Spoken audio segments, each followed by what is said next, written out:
Okay, I had forgotten to press live. Again, mic testing, 1, 2, 3. Guys on YouTube, if the volume is fine, please do leave a message in the chat box that the video and audio is fine. If it is not fine, I have to make the adjustment. So please do leave a message if the audio is fine. Thank you.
Hi guys, very good morning.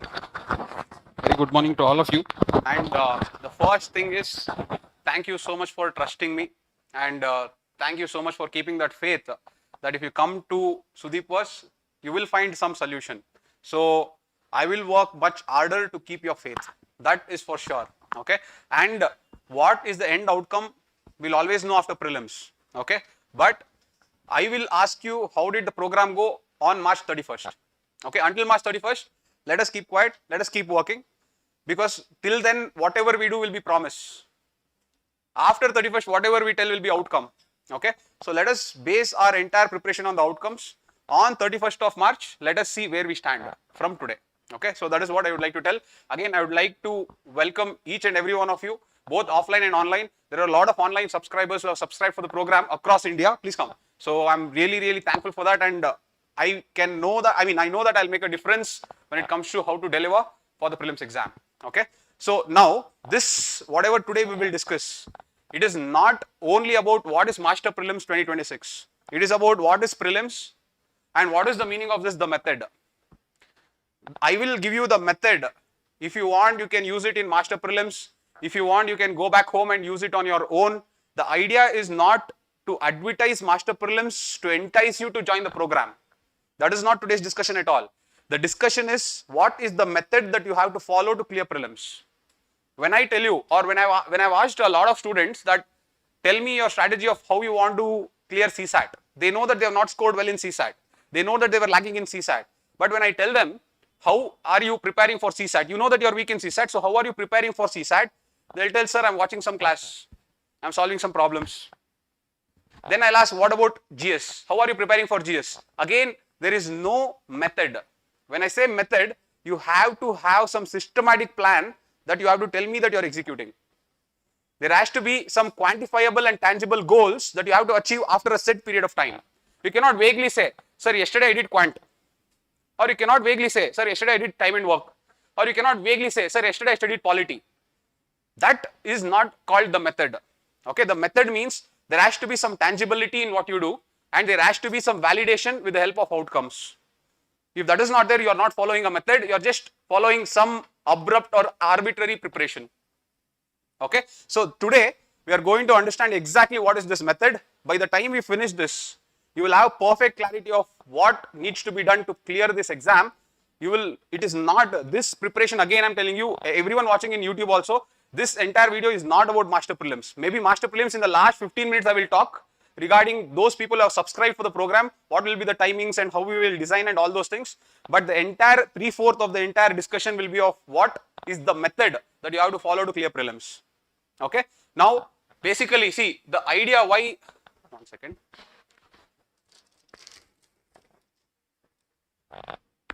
The idea why I want to create, there has been a conventional mindset in this exam.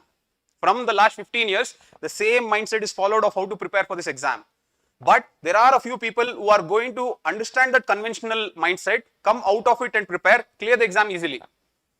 Now, those people are able to clear easily because they are able to know the redundancy that is there in the conventional mindset, identify that redundancy and not commit that mistake. But what is happening with most of our students is they are not able to understand the conventional mindset. Because the moment they are going into the coaching, we are being trained that this is the right mindset. So the main framework of me starting the SUDEEPVERSE is to break that conventional mindset.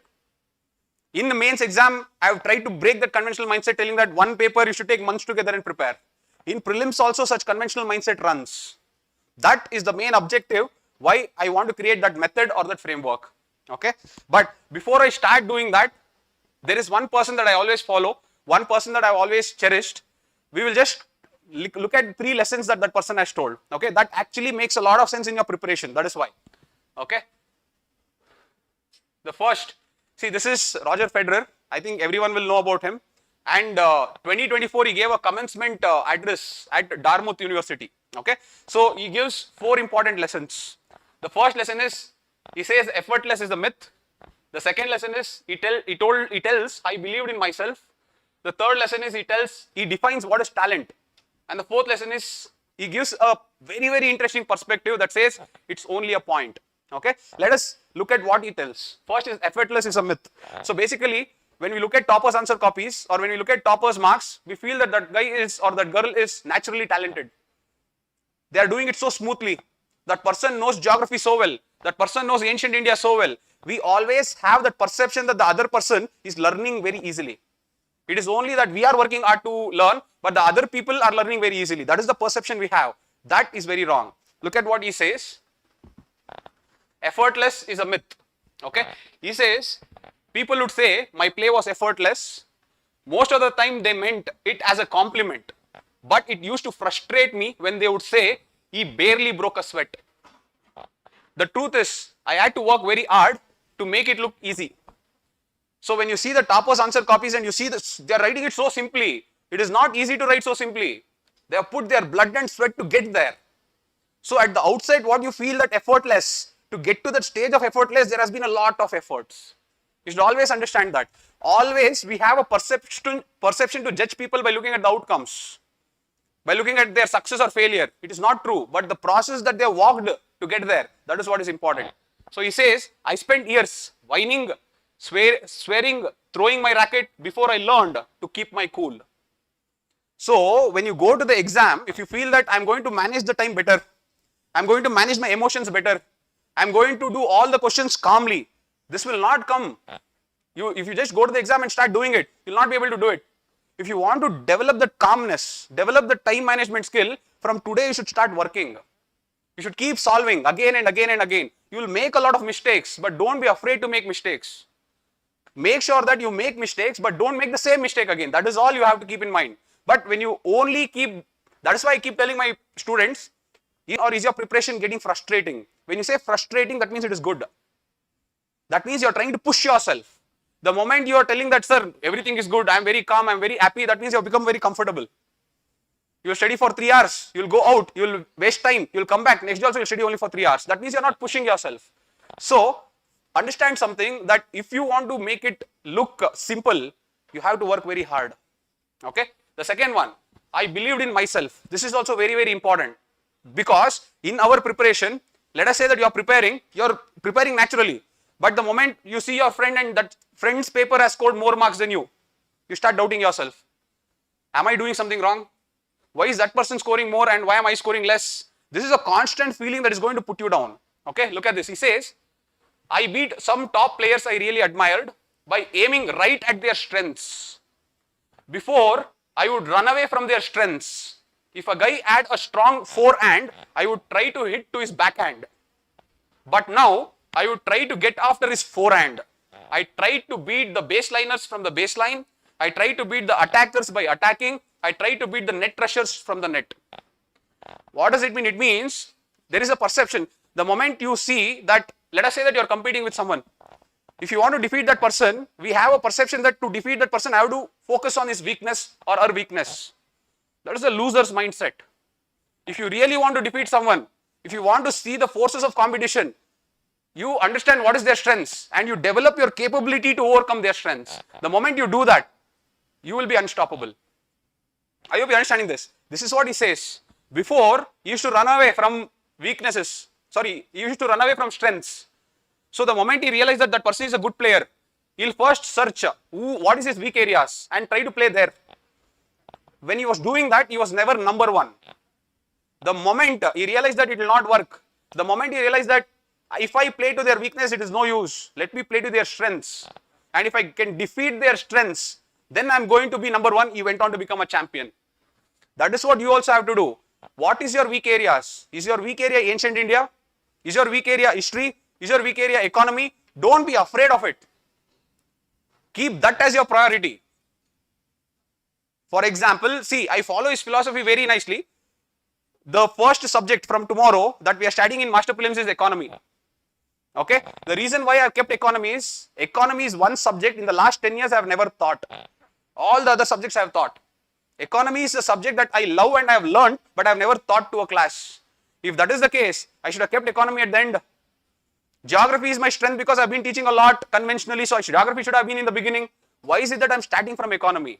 Because one, it is a challenge for me and I have accepted the challenge. And in the first 5 days, if I am not able to deliver, you people will decide that it is no use of joining this program. And that itself becomes my challenge. I hope you are understanding this. You also, in your life and in this exam, never work only on your strengths.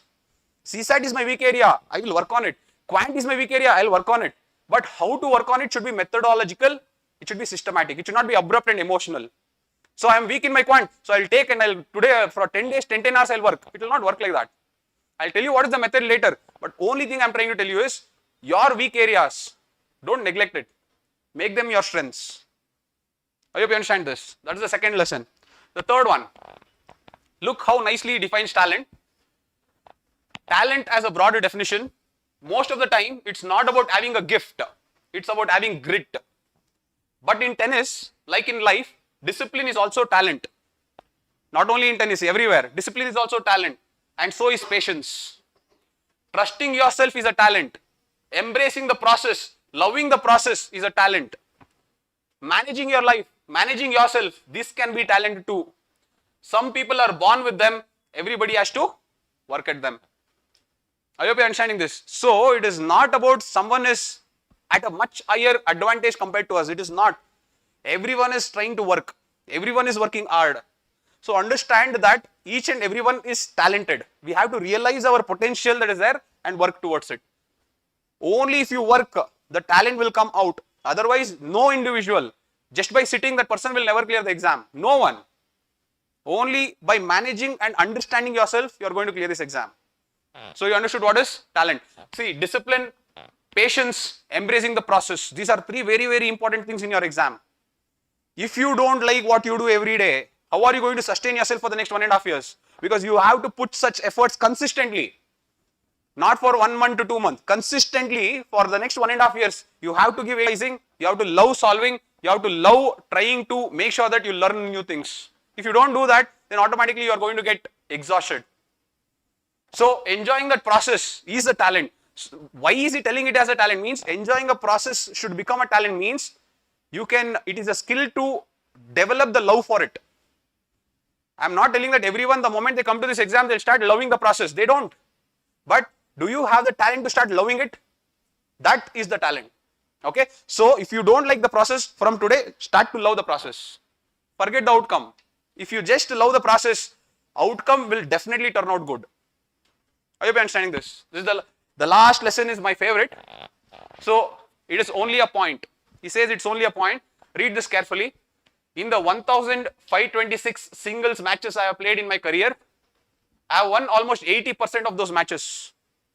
Now, I have a question for all of you. What percentage of the points do you think I won in those matches? Look at the percentages he has won. Though he has won 80% of the matches that he has played, inside that match, in every single match, to win that match, what is the percentage he has won? 54. That means, when he plays 2 points, there is high chance that one he wins, another he loses. In every match he has played, he has lost 1 point proportionately to the point that he has won. So he says, in other words, even top ranked tennis players win barely more than half of the points they play. If he himself being a champion is telling like that, what is our perception when we solve the test? Sir, if I touch the paper only, I should get 100. Sir, I cannot bear myself when I get less marks. I should always be perfect when I keep my pen. Why should I take test, sir? Let me first perfect my polity. Let me first perfect my geography and then only let me take the tests. These are all traps that are pushing you towards perfection. The champion, if you have to be a champion, you just have to win 50% of the game, 50% of the points. If you have to clear this prelims, what is the percentage that you have to get? Is it 50% or less than 50%? Or more than 50%? Out of 200, should you get 100 or less than 100? You are understanding this? So, why are you so worried about 100, 120, 140? Why are you so worried about that exception questions which seem to make the prelims seem difficult? Prelims is not about the game of knowledge. Prelims is a game of nerves.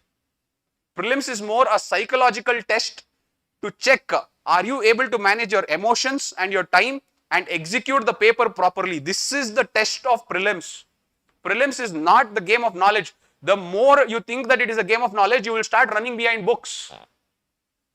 Books cannot give you that success in prelims because the questions will not come from that books at all, irrespective of what books you read. Then why are you seeking for a secret or a very special course, special faculty, special notes or any special test series? From nothing it will come. Yes, they will reverse engineer to give you a perception that the question has come from this test or a course.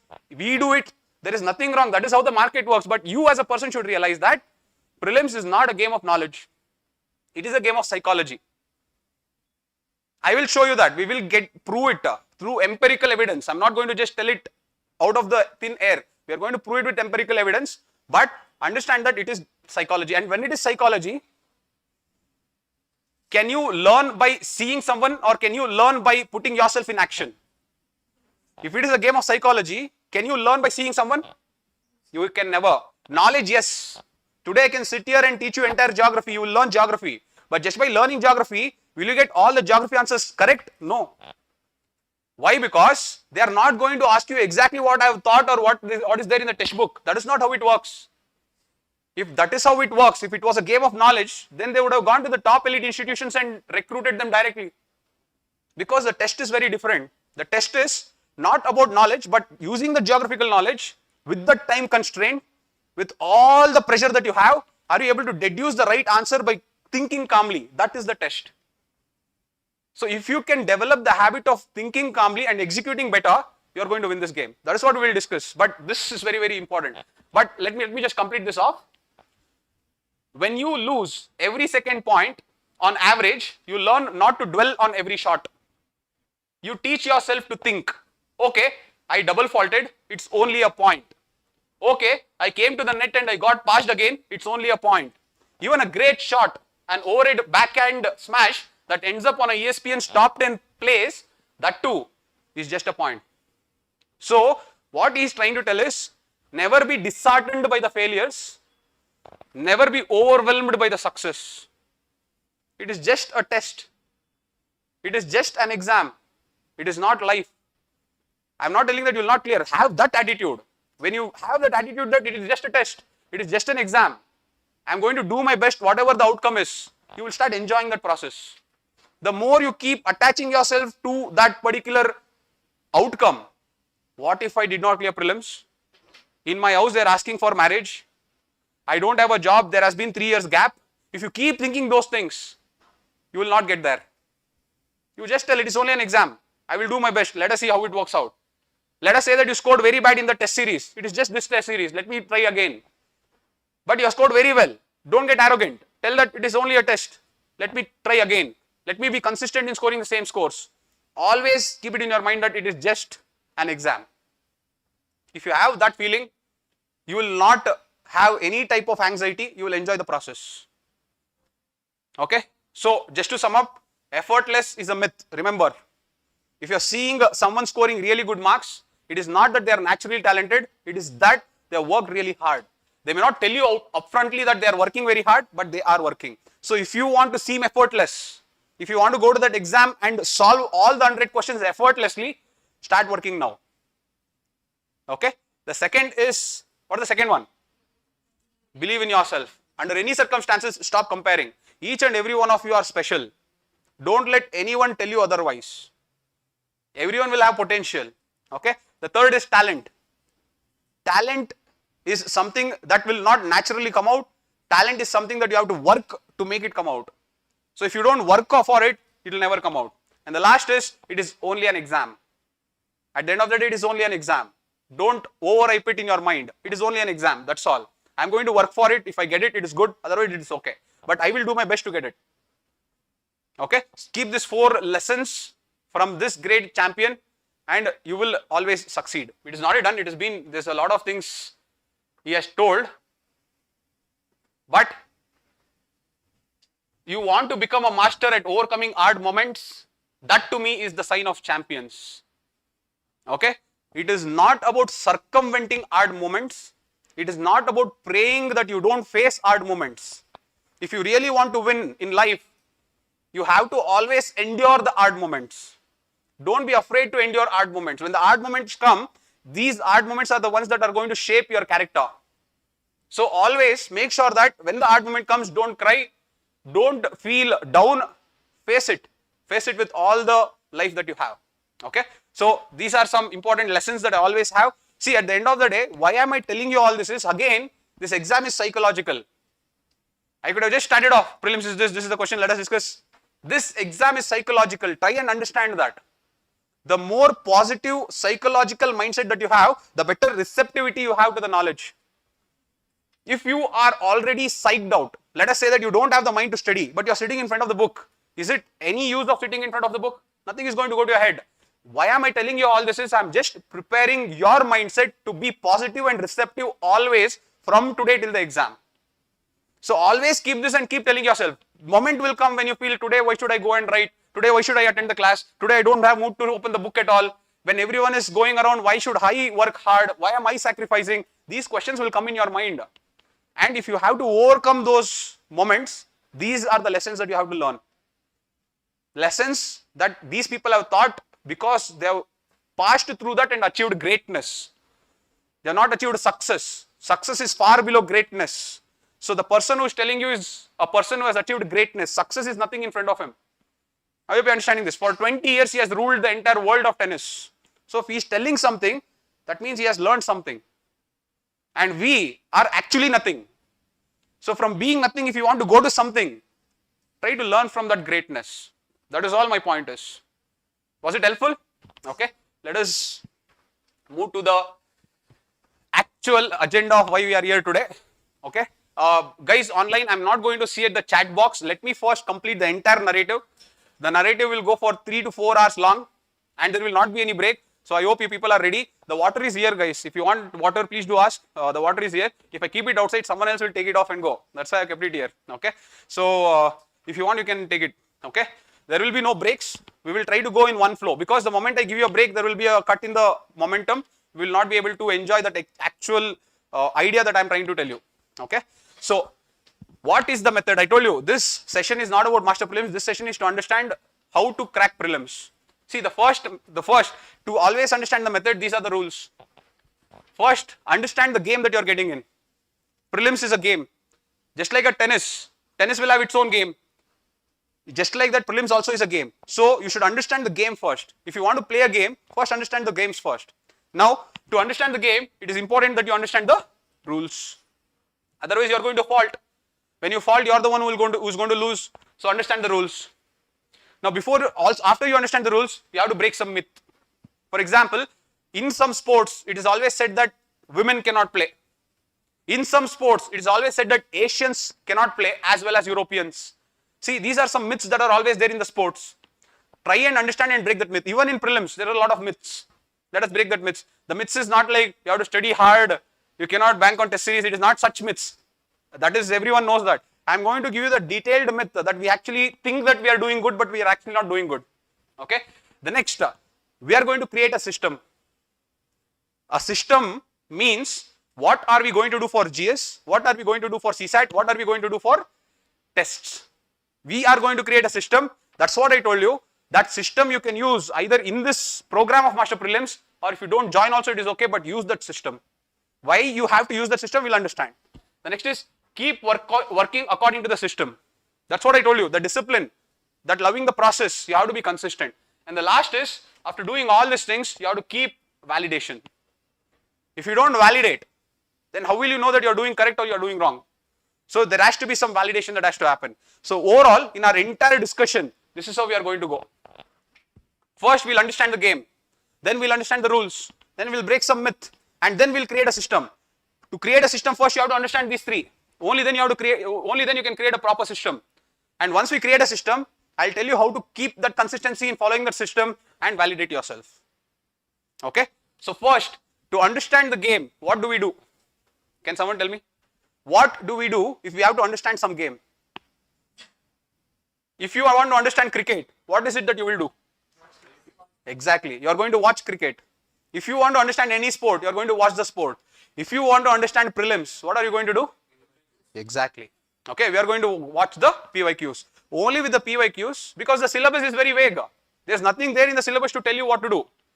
So, we are going to go through the PYQs. Now, today, in this session, I am not going to give you different gyans, different lines of thought. trying to, amaze you with different hints that are there in the question. I'm going to now, let us go to the next slide. Okay, let us understand the game. To understand the game, the first thing that we'll do is, let's solve a few questions. Okay, we will solve a few questions. I'm not going to tell anything. I'm going to show you the question. You people will tell me the answer. At the end, I will tell you why am I doing this exercise. But I'm going to show you a few questions. You will keep telling me the answers. Okay, let us do this. Then I will come to the next one.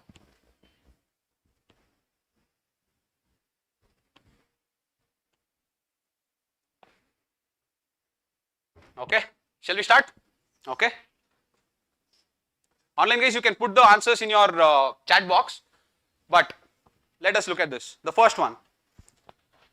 With reference to unmanned aerial vehicles, consider the following statements. At the back you can see, right? Or you can see the TV, yeah. All types of UAVs can do vertical landing. All types of UAVs can do automated hovering. All types of UAVs can use battery only as a source of power supply. Which of the above statements are correct? What is the answer? None of the above? Correct? Obviously, today in this class, I'm not going to go all types of UAVs can do vertical landing is too extreme, because some cannot do vertical landing, some have to, land over a runway. So I'm not going to explain all those things. Look, all types means it is too extreme. There will be some that cannot do something. That is not the agenda of the class today. I'm only going to ask you questions and you're going to tell me the answers. Okay? Next.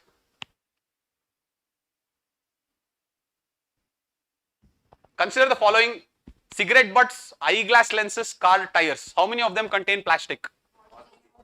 Correct? All the above? Consider the following statements: no virus can survive in ocean waters, no virus can infect bacteria, no virus can change the cellular transcriptional activity in host cells. How many of the above statements are given are correct? None? See, out of all the questions, few questions some may not know, few questions some may know, few questions everyone may know. Don't worry about or start comparing now only. Everyone is telling, I am not telling. It is, that agenda is not about that. Okay, that's why I told you, always believe in yourself. I am trying to prove some point. I will prove that point once we are done with this. Okay. Consider the following statements about Rajaram Mohan Roy. He possessed great love and respect for the traditional philosophical systems of the East. He desired his countrymen to accept the rational and scientific approach and the principle of human dignity and social equality of all men and women. Both are correct? Yes? Alright. Next. Consider the following subjects with regards to the non-cooperation program: boycott of law courts and foreign cloth, observance of strict non-violence, retention of titles and honors without using them in public, establishment of panchayats for settling disputes. How many of the above parts of non-cooperation program are correct? Or how many were parts of the which was not part here?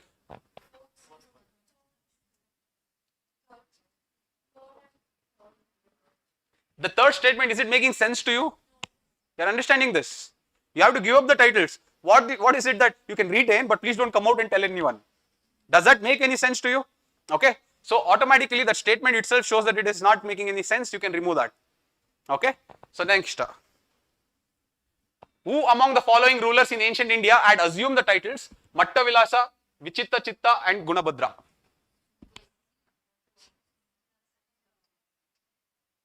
Mahendra Varman. Okay. Anyways, it's okay. Let us see next one. It is pretty straightforward, but I think that ancient India is a little weak, but it is pretty straightforward question. Let us go to the next one. Fa Ain, the Chinese pilgrim, traveled to India during the reign of Chandragupta II. Okay. Who among the following led the successful military campaign against the kingdom of Srivijaya, the powerful maritime state which ruled the Malaya Peninsula, Sumatra, Java and the neighborhood islands? Rajendra Chola? Okay. Ashokan inscription suggests that the Pradeshika, Rajuka and Yukta were important officers at the district level administration. Mauryans, that period is very important. Ashoka, that period is very important. Okay, anyways, next. Consider the following statements in respect of the non-cooperation movement. The Congress declared the attainment of Swaraj by all legitimate and peaceful means to be objective. Is that statement correct? The Congress declared the attainment of Swaraj by all legitimate and peaceful means to be objective. Non-cooperation, not civil disobedience. No. Next one. It was to be implemented in stages with civil disobedience and non-payment of taxes for the next stage. Only Swaraj did not come within a year and the government resorted to repression. Yes or no? Okay, we will come back to this. Alright, next one. Consider the following statements. India has joined the Minerals Security Partnership as a member. India is a resource-rich country in all the 30 critical minerals that it has identified. The Parliament in 2023 has amended the Mines and Minerals Act 1957, empowering the central government to exclusively auction, mining lease and composite license for certain critical minerals. How many of the above statements are correct? How did you come to the conclusion that 1 and 3 is correct? Okay, if you remove this, automatically you will get the answer. Okay, fine, no issues. Okay, as regards returns from an investment in a company, generally bondholders are considered to be at relatively lower risk than stockholders. Statement 1, bondholders are lenders to the company whereas stockholders are owners. For repayment purposes, bondholders are prioritized over stockholders by the company. Is these two statements correct? And is it explaining the statement 1? Yes or no? Okay, pretty straightforward. If you know the difference between bondholders and stockholders, automatically you will get to know. Okay, next. India accounts for a very large portion of all equity option contracts traded globally and thus exhibiting a great boom. India's stock market has grown rapidly in the recent past, even overtaking Hong Kong's at some point of time. There is no regulatory body either to warn the small investors about the risk of option trading or to act on unregistered financial advisors in this regard. How did you come to the conclusion that A is the answer? Look at the statement. There is no regulatory board either to warn the small investors about the risk or to act on unregistered. Do you think that India will have such loose ends? If you remove this, automatically you will get the answer. Don't you think, or do you think that UPSC overlooked this statement and by mistake gave this, or do you think UPSC has given the statement by design? You understanding this? Coming back to this.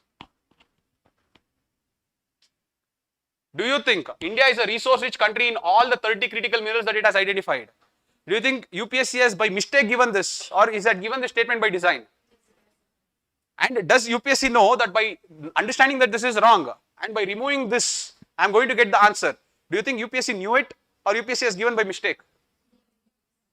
Keep this in your mind, okay? This is not some secret that I am going to teach you today, okay? Everyone knows, even UPSC knows. What am I trying to prove or what is my point? You will get to know in some time.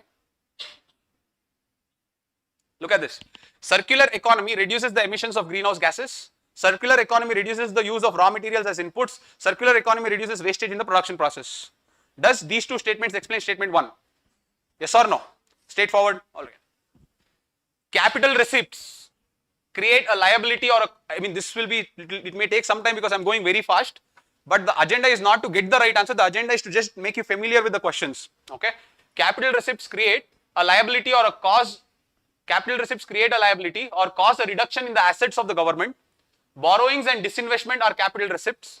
Interest received on loans creates a liability of the government. Okay. Tell me which is correct. Interest received on the loans, is it receipts or expenditure? Receipts. Is it revenue receipts or capital receipts? Will revenue receipts create liability or is this revenue receipts has anything to do with assets or liabilities? Then don't you think the statement is wrong? If you remove that, will you get the answer? Did UPSC know this or did not know this? Okay, keep this in your mind. Okay. Which of the following are the evidences of the phenomena of continental drift? The belt of ancient rocks from Brazilian coast matches with those of Western Africa. The gold deposits of Ghana are derived from the Brazilian plateau. Third, the Gondwana system of sediments from India is known to have its counterparts in 6 different land masses in the southern hemisphere. Is all the statements correct or wrong? Correct? Okay. Straightforward question taken from NCERT. The statements are straight like that itself. Next, the amount of dust particles in the atmosphere is more in the subtropical and temperate areas than in the equatorial and polar regions. This is statement 1. Second, subtropical and temperate areas have less dry winds. Is statement 2 explaining statement 1? First of all, is statement 1 correct? Is statement 1 correct? The amount of dust particles in the atmosphere is more in subtropical or temperate? Yes or no? Always think dust particles is higher in the tropical or the equator? in the equator, why the dust particles may be low? What can be the reason? When there is rainfall, will the dust particles be left in the atmosphere or will be brought down? You are understanding this? When will the dust particles increase? Because of rainfall or dry winds? Where is dry winds more? Equator or tropics? Dust particles are more at the tropics. This is proved. Now coming to this, subtropical and temperate areas have less dry wind. There has to be more dry wind. Only if there is more dry wind, there has to be, the statement 1 becomes correct. You understanding this? That is all the logic is. But we will come to the logic later. Again, straightforward. Okay. Let's go to the next. In the context of effect of water on rocks, chalk is known as a very permeable rock, whereas clay is known as quite an impermeable or at least permeable. See, in here only, clay is known as quite an impermeable or least permeable rock. Okay. Chalk is porous and hence can absorb water.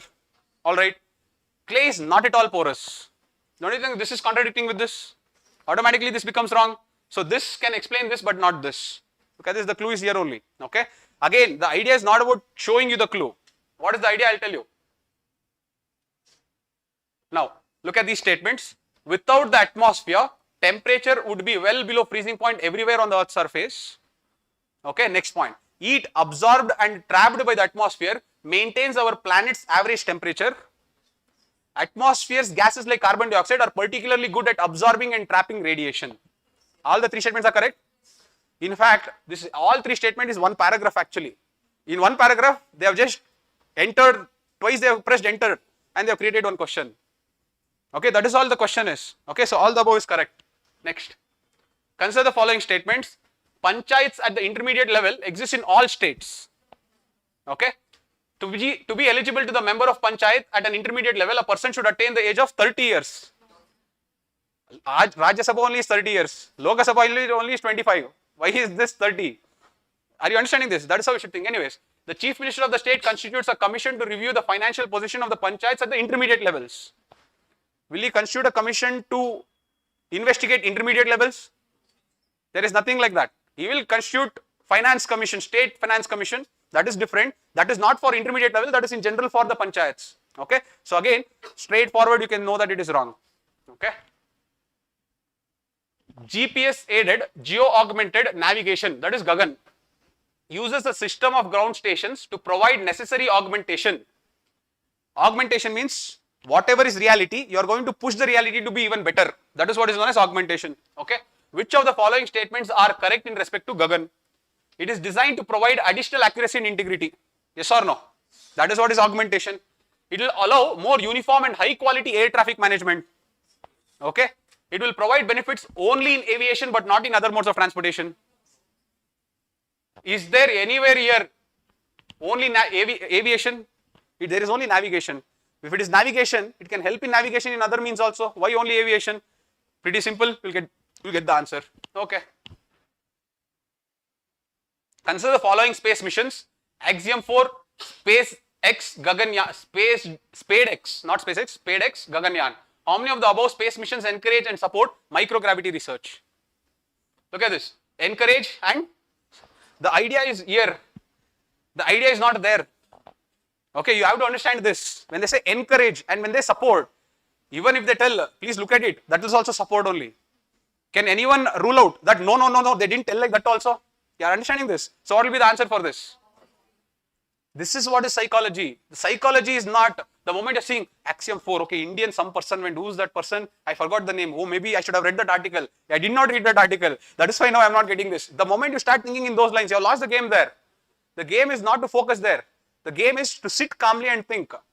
Obviously, if they are telling encourage and support is a very broad word. How can you tell? This should not be a space mission at all. This should be some other nuclear mission or some other mission. Then I can tell that it is not true. But when everything is a space mission, you can automatically go ahead. Okay. Next. Look at this. Activated carbon is good and attractive tool to remove pollutants from effluent streams and to remediate contaminants from various industries. See, first of all, the moment you are seeing activated carbon, first thing that should run in your mind is activated carbon. Is it good for environment or bad for environment? Activated carbon means that particular object can absorb carbon very nicely. That is what is activated carbon. That means it has a lot of pore spaces and it has more affinity to carbon. Okay, so that is what is known as activated carbon. Now this is all should run in your mind. The moment you know, you see a concept, you only have to understand, is it good or bad? Now it is good. Let us assume that it is good. It is good for the environment. Keep only this narrative in your mind. Read the 3 statements. Okay. Activated carbon is good and attractive tool to remove pollutants from the effluent streams and to remediate contaminants from various industries. Is it making sense? Second, activated carbon exhibits a large surface area and a strong potential for absorbing heavy metals. Is it making sense? Okay. Next, activated carbon can be easily synthesized from the environmental waste with high carbon content. Is it, with that small narrative, is it making sense to you? That's all. Okay. All the answers will become, I mean, the 2 statements are making sense to tell the first statement. Okay. I'll come back to this. Artificial way of causing rainfall to reduce air pollution makes use of silver iodide and potassium iodide. Okay. Consider the following statement with regard to pardoning power of the president.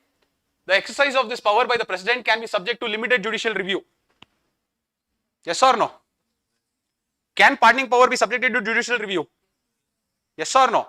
Yes. Can the Supreme Court question the decision itself? The Supreme Court can only question the legality. It cannot question the decision. It cannot say that why did you pardon him? It cannot tell her that. It can only see whether that president followed the legality. That is, whether the aid and advice came from the Council of Ministers, whether that aid was followed by the president. That legality can be followed. So, limited judicial review. It is correct. Now see, the president can exercise this power without the advice of central government. Okay, pretty straightforward. Next.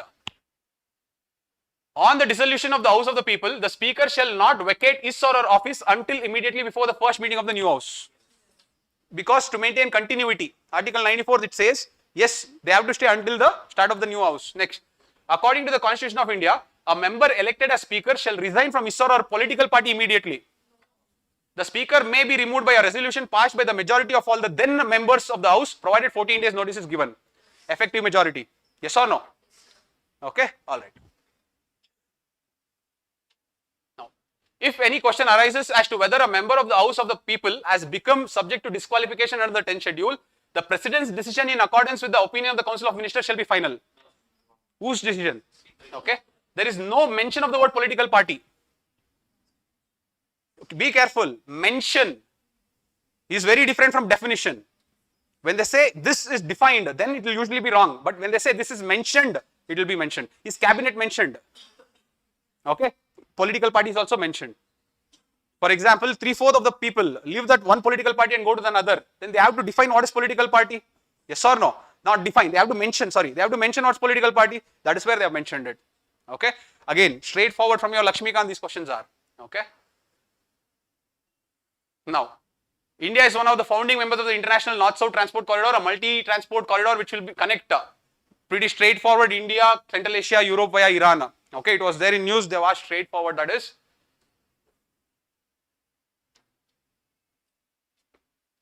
A country's fiscal deficit stands at 50,000 crores. It is receiving 10,000 crores through non-debt creating capital receipts. The country's interest liabilities are 1,500 crores. What is its primary deficit? What is primary definition of primary deficit? Fiscal deficit minus interest payments. So all you have to do is take this 50,000 and subtract. Now, why have they given this? It is receiving 10,000 crores through non-debt creating capital receipts. Why have they given this? Yes, see, everyone coming outside the room will know the definition. There, in that time space, did you psychologically understand that this was a trick? Did you remain calm, remove that and then get the answer? Or did you get confused? Why have they given this? Why have they given this? I have to put it somewhere. I am not able to get it. See, when a person gets embroiled in that particular information, that means that person does not have the aptitude to clear prelims. If you can understand that this is an unnecessary information, all I need is fiscal deficit and interest payment, I got the answer, that is what is effortless. Again, is this psychology or knowledge? Because you go outside and ask anyone primary deficit, everyone will tell. Everyone knows what is the definition of primary deficit. It is not about knowing, it is about executing. Even in CSAT, after you finish the exam, come out and sit and calmly solve. You will solve everything. But the same problems when you go back in the exam and try to solve within the time constraint, that is when you will fail. Because it is the game of psychology. You know the time is going, time is going, time is going. It is running in your mind. You know that the time is going. You know that I'm not able to focus. Even in that pressure, if you can just maintain your calmness and solve, that is psychology. Okay, so this is what I'm talking. How will you get this? Is you have to follow a method. If you don't follow a method, you may be knowledgeable, but you will not execute that knowledge. Okay, anyways, coming back to this. Which of the following statements with regard to recommendations of the 15th Finance Commission of India are correct? It has recommended grants of 48,000 crores, okay. 45% of the net proceeds of union taxes are to be shared with states, okay. 45,000 crores are to be kept on performance-based incentive. In this entire statement, 45% of the net proceeds of union taxes are to be shared with states. Is it 45? What is it? Everyone knows that. That much so everyone will know. If you know that this second statement is wrong, can you get the answer? Yes or no? A simple statement. If you can understand that, you will get the answer. Will you go now and study about the Finance Commission in detail? Are you understanding this? Or do you think UPSC overlooked it and made a mistake by giving it so easy? No, it was by design. It was by design because UPSC does not want you to know. UPSC does not want you to know whether it was 4,800 crores grant that you gave or not. It is least interested. UPSC wanted you to know, amongst all the difficult questions you have faced and come, did you have the aptitude to check that this question was actually easy? Did you have the calmness to understand that by getting one statement, you are able to get the answer? But the problem what happens is the moment you will be facing a flood of difficult questions. The moment you see this and you see 48,000 crores and all these things, there only your mind is gone. Harry, what this also? Okay, that is what even UPSC wants. So this is where again you have to maintain your calmness and just think. Okay. Anyways, coming back to the next one. Consider the following statements in respect to International Bank of Reconstruction and Development. Anyways, look at this. It provides loans and guarantees to middle income countries. I don't care. It works single-handedly to help developing countries to reduce poverty. Do you think that is correct? It helps single-handedly. Don't you think that, again, did UPSC use wrong word here? Or they've used that to purposely tell you that I am playing with you. They've used that to tell you that yes, I'm playing with you. The moment you identify this, can you remove the answer? This is by design. Okay. Again, see, there is another hype that is going on in most of the test series that UPSC has removed elimination because both statements are correct, one statement is correct, two statements. UPSC is using that. Okay. But don't overhype that. Why? I will tell you later. Why am I showing all these questions is not to teach you how to solve the questions. Why am I showing these questions is, I will show you in a few minutes. Okay. Let's go to the next one. Look at this. With reference to Indian polity, consider the following statements. Everyone would have heard ordinances. Can ordinance take away fundamental right? A law only cannot take away fundamental right. How can ordinance take away fundamental right? If you know that, can you get the answer? Okay. Separation of judiciary from the executive. Is it DPSP? Article 50. Next, valuing and preserving the rich heritage of our composite culture. Is it fundamental rights? Fundamental duties. Prohibition of employment. Is it fundamental right? Yes. Child labor. Article 23. All the pretty straightforward. The irrigation device called Aragatta. This is asked for the third time. The same question. What is this? In your NCRT, there is a big wheel that is running with buckets attached at the end. That is what is Aragatta. This is, yes, the large wheel with earthen pots to the spikes. Okay. Subsequent to which one of the following events did Gandhiji, who consistently opposed untouchability, decide to include the upliftment of the Harijans in his political and social program? Pune Pact, yes or no? Consider the following statements. One person is in Siberia, one person is in Alaska. Okay? All this is nonsense. Anyways, when it is Monday in Siberia, it is Tuesday in Alaska. Okay? So this is the world map. One person is in Siberia, one person is in Alaska. When it is Monday in Siberia, will it be Tuesday in Alaska? This is east, this is west. When east will be forward or east will be backward to west in its days. When it is Monday here, what will be in the west? That's all. That is what they are asking. Okay? Who among the following was the founder of self-respect movement? Okay? Scientific studies suggest that a shift is taking place in the Earth's rotation and axis. That is, the Earth's rotation and axis is tilting a little bit or changing a little bit.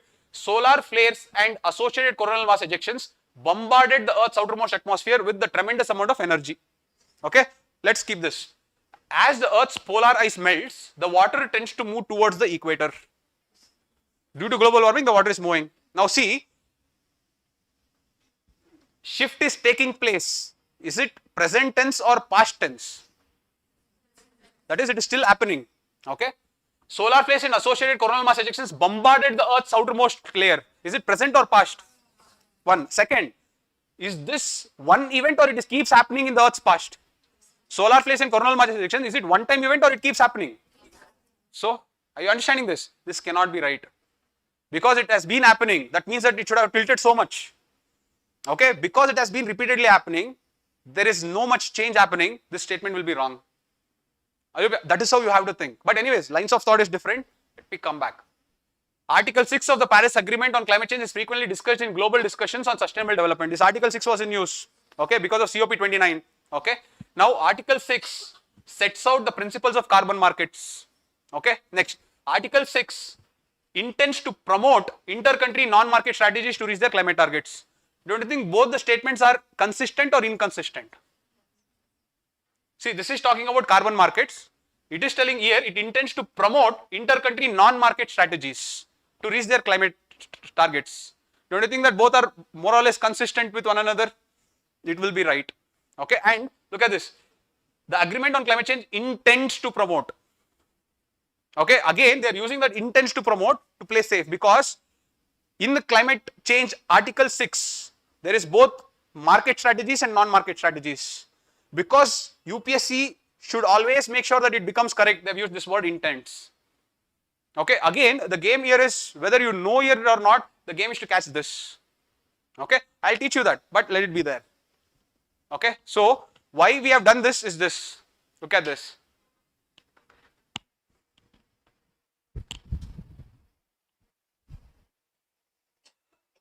Whatever we did now is 2025 UPSC paper. I am not doing any last 10 years. I am not showing old trend. I am not trying to tell you that it was coming, it will come. We just did last year's prelims paper. And we did how many questions? 42.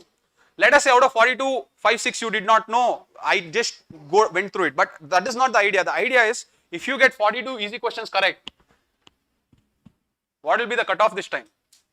Can anyone guess? Obviously the cutoff is not left. What will be the cutoff this time? It will be 90 to 95. That is the range that it will be. So, when you have to get 90 to 95, I have not even come across medium questions. If I go to medium questions, there also you can eliminate a lot of questions using common sense. The idea was not to show you all the questions and confuse you. The idea was to take very, very easy questions and try to show you. Okay.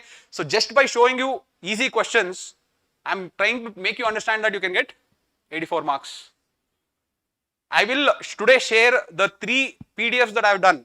Easy questions, intermediate questions and difficult questions will be shared in the Telegram channel of the Master Prelims program. You open the difficult questions and see first. The entire focus of the aspirant's mindset is focused on that only. I hope you are understanding this. See, many people will think Andes, which all countries does Andes go through? Is easy question. It is not. Because there is a country called Venezuela. So you can eliminate Paraguay, you can eliminate Brazil because they are all at the east, but there is one country called Venezuela. That is where the trick is. So that will make the question difficult.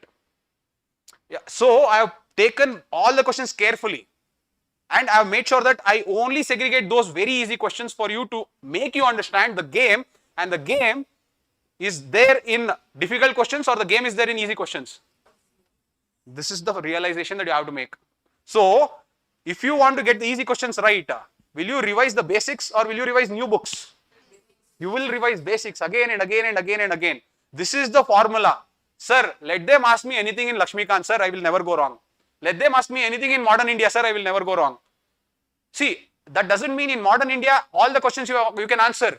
If I show you the difficult question in modern India, you will not be able to answer. If I show you the difficult question in geography, you will not be able to answer. So, the point is in every subject, you will have easy questions also, you will have difficult questions also. Don't think that some subjects are very easy, some questions are very difficult. It is a wrong perception. And there is one more nonsensical way of looking at the prelims, that is dominant subjects. Out of this entire 42 questions, don't you think 5 to 6 ancient Indian question was easy? That was straightforward. Rajendra Chola, then you had that exact Mahendra Varman, and there was one more. Very straightforward questions they are. Okay. Now, also in the same ancient India, I can show you difficult questions also. Also in the same polity, I can show you difficult questions also. That is why I've shared it. If I start showing everything, it will take a lot of time. I will share the 3 documents. You can take a look at it. The idea I'm trying to tell is, stop looking at prelims, telling that there are 3 to 4 dominant subjects. If I learn that and master that, I will clear. It is wrong. You have to master all the subjects. If you master all the subjects, and if you can get the easy questions right in all the subjects, you clear prelims. There is no doubt at all. This should be the formula. This is the game. The game can never change. Why is the game never changing is because this exam is a screening exam. UPSC does not want anyone who has cleared by fluke to come and write mains. UPSC wants those people who have a very strong sense of control over their time, emotions and psychology to come and write mains. So that is why I kept telling on, did UPSC overlook or did it add by design? Did UPSC overlook or did it add by design? The reason I kept on telling you that is to make you realize that why has UPSC put 42 easy questions there? The reason it has put is, it wants you to identify those easy questions and mark that and come out. It does not want you to play with the difficult question, fight with it, emerge successful like Bahubali and come out. Let us say that you took 10 minutes and solved 3 questions there and you emerged as a Bahubali only. Sir, it was the way I thought, sir, all the way of the, but what is the point of solving only 3 questions and coming in 10 minutes? Useless. You are not the actual Bahubali. The Bahubali is a person who is going to clear the cutoff by 2-3 marks. The Bahubali is not a person who is attempting to get 30-40 marks extra than cutoff. I hope you are understanding this. Even those people who get 20-30 marks extra in cutoff wouldn't have gone with the perception to get 20-30. First remember that. They would have got because everything would have played to their own terms in that 2 hours. That's all. That is why they would have got. It is not that they are too smart. They knew exactly how to tackle all the questions and hence they have got 20-30. That is not how it works. But what is in your control is to get 5 marks above the cutoff. And if you want to get 5 marks above the cutoff, the basic condition of the game is to get the basic questions right. If you come and tell that, sir, in that panchayat question I went wrong, if that fundamental right DPSP question I went wrong, you should not come and tell at all. You should not come to mains at all. You should only realize that I am not up for the game. But if you can get all the basic questions right, you are almost there near the cutoff. From near the cutoff, how to cross the cutoff, we will understand. But the game right now you understood is, basics is everything. Yes or no? This is all I wanted to tell. Okay. Let us go back to our method. Okay.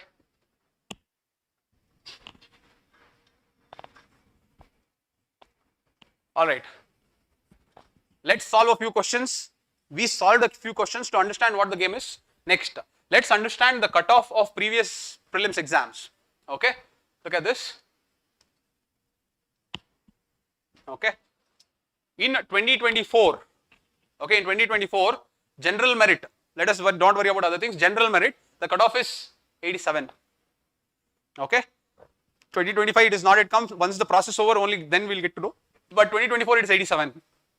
In 2023. There were a lot of dicey questions that they had asked. In 2023, look at the cutoff. What is the cutoff? 75. I'm talking about GM cutoff. So, 75, 87. This time we are expecting 90 to 95. Not even 95, 90 to 92. Okay. Now, many people may come and tell, sir, I checked the answer keys. I was getting 95, but I did not clear prelims. That can be because of the mismatch in our institutional validation of answers compared to UPSC validation of answers. So, don't take that as a face value. The cutoff will always be less than what we perceived it to be. That is the true case scenario. Now, 75 was 2023, 87 is 2024, 92. Let us take 92 as 2025. Sorry? 2025 we still don't know. Okay, I'm just giving a vague estimate. Okay. Now, why do you think here the cutoff is 75? Because the pattern changed, or because they asked questions completely different, or because the quantum of basic questions asked were less. What is true here? The quantum of basic questions asked were less. So when the quantum, there we discussed 42 basic questions. You go to the 2023 paper, you will not get 42 easy questions.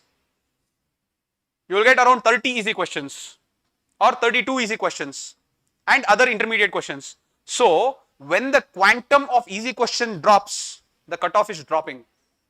When the quantum of easy question increases, the cutoff is increasing. So who's deciding the marks? Is it the difficult questions or the easy questions? Sorry, who's deciding the cutoff? Difficult or easy? Then why are you worried about the difficult questions? It is not playing any role. You will not answer, I will also not answer. We both are not going to answer, we are nullifying ourselves. But I will go and answer something in non-cooperation movement and you make a mistake. That's where I win. That's where you lose. So what is your job? Your job is to not make mistakes in easy questions. Your job is not to get what is correct in difficult questions. So stop chasing something that is not there. Something that you cannot do also. Because today they asked about Coco. Tomorrow they may not ask about Coco, they'll ask about some other game. Will you start chasing all the sports and going? No, it is useless. But what are you going to do? Sir, I don't care about that. Whatever comes in polity, I'll get it right. Whatever comes in ancient India, I'll get it right. When I say whatever comes in a subject, I mean easy and intermediate questions. Not difficult also, there also. Even in a subject, if there's a difficult question, don't chase it. Let it go. Because again in that subject, the difficult question will not make or break you. It is always the easy and intermediate questions. Now, many people will come and ask, sir, how many questions do I attempt? That is a redundant question. That question makes no sense because how many questions will you attempt is based on what again? The quantum of easy questions. The quantum of easy questions is high, the attempt will be higher. The quantum of easy questions is low, the attempt will be lower. Now again, there is no direct answer, but at the end of the day, the cutoff, the attempt, your score, everything is based on what? The quantum of easy questions. So here, the game, the primary actor who's playing this game is who? The quantum of easy questions. But who's there at the background not getting the spotlight? The quantum of easy questions. Why is that quantum of easy questions not getting the spotlight? Because the moment it gets the spotlight, you will stop becoming our customers. Because you will understand, this is the game, I will go and study at my house only. You are understanding this? That is how it is played. Why do you think we used to go to prelims 1 week before? I used to finish my class, go for prelims clear and come and write mains. Even for mains I used to teach class and then go and write mains. Why do you think we used to clear prelims so consistently? Do you think we were smarter than you? Not at all. We knew that basics we are not going to go wrong. There when I am executing, I am not going to make any silly mistakes. I am going to make sure that I attempt all my basic questions right. I will make sure that I don't overdo my difficult questions. I will make sure that my execution and time management will be perfect. Perfect means my 100th question will receive the same attention as the first question.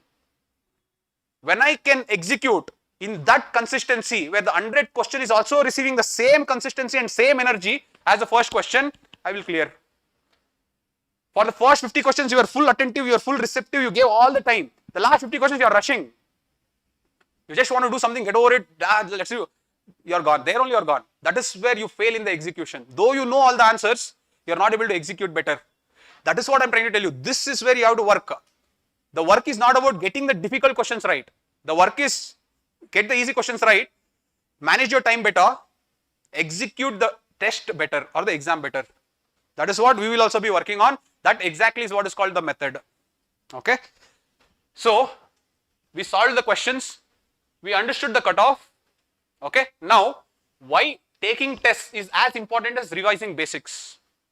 Because at the end of the day, understanding the game, you realize that at the end of the day, the game is entirely played by the quantum of easy questions. So now, if you want to get that quantum of easy questions right, the one and the most important thing that you will be doing is you will be revising basics.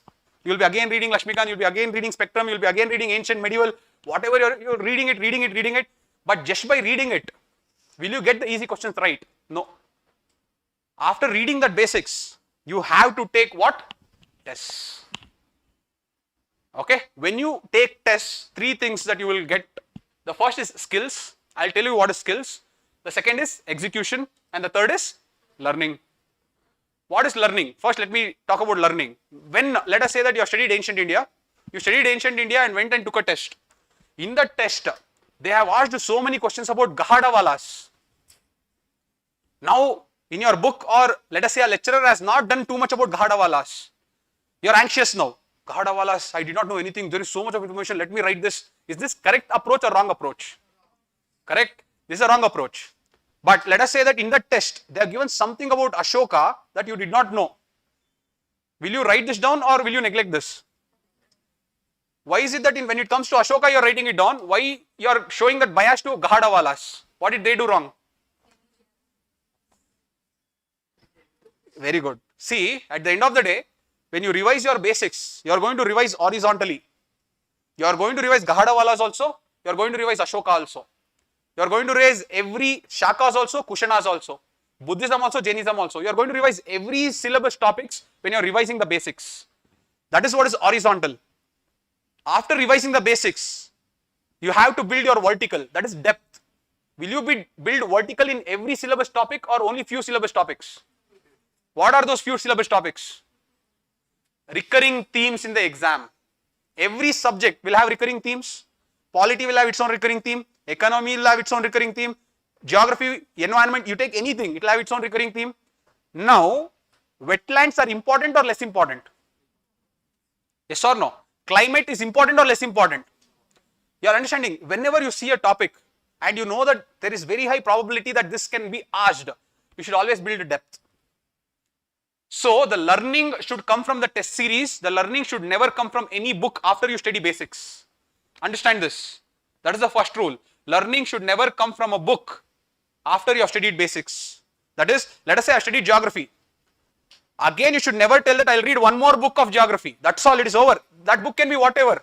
It can be Sudeep sir's book, it can be X, Y, Z, I don't care. But that is the book, that's all. Learning should never be done outside that book. Then, sir, if learning should not be done outside that book does not have so many things. How will I learn that so many things? Through tests. That is how you will learn. And that is only when you will learn the application of knowledge. So, first is learning. The second is execution. Execution means, as I told you, execution is first question and 100th question should be dealt in the same way. With the same time, same energy, same intensity, same focus. If you can deal with first to 100 question in the same way, that is what is execution. How many people have written prelims here? Did you people do the same thing, first to 100 questions? You are understanding this? That takes skill to just tell, sir, my first question and 100th question was with the same intensity. That is what is effortless. And that effortless is a myth. To get to that stage of first question to 100 question, it takes a lot of efforts. To get to that 1 to 100 question, in the mock test, what is the time limit that you have to finish the paper? 40 minutes. You are understanding this? 40 minutes mein when you can do 3 rounds. I am not telling once you finish. 40 minutes you should do 3 rounds. If you are able to do 3 rounds in 40 minutes in the test, there you can handle it. Here in the mock test itself, to read 100 questions, how many minutes do you need? We are not trying to judge. I am just trying to make you understand the mistakes that we do. Don't you think we need at least 55 minutes just to read 100 questions once? That is the problem. That is why we have kept something called speed skills. Okay, that we will do at the end. You have to have some type of knowledge repository to do all those things. So the first 60 days we'll build and then we'll build the speed. That's a very unique thing that we'll do. But what I'm trying to tell is, you have to have the speed. While reading, you have to read fast. While reading fast, you have to not skip anything. And while reading fast and not skipping anything, you have to understand the hints also. This is what is execution. Now, when you have to do all the 3 things together, it will not happen just straightforward in the exam. It happens with a lot of practice. Because most of the people, when they do read English in prelims, they'll go read English and only come. You should try to understand the grammar. Why are they using superlatives there? Why are they using negative statements there? The moment you start looking at those grammar, the moment you start looking at those, prefix and suffix, you will understand the game. That is what is necessary. Again, this all comes back to the game of psychology. Got this? Anyways, learning, execution, and the third is skills. Skills does not mean tricks. Tricks means what? If there is a noun, mark it wrong. If there is a number, mark it wrong. If there is only, mark it wrong. This is tricks. It doesn't work now. It used to work 2017 to 2019. It doesn't work now. Okay. Now what works is skills. What is skills? Skills is nothing but it is a learned aspect. It is not some luck or it is not some shortcut. Let me give you an example of what are skills. Okay.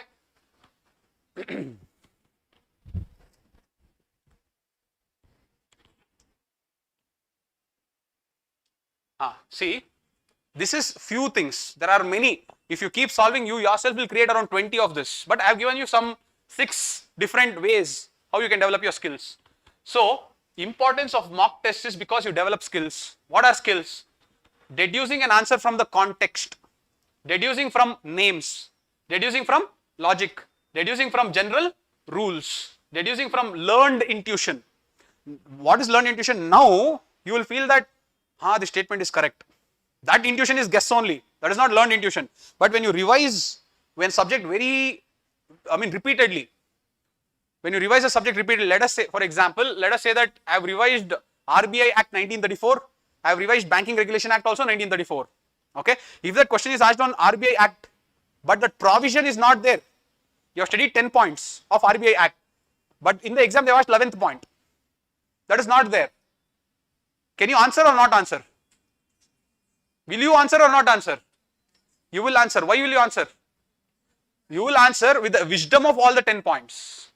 That wisdom of all the 10 points that will help you to reach the answer in that 11th point is what is known as learned intuition. I will give you an example of all these things, but these are the different things. Then deducing from language. These are few skills that we learn. Let me show you one sample examples of how it works. Okay. Look at this.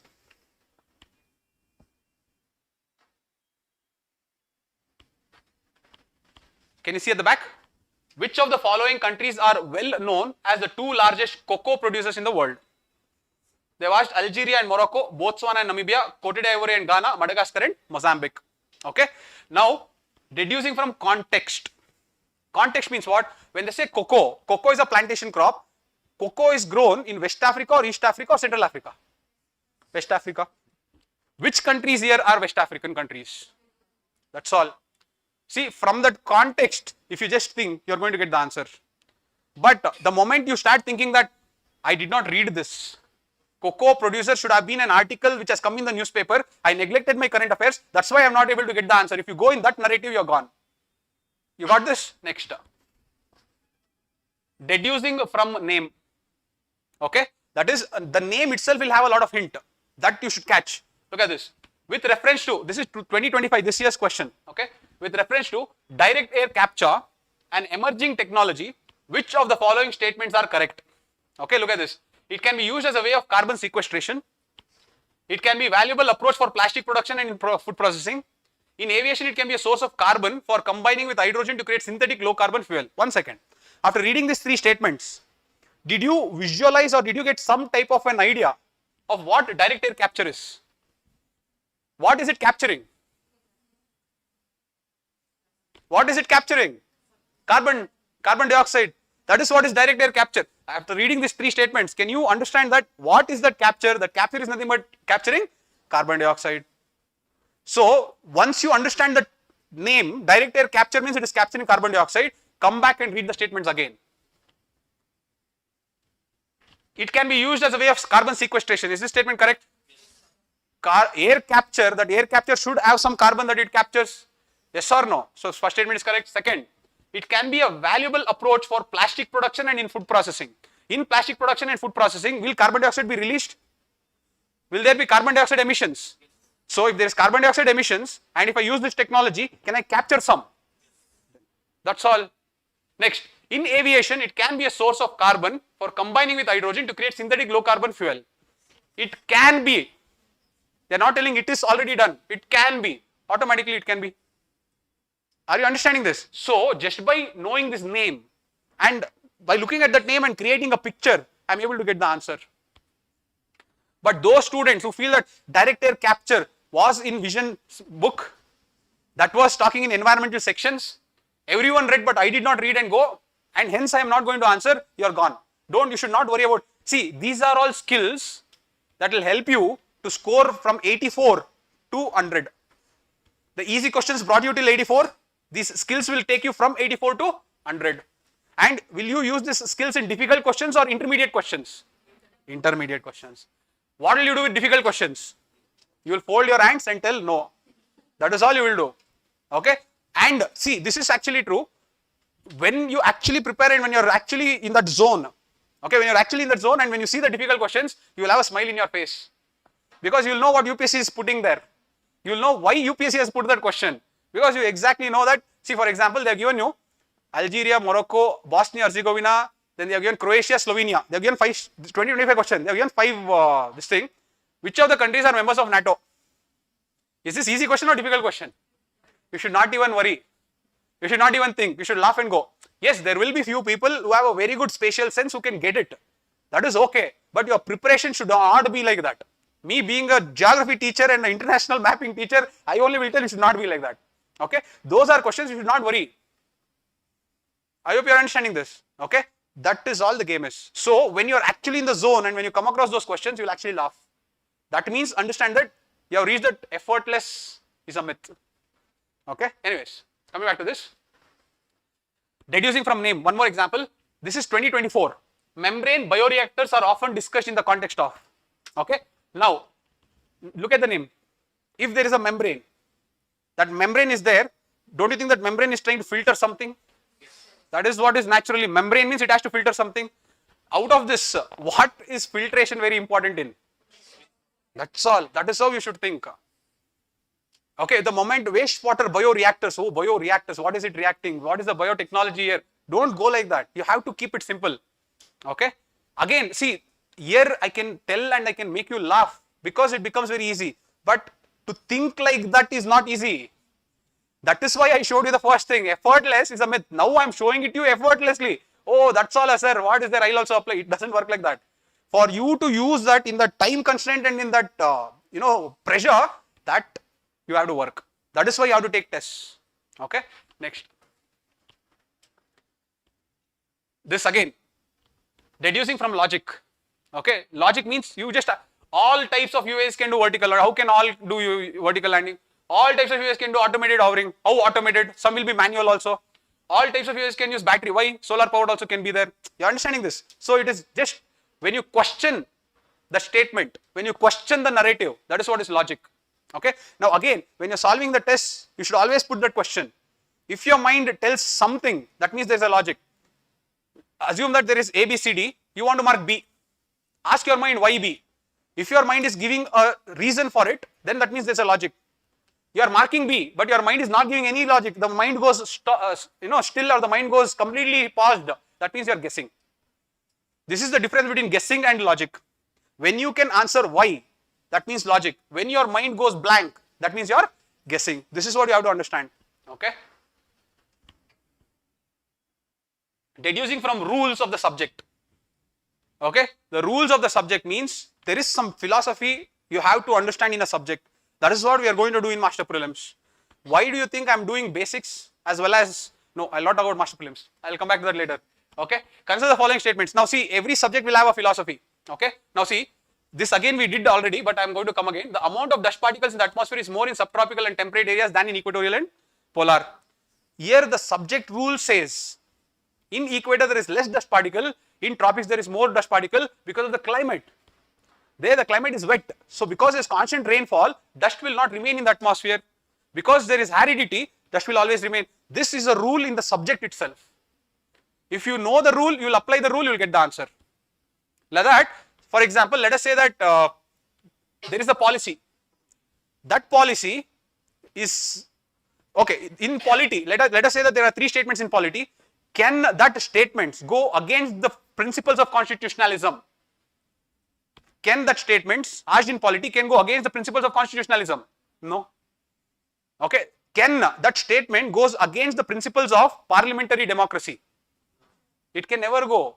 That is why, can the president take anything without the advice of Council of Ministers? He can never. Let that be anything. The action can be pardoning, the action can be passing the bill, whatever it is. The president by rule can never take decisions outside the competency of Council of Ministers. See, that's a rule. You can never abridge it. That is what is the rules of the game. Okay, next, let me show one more. Consider the following statements about Rajaram Mohan Roy. He possessed great love and respect for the traditional philosophical system of the East. He desired his countrymen to accept the rational and scientific approach and the principle of human dignity and social equality of all men and women. Okay. Now, the rule is Rajaram Mohan Roy a reformer or not? Social reformer. Okay. Now, if I remove Rajaram Mohan Roy, the rules of social reformer you know. The rules of what is the rule of a social reformer in Indian Renaissance you will know. If I remove Rajaram Mohan Roy and if I add Ishwar Chandra Vidyasagar here, will it change? You are understanding this? It will never change. That is the rules. The moment you understand the philosophy of the subject, let them remove the variable and put whatever, the answer will never change. That is why understanding the philosophy is very important. I'll give you one more example. See, if let us say the government has introduced a program and because of introduction of the program, there is depreciation of rupee or there is inflation happening, can this be a possibility? It can happen in exam, can they ask like that? They'll never ask. Because since the government questions are set by the examiner is part of the government, the policies that they'll show will never be shown like that. I hope you're understanding this. The rules of the game is whatever policies that we bring in the economy should always help control inflation, should always create price stability. Yes or no? So the moment you realize that rules, you'll be able to eliminate a lot of answers. Let us say government schemes, midday meal scheme. They have given you every day a kid has to have 300 calories or let us say 150 calories. Okay. Now, if you with common sense, is 150 calories enough for a person? If you think like that, you will get the answer.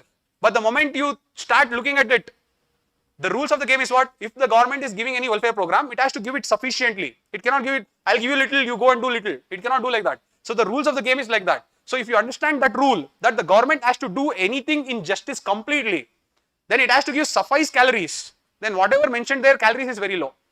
That is how you have to play. This is what is called as playing rules with the subject.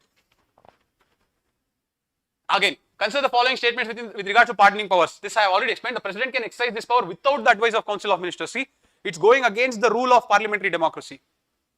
What in polity it becomes very easy. You let them ask you a question on judicial custody. Let them ask you a question on police custody. Can judicial custody and police custody abridge fundamental rights? It can never.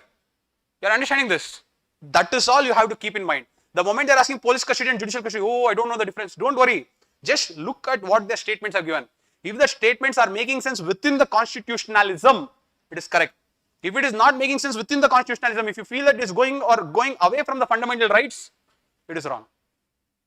I hope you are understanding this. Okay.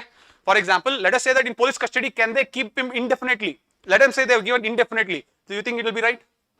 No time limit. Do you think it is right? You are understanding this? But if they give that person can be held in the police custody for a specific time. They have not mentioned, they have told specific time. Is this statement correct? This is all you have to play. This is called rules of the game. Every subject will have rules of the game. That is what we have to learn. That is what we will be learning. That is why basics are very important. Okay. Anyways, next. Deducing from learned intuition. As I told you, this is a question on activated carbon. What is learned intuition? You should have some idea about what is activated carbon. Otherwise, you will not be able to get the answer right. Learned intuition is activated carbon. That means it is a carbon component that has the ability to absorb carbon or absorb carbon. That is what is activated. The moment you have this much knowledge, your intuition will work here. But if you have not learnt about it only, the intuition will not work. I have given this as an example. For example, let us say you have learnt a lot about Cholas. Okay, the question in the prelims paper is, according to the inscription, Cholas encouraged local self-government. Now, many people, the moment they see they are going to go wrong there because they are going to, is this correct? What do that this? It really doesn't matter. Okay, with that learned intuition, do you think the Cholas have helped local self-government or not helped local self-government? Go for it. That is what is learned intuition. Learned intuition is you have developed a wisdom and that wisdom will help you guide the answer. Okay, because every time expecting that whatever you have read will come in the question itself is wrong. The moment you start thinking like that, you have gone wrong. So be very careful with that. Okay. The next is deducing from the language. Okay. This is also very, very important and very, very nice. This does not happen usually in coaching institution tests, but this happens mainly in UPSC. Why? Because UPSC purposely does it. Coaching institutions will think that we are smarter, why should we do it? But UPSC is not worried about showing yourself that I'm smart. UPSC is worried about getting the right people into means. So look at this. This is again 2025 question. Whatever questions I have shown you till today is either 2025 mainly, 2024 little. I have not gone beyond 2024 at all. Look at this. The state government loses its, I have put this question in medium. I did not show an easy question also. So remember, in medium also you can get so many things right. But anyways, look at this. The state government loses its executive power in such areas and a local body assumes total, oh I'm sorry, I have to read this. With reference to the Constitution of India, if an area in a state is declared as scheduled area under the 5th schedule.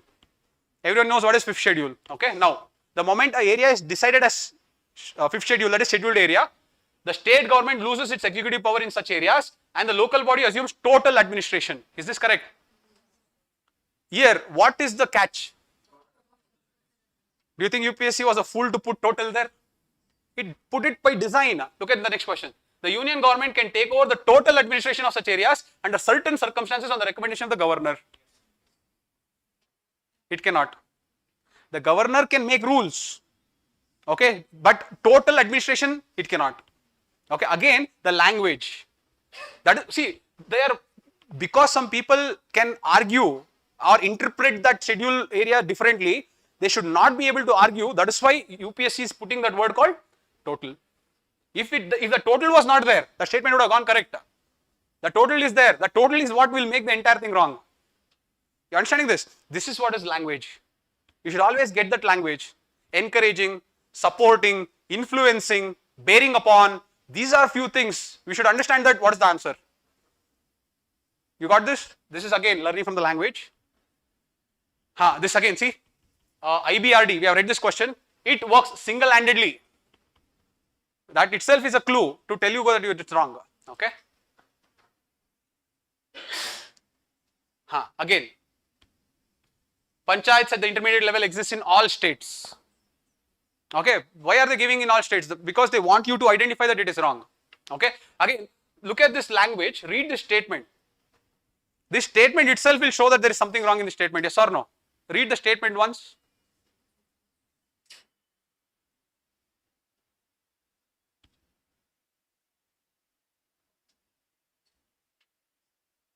Don't you think that there is something wrong with the statement? What they have done is, they have taken a provision from the State Finance Commission and there they have added intermediate level and intermediate level here.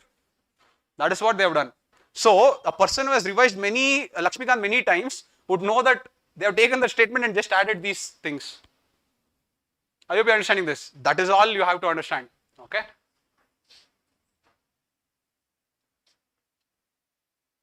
Okay. So, let us go back to this.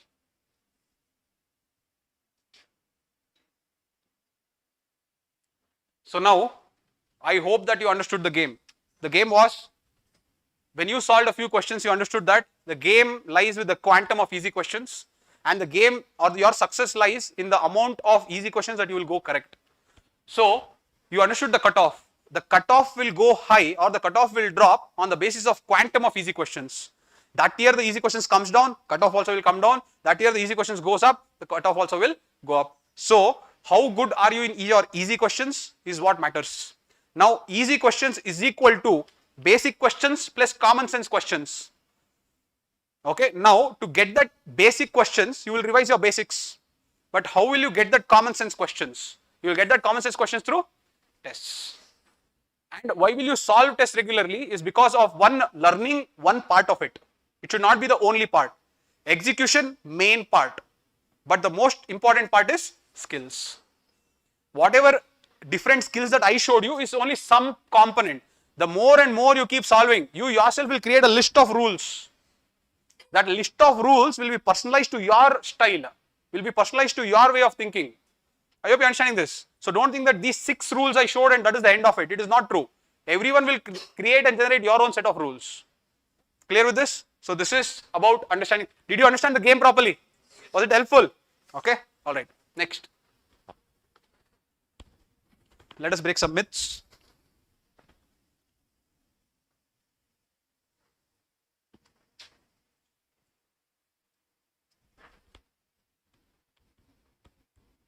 Color of the screen. I've already created it. Now I cannot change it. Yeah.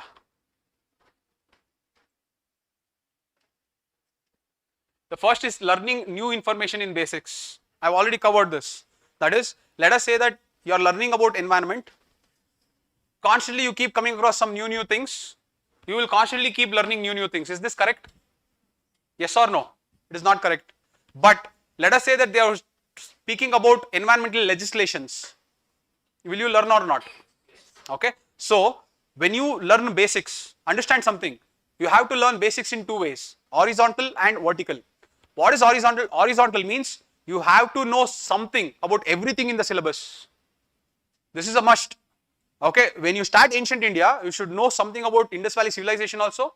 You should know something about the invasion during Alexander also. You should know something about the invasion of Shakas and Kushnas also. You should know something about Kadambas also. Every dynasty that is there, you should have some knowledge. You cannot outrightly leave anything. But that is the horizontal. How will you build the vertical? The vertical should always be built on recurring themes. In the same ancient India, your emphasis should be on Indus Valley. Your emphasis should be on Mauryans. Your emphasis should be on Cholas, Guptas. Are you understanding this? Your emphasis should be on some things. Why? Because recurring themes. Not, see, there also I will tell you the logic. Whenever UPSC is asking about a new phenomena in a subject, will it ask much difficult question or will it ask surfacial question? That is why you should know surface. If UPSC is asking about Buddhism, because UPSC has already exhausted all the questions, obviously it is going to go deeper. So, in the recurring themes, because UPSC has already exhausted asking everything, it will always ask deeper. So, you should always build depth. Whereas in Gahadawalas or in Kalachuris of Jabalpur, you are understanding this? When they ask about Kalachuris of Jabalpur, will they ask you at the surface or will they ask you at the depth? That's all. If you know about the superficial knowledge of Kalachuris of Jabalpur, that is enough. But because they have already exhausted asking about Ashoka, they will obviously go deeper. You understood this? So, in the basics, learning new information on basics should be both horizontal and vertical. Horizontal should always be just coverage, vertical should always be depth. Horizontal should cover all the topics, vertical should be to cover only recurring topics. Keep this in your mind. Okay, next. Reading multiple sources to cover more syllabus. Oh, for example, I will tell you, now you will tell no, now I will tell you what happens. Let us say that you sat in my geography class, I did not do plate tectonics.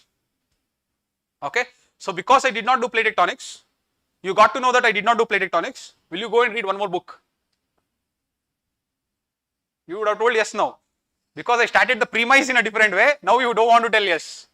Okay, see, the moment you get to know that I have not done something, your mind tells that to get that done, I have to read a new book or a new, don't do.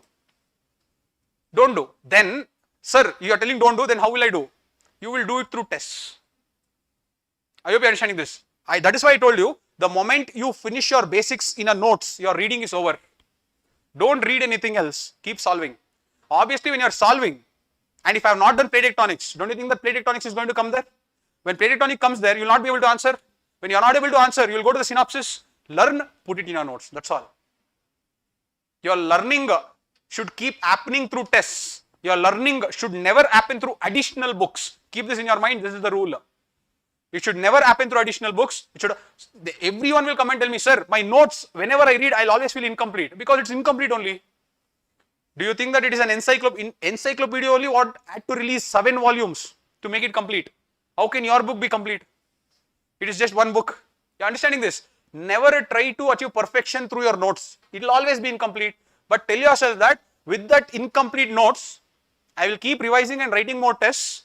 And when I keep writing more tests, I will go towards completion by adding new things to my notes. I hope you are understanding this. That is how it should work. Your note should become complete through value addition from the tests. Your note should never become complete by reading a new source. Keep this in your mind. Don't under any circumstances read new things just with the perception of completing your notes. You are going to go wrong there. Okay. Third, looking at many classes to understand basics better. That is, you came to Sudeep sir, geography, it was okay. I felt that I did not get that strength in geography. Now let me try in Delhi. There is one lecturer who's teaching geography very well. I'll try that course also. There also you failed a little bit. I'll join one more course also.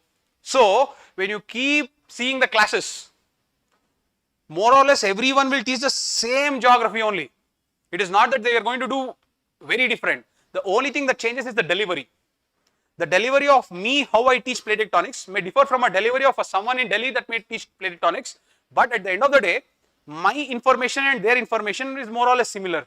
So what happens, your perception is, just by taking a course somewhere, I am going to learn something new. It will not happen. You are going to learn the same thing again in a different way of delivery, that's all, but you are not going to learn something new. So stop taking more classes. Sir, I am watching this classes in the Telegram, I am watching that classes in the Telegram. You watch, but there has to be some end to it. If you have watched once and made notes, that is over. Watching one more class will not do you any good. That is a false perception. Don't fall for it. If you have watched a video and made notes, revise that notes and keep writing. How will you crystallize a concept is also through test only. You will not crystallize a concept by listening to the concept from another faculty. This is not going to happen. Okay. One more myth, CSAT. How many people here who are working on CSAT are watching classes? Sir, my quant is not that good, so I am watching classes. How many after finishing one level of classes, how many people have gone to the second level of classes? That means from one faculty you did the classes, you did not feel satisfied, you want to get that completeness. So now you have gone to another class and you are watching that class also. How many people are doing this? Yes or no? Everyone will be doing this, I can understand. I am not here to judge you. I am only trying to make you understand the wrongness in it. When you sit in CSAT and when that lecturer is explaining, you will always feel, that's all, even I can do it. What is there in that? Only scratching here and there, I'll get the answer. And when that lecturer will make you do worked example also, you will feel easy. Why? Because whatever the worked example is there is minute changes of whatever the lecturer has taught in the board. So then also you will feel easy. But the same question, when it is asked in the question paper, you are not able to get the answer. So when you are not able to get the answer, what is the perception that you get? Oh, that lecturer did not teach me properly. Maybe I did not understand properly. So what do? That lecturer did not teach me properly. That's why I am not able to do in the exam. Let me go and do this particular classes in some other lecturer. So basically you are trying to create your competency by seeing classes and not by solving. That is the mistake. You cannot create competency by seeing different classes. You are going to get an idea of how to solve by seeing classes. After looking at that idea level, you have to go to the level of execution. That is where you have to take the question papers and come and solve. Let us say I have sat, time and work is so easy, just LCM if I take and if I do I am going to get. But the same time and work if I do in the question paper, I am not able to solve. When you are not able to solve, that frustration is important. Remember, that frustration, that pain, that humiliation, that anger, all those things are important. So when you are not able to solve the same time and work, even after listening to the class, it is not the fault of the lecturer, nor it's not the fault of you. That is where the competency happens. That is when you have to go to the synopsis, check why are you not able to solve. The same probability that you learned in the class, you are not able to solve in the question paper, go back to the synopsis, check why you are not able to solve. When you keep doing this for 10 days, the 11th day, automatically you will start solving 2 or 3 extra problems. When you do this for 20 days, automatically on the 30th day, you will start solving more or less time and work problems. I hope you are understanding this. This is how competency is created. Competency should not be created by watching any class. That is never going to happen. So stop making or thinking that by watching some class I am going to get competency. You will not. That is why my program also I have designed it in a way where we both will work together. It is not that I am just going to start telling you some stories, you are going to listen, feel good, go home, relax. It's not going to happen like that. We'll come back to that later. But again, the idea is, don't keep watching just classes. It is not going to do you any good. Ancient India, once you have learnt, that is all. If you go to one more lecturer also, they will also do the same thing. More or less here and there, they may add extra things. Overall, structurally, that is all Ancient India is. Then how to build competency over that is through test and your execution in the test. Understood this? Okay. Next, overhyping PYQs. This is one thing that is happening. Look, why do we have to analyze PYQs? 2 reasons.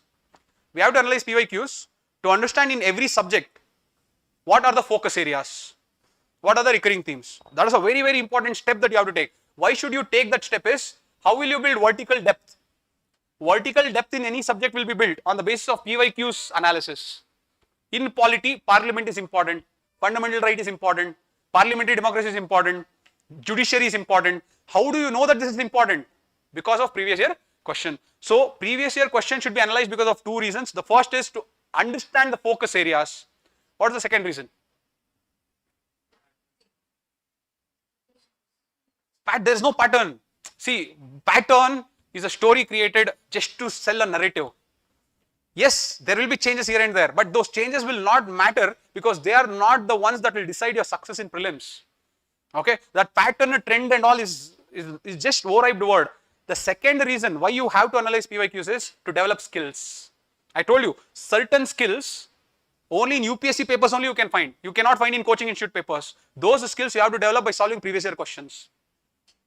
Now the third and the most overhyped and wrong way of misguiding aspirants is, there is this thing going on that they have asked one question, there are 4 options, one is the correct answer, there are other 3 options, research on the other 3 options. Is this going on or not? This is purely misguided. See, if you take the last 15 years, from those options another question is asked, that way you can map how many questions in the last 10 years? Maximum 15 to 20 questions. In the last 10 years, that means 1000 questions. In 1000 questions, we can map 20 questions or 30 questions where from that option question is being asked. Now taking that UPSC may not be asking like that also, it may just be a coincidence. Okay, 20 out of 1000 is coincidence only. Okay, but let us remove that also. Let us assume that UPSC is purposely researching that 4 option, within that only it is giving for them to identify the clue. Only smart people should identify this pattern and they should work like this so that they will clear. This is, let us assume that UPSC is thinking like this also. Do you think, is there a better returns on your time by investing on all the options and going, or revising basics? That's all. This is where PYQs are getting overhyped. Don't sit and do all those things. 4 options, I'm going to research on the 4 options and write notes. Don't do all these things. You are going to do PYQs only for 2 reasons. The first, understand the recurring themes. Because recurring themes are the ones where you have to build depth. And how are you going to build depth? Through tests. The second, understand the lines of thought, understand the skills. This is all you are going to see the PYQs, nothing else. Okay? Alright. So I hope these are some of the myths that I have broken. Most important myth that I wanted to break is, watching classes will make me competent. Yes, watching classes will help you love the subject. Watching classes will help you understand the concepts. Watching classes will help you learn the basics. This is true. Watching classes will make me competent is a wrong statement. And anyone who wants to go to attend a class to become competent, please don't go. You are going for a wrong reason. If you want to become competent, you solve tests. Then you will become competent. You face the hard work. Don't try to circumvent the process and become competent. That is not there is no path like that. There is no one in the UPSC topper list who will come and tell that I did not do this but still I cleared. No one. So there cannot be a way where you can build competency without working hard. So if you want to build competency, stop going to classes and start working on yourself. This is the myth that I wanted to break. Okay. All right. The next is overall. Okay. What did we understand? To just summarize, you people only tell me. First one. Focus on basics, because it is the basics that is actually the hero of the exam. Unfortunately, the hero is not getting the spotlight. Second, execution is as important as basics, and to execute, what will you do? You will take a lot of tests, and the marks that you get in tests, will it matter or not matter? Doesn't matter. Don't even care. But how well are you able to get the basics right? Does it matter in the test? How well are you learning the recurring themes from the test? Does it matter? Yes, this is all matters.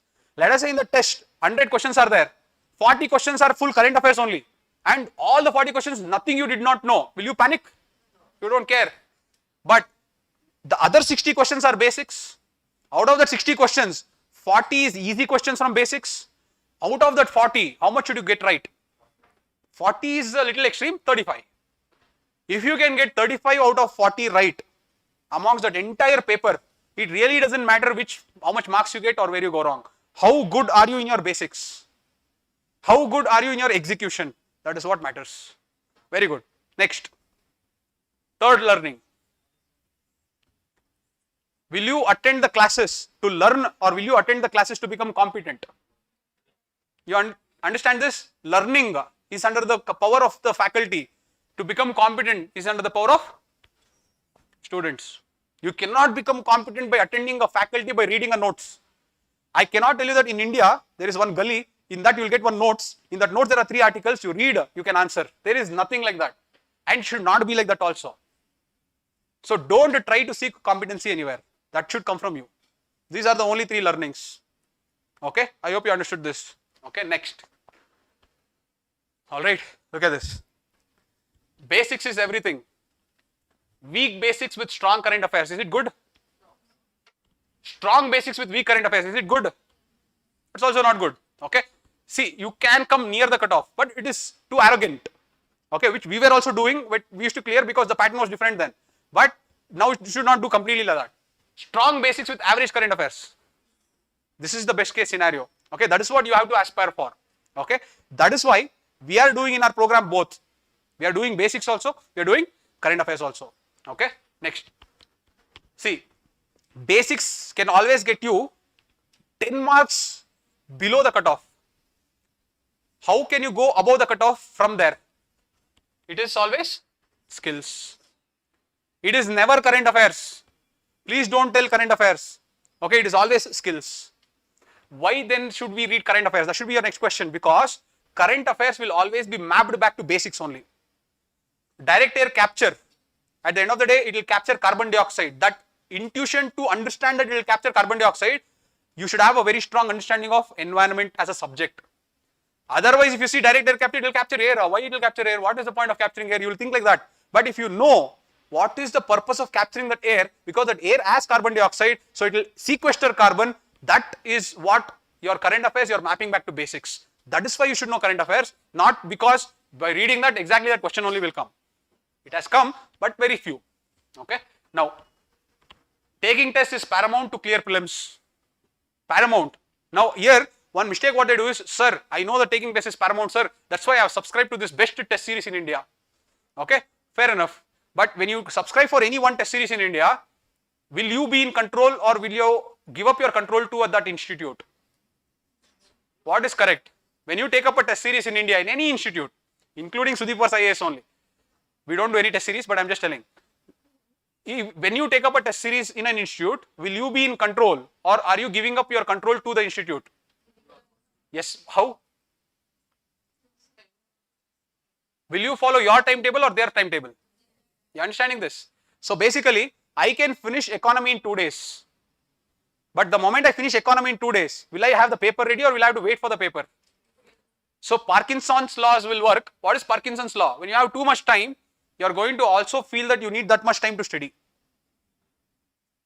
Understanding this? This is again something that we'll break. We'll come back to creating a system and then I will tell you. But overall you understood that. Okay. Taking the test is paramount, but taking the test should be on your terms and not on any other terms. Remember that. Okay. Next. Reading stops early, solving goes till the end. True or false? Reading stops early. When will you stop reading? That means when your polity basics 1 notes is over, you stop reading polity. That is, you have read Lakshmikant, stop reading polity. How to enhance your knowledge in polity then? Solve tests. You finished reading geography. You read all the NCERTs of geography, you have read geography over notes. You stop reading any more geography. You enhance your knowledge through tests. So in any subject, let there be 1 notes and let that subject be incomplete only, you don't care. But what will you do? You will keep solving tests. Okay. The next one. Revisions are like prayers. You pray to God. The more you pray to God, it doesn't mean that the God will be more inclined towards you. That means I will do all the criminal activity and I'll go keep praying. So the God, it is not like that. The more you pray, that praying is actually an intrinsic phenomena that will make you be more obedient. That will make you be more positive. So that praying is not asking any external validation, it is actually internal reformation. The revisions also work like that. Revisions you are not doing thinking that the questions will directly come from your notes to the exam. Revisions you are doing because the more you revise, the better you will apply the knowledge in the exam. So if you can think like that, revisions will actually be more impactful and you will enjoy revising. Otherwise what happens, whenever you are revising, what if this question does not come? What if this topic does not come? This topic only has 3 points. What if they ask 4th point? Only this thing will run in your mind. Everything is negative. This is not correct. You are revising with an attitude that I am going to understand the subject. I am going to understand the concept. If you follow that attitude, you will enjoy revisions. Okay. The last is approach depth thematically. Depth means vertical. Never try to research something that UPSC has not asked. This is a general rule. This is one more rule. I forgot to tell it here. The more you solve, you will get to know. UPSC questions. Whenever a question appears difficult in UPSC, the answers will be easy or difficult? Easy. That is one more rule. Like that, I can keep telling you rules. The more you will keep solving, you will keep understanding the rules. Okay. Anyways, so overall, these are the rules of the game. Did you understand the rules of the game? Okay. All right. Now let us create a system. Okay. The system is, it has 4 dimensions. The system will always have 4 dimensions. You should always work on the 4 dimensions together or separately. Together. You should always, under any circumstances, when you divide your day should always be working on these 4 dimensions together. Okay. So what are the 4 dimensions? The 8 core subjects, the current affairs, the test series, CSAT. All the 4 you have to take together. Okay. That is how I have designed the philosophy of Master Prelims, but I am not going to tell that philosophy here and spoil the momentum. My idea is, irrespective of you join or not join, this should be your system.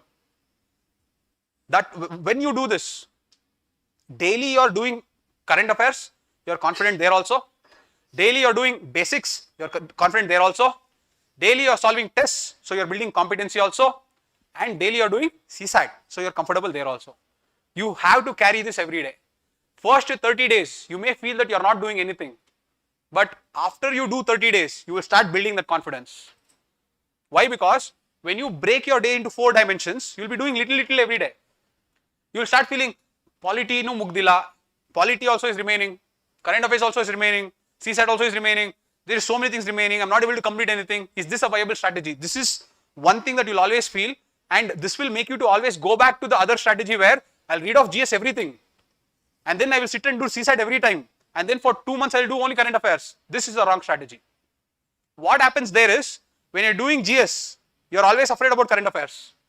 When you are doing current affairs, you are afraid that you will forget GS. And when you are doing CSAT, you are afraid about both GS and current affairs. So that anxiety will constantly keep playing you. That is why balance all the 4 together and go. Okay. Now, obviously the 8 core subjects, everyone knows this. You have polity, economy, modern India, ancient medieval art and culture.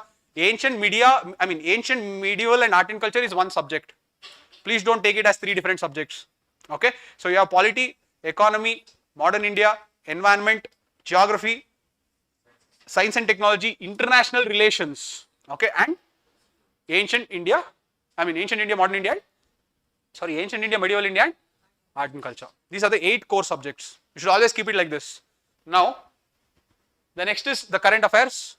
Again, I have written one source. I have written here the play. We are going to play that. That's why I told you to bring the papers. Okay, so we were going to do something called subject play. You will understand what is the subject play at the end. Okay. Now, 8 core subjects you should always play. You should always play around. You should not look at it conventionally. Okay. I will tell you what is that play at the end. Now, the current affairs. Here I have written one source. Always stick to that one source. You are going to read PT 365, read only PT 365. You are going to read any other new thing, read only that thing. Don't be in that fear of missing out. Don't think that what if questions do not come from this. Understand the truth, questions will not come from anything. Whatever you read, the questions will not come from there. So, when questions are not coming from there, then why to read is because what if it comes directly? Only for that you are reading. You are not reading because it will come directly. You are reading it as a second layer of security. What if? So, maintain one source. Okay. For people who have taken Master Prelims, I will tell you how current affairs will go. That is a different thing. But current affairs, one source. Third, test series. How should test series go? Test series should always go in conformance or in consonance with the basics. Tell me, how many days do you need? Frankly, how many days do you need to finish economy? How many? 5 days. Okay. So, if you can finish economy in 5 days, the 6th day, you should take 2 tests of economy. If you can finish ancient and medieval and art and culture in 3 days, 4th day, you should take the full length test of ancient, medieval and art and culture. If you can finish modern India in 2 days, 3rd day, you should take 2 tests of modern India. The point I am trying to tell is, tests should go in conformance or tests should go in concurrence with the basics. That is where the competency in basics is built. Otherwise, you will not get that competency in basics. You will feel that you are studying the same thing. How will you build that competency is taking tests. That's what I told you. If you read economy and you have taken, let us say, economy subject-wise test. In that subject-wise test, they have added 40 current affairs. Doesn't matter what happens in current affairs. But the basic economy 50 questions, how much did you go correct? Did you go 90% accuracy correct? It's good. Your main job is, you give me any question paper, sir. I have revised economy. I know the subject of economy. You give me any question paper. It can be any institute. If you take that question paper and if you filter out all the unnecessary things and take only the basics, and if you can get 90% accuracy consistently in any question paper, that means your basics are strong. And that is how you should validate. Take the subject, revise them, take the test. Your accuracy will not be 90% at the first go. But the more and more and more you keep practicing, your accuracy will gradually improve. Don't take all the 100 questions to assess your competency. That is wrong. You should always assess your competency on the amount of basic questions that was there and the amount of basic questions you went right and you went wrong.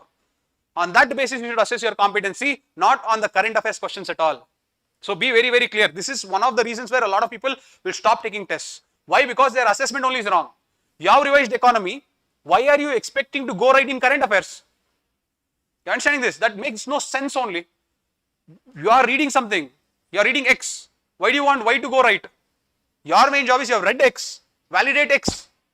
That is what you have to do in basics. So, how will you create a system is, you have to make sure that you balance all the 4. But whenever you finish a basic subject, what should you do? You should take 2 tests. And when you take 2 tests, validate how good is your accuracy in basics. Don't worry about other things. Okay? And the last is CSAT. Main problem that happens in CSAT is a lot of people are seeing different classes. A lot of people tell me, sir, I will take questions and solve. A lot of people will tell, sir, I will take previous year question and solve. There are only 10 papers of CSAT in previous year question. After 10 days, what will you do? If you take one paper and solve every day, after 10 days, what will you do in CSAT? That is my question. So, the problem what is happening is, when they say they are solving previous year question, in that CSAT, they are going to take only some questions that they have studied from that topic and then they are going to solve. This is wrong. You will not work. You will always feel easy. How to work in CSAT is, look at this. You are taking any class, you take. I don't care. But create a deadline where all the concepts should be done. That is, in quant, you have all the topics. On all the topics, you have done 10 worked examples by looking at the class only. On logical reasoning, you have all the concepts. You have done 10 worked examples on all the topics. This is over. This is called ideation stage. Ideation stage means you have got some idea about all the concepts in CSAT. Learning is not yet started at all. This is not called learning. This is ideation. After you finish this, starts learning. How do you start learning is, you go to the bookstall. You ask them to give CSAT papers of any institute, any year. Let it be 2025, 2024, 2023, 2020, 2019, 2017, it doesn't matter. At the end of the day, you want question papers. Take the question paper, take the synopsis of 100 CSAT papers, bring it home and keep. You have learned all the topics once, that is worked examples you have done. Now, don't read anything or don't see any more classes, build competency. How to build competency is, every day, 2 hours, take a CSAT test. Sit and try to solve 80 questions in 2 hours. For the first 10 days, I can bet you that most of you cannot even solve 35. You will stop only up to 35. But as and when you keep solving, let us say 10 days you solved, 11th day, you will go to 40. After 20 days, you will go to 45. After 1 month, you will go to 50. If you solve every day one test for 2 hours, after 3 months, you will be solving almost near 70. Now when I say solving, does not mean that you have to get right answer for everything. I meant attempting to solve. Most of the people in UPSC CSAT paper, you wouldn't have even solved after 35 or 40. You would have stopped there because time got over, sir. Yes or no? This is the problem. Why? Because you have not built your competency in solving.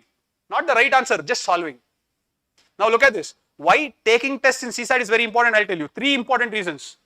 First one is, when you take a test, the test paper will have quant also, logical reasoning also, comprehension also. Will you emphasize on one or will you give emphasis on everything? Everything. So RC is also taken care. Comprehension, logical reasoning, quant, all the 3 are taken care of. Second reason is, in quantitative, when you're solving a question paper, you will find probability also, you will find permutation combination also, you will find time and work also, you will find number system also. So you are exposed to different topics at one go. But when you sit at home and do your only one topic, on time and work only you will spend 2 days. On number system only you will spend 1 week. But in question papers it doesn't happen like that. It will give you the exposure to all the topics at one go. That is why you have to solve tests. Third and the most important reason is, in the entire 80 questions of UPSC CSAT, UPSC is very clever. It will sprinkle the easy questions so that it is equitably distributed across the spectrum of questions. So when you solve only 40 questions, you are getting hold of those easy questions within that spectrum, but you are letting go of all those easy questions on this spectrum. So the more you keep solving, the more you are going to get exposed to those easy questions, you will catch them and you will get them right. So the idea is very simple. When you solve 70, you will catch that easy questions that are very easy and you will get right the 30 questions easily. Now these 3 qualities will develop only if you solve question papers, if you stop seeing classes. So whosoever, online or offline, who feel that by taking CSAT classes I am building competency, is falling in a trap. You are taking classes to get the idea. After getting the idea, you will be able to build the competency only through taking tests. And that test should be taken 80 questions in 2 hours only. Don't sit 10 questions for half of a day. Useless. You have to play with that pressure. Now, 2 things I want to tell here. One, when you do this, let us say that, sir, I solved only 35 questions, sir. Now, when I go to the synopsis, how should I introspect? You have solved 35 questions. In the 35 questions, you felt a lot of areas where it was easy, but you could not get the answer. You go to only the synopsis and check them, not everything. In 35, there are few questions where you have gone right. There are few questions you have gone wrong because it was too complex and you shouldn't have attempted. But there are few questions, it was actually easy, but you were not able to find the answer. Go to the synopsis and only check them. Don't worry about others. Don't worry about the other, whatever you are left here, don't worry about them. But as and when you keep solving every day, your spectrum of solving will increase. Even then also, always go back to the synopsis and only check those problems where you were so near to get the answer but you did not get. So when you keep checking them, you will start building competency in every topic. Don't sit for 2-3 hours, look at the synopsis, one problem, so this side, this, don't do that. You should only see the problems which you were very close but you could not get. Clear with this? Now, one of the psychological play that UPSC does in CSAT is like this. Here, most of you people, seating arrangement. Have you heard this topic? How many people feel seating arrangement is an easy topic? Correct? Normally, because it's pretty easy, you have to just shuffle here and there and you will get the pattern and that is how it goes. How many people feel permutation combination is a difficult topic? Okay, look how UPSC plays here. Seating arrangement, they will give you 7 variables. They will tell play. Permutation combination, they will just give you 2 variables. You just have to add or subtract the 2 variables by taking combination. Build a cricket team with 5 bowlers and 6 batsmen. It is not difficult, it is actually very simple and straightforward question. Seating arrangement, they have created 7 variables. But our psychology says, the moment we are seeing a question on seating arrangement, this I will do. Why? Because our mind is tuned that logical reasoning is easy.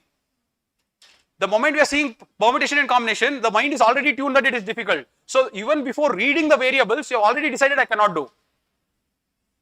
But UPSC has played a game there. When you sit for that seating arrangement, there is so many variables, you are wasting your time. That question was actually designed for you to live. It was not designed for you to solve. And why are you solving is because you are under the false perception that you are good in seating arrangement.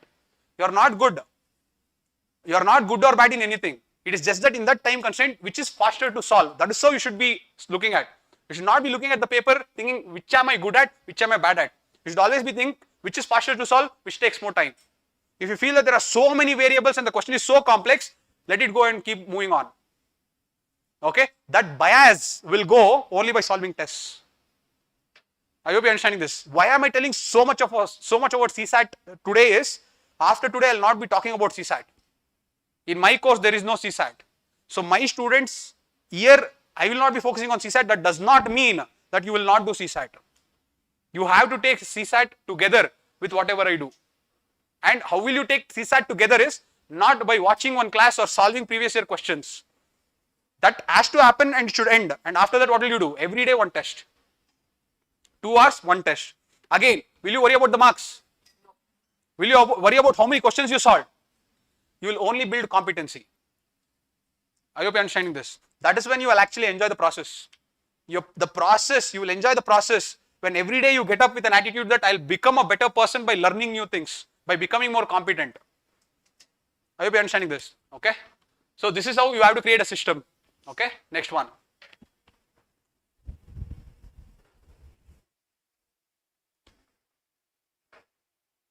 Okay. Now, you have created a system. What is the system? The system is, sir, I will take current affairs, I will take basics, I will take CSAT, and I will take, what's the other thing? Test series. I'll take all the 4 together. Now, after taking all the 4 together, you have to create a approach. That approach can be anything. It can be 4-cycle approach. It can be a 3-cycle approach. It can be a 2-cycle approach. What is 4-cycle, 3-cycle or 2-cycle approach? It is like this. From today, there are 8 core subjects. If I take 5 days to finish one subject, and then if I want to take 2 tests after every subject, that means 6 days to complete a subject. There are 8 subjects. How many days will I complete first cycle? 6 days to complete one subject with the test series. 8 subjects are there. How many days to finish one subject? 48 days. 48 days, first cycle is over. Second cycle starts after 48 days. Now, instead of taking 6 days, how many days will you take? 4 days.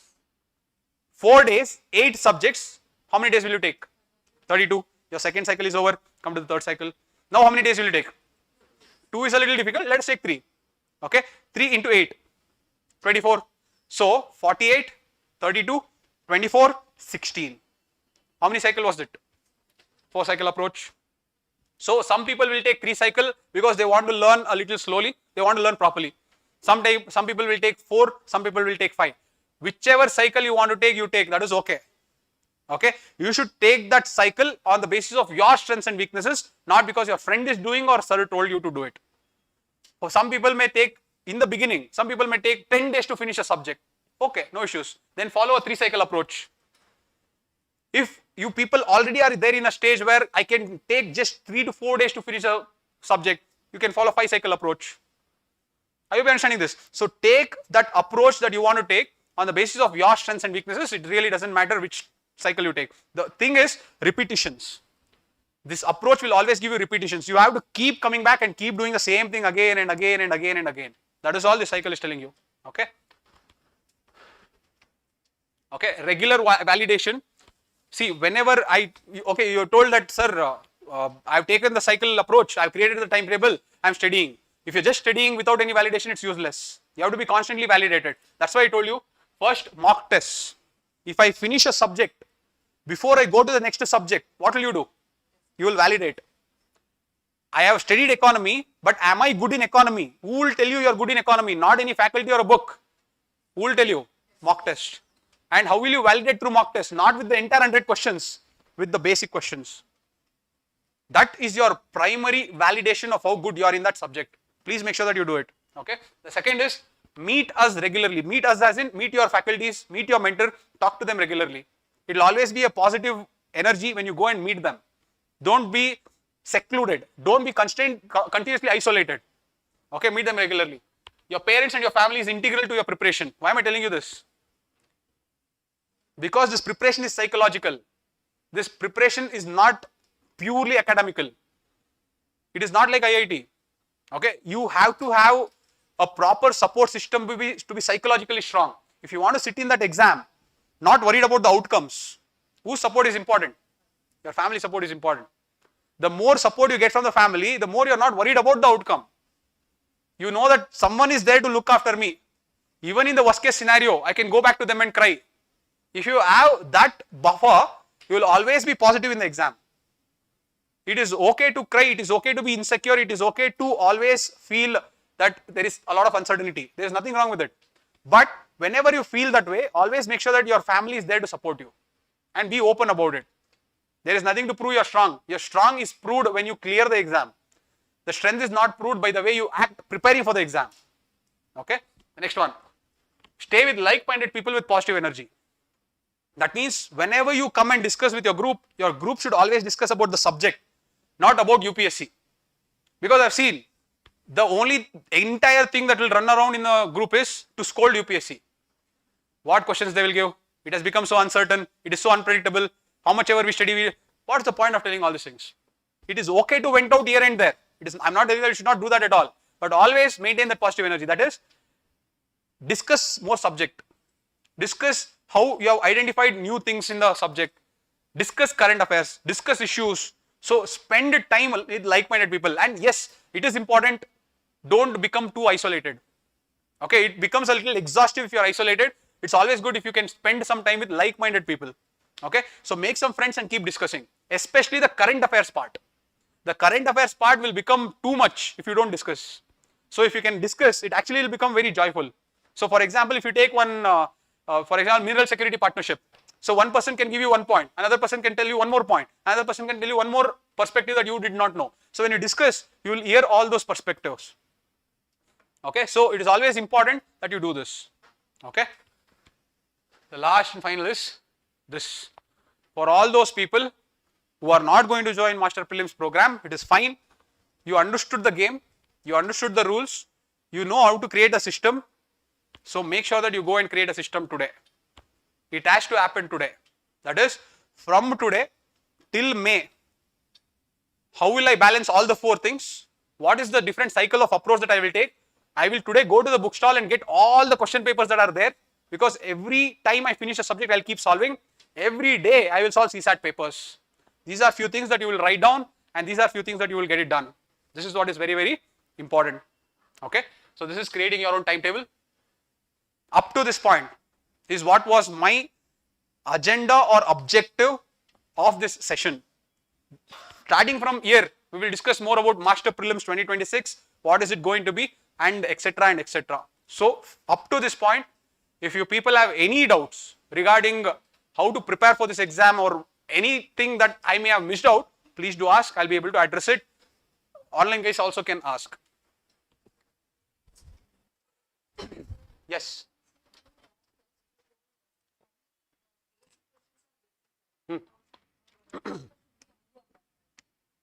How many basic questions? So basically, once you have solved the entire paper, take just 10 minutes. Just go starting ticking. These are basic. You just tick all the basic questions and go. Then just count how many are basic questions, and then start evaluating how many did you get right in that basic questions. That is all you should focus on. Okay. See, now when they ask you police custody in what is, let us say, police custody and judicial custody, they have asked as a question in your mock test, which is not there in Lakshmikant. That is also basic only. Don't go off into current affairs. Okay. But they have asked what is Bharatiya Nyaya Sanhita section, something that is there in news, then that is current affairs. Okay. So you should know how to segregate basics and current affairs. Okay. Was this helpful? Okay. Overall, this is the system that we will be following. Okay. This is the system that we will be following. Shall I start off with Master Prelims then? Okay. Do you want to take a, yeah, sure. I should have kept it somewhere, but I could not find a proper place. Catch. Anyone wants water? Or, okay, let us take 5 minutes. Okay, 5 minutes break. You can refresh. The water bottles are here, or you can use the restrooms and come. Okay. 5 minutes. We'll get back.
Okay guys, let us now continue. Let us talk about our program.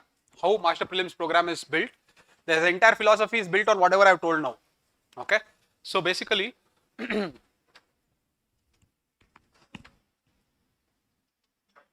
is something I just wanted to tell. What are the do's and don'ts? If you want to clear prelims, this is the do's and don'ts. Do the basics right. Apply common sense. Identify inch to get the answer. Manage time better throughout the exam. This is all you do. You will go correct. This is all is the trick. This is all is the secret why we keep clearing prelims every time. Not because we are going to study some secret source.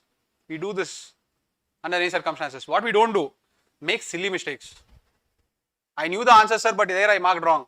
I did not read the answer question completely, sir. I marked it off. This, even if 2-3 goes also, that 2-3 is not that you lost 6 marks. You almost lost 8 marks. Okay. Don't take unnecessary risks. Always assess the risk on the basis of quantum of easy questions. If the quantum of easy questions are very high, you can take a few risks. If the quantum is less, don't take. You know that the cutoff will fall. Don't worry about it. Okay. Read all questions calmly. This is the most important skill. If you don't have the ability to read all the questions calmly, you have lost the game even before you go to prelims only. That itself is a very, very important skill. That is why that speed session, I told you, when I say speed reading, it means 2-3 things. You have to read fast, you have to read completely, and you have to identify hints. So you have to do all the 3 together. So that takes a lot of practice. Okay. Correct? I'm sorry. Okay. Okay. Some opposite of this don't do. Okay. That is, don't try to, change that energy levels in different questions. That is what I wanted to tell. This is the actual secret. Okay. Cutoff is equal to marks from number of basic questions plus number of easy questions. This is all cutoff will be. Cutoff will never, they will tell you the toughest exam in this country, the toughest exam in India, the trend is increasing like anything. Now they are asking 3 variables in match the following. Your success is not dependent on that match the following.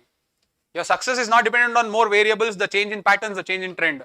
Your success depends on whatever happens in the trend, sir. Basic and easy questions I'll write and come. If you can write that and come, you will clear. So you should know, or you should have developed the ability or maturity to remove the noise. This session was there to help you remove that noise. Okay. Even after that, many people will fall traps because of that psychological insecurity. Don't have that. It is okay to feel insecure. That insecurity is there with everyone. Everyone, including the person who is going to get All India Rank 1 this year. Okay, so don't think that you are only an exception to it and everyone else is calm. Everyone has that insecurity, uncertainty. It is okay. But don't fall trap. Do what the system has told you to do. Your system, not other system. Your system that has told you to do. Okay. Now, coming to the Master Prelims program 2026. Okay. You don't have to write down anything now. This is just to understand how I have designed this program. Philosophy of the program is very simple. The philosophy of the program is to take all the 4 dimensions together. You will develop basics. See, I could have told Master Prelims will focus only on current affairs, 15,000 rupees. I will teach you current affairs from all sources. You people would have easily fallen prey to it. Why? Because current affairs is where you feel insecure. Oh, there is a separate course purely and exclusively focusing on current affairs. So current affairs I can get once, I can easily do that. But that is not required to clear. When you create a program, that program should be comprehensive to help you clear the exam. Now, if I just do current affairs, will you be able to clear the exam? No. Even then I will do it comprehensively only. The current affairs that I do now, no one will be able to cover it. Why? Because whatever I am going to tell you is not 1 or 2 months of job. I have been doing it for the last 12 months. Every day, consistently.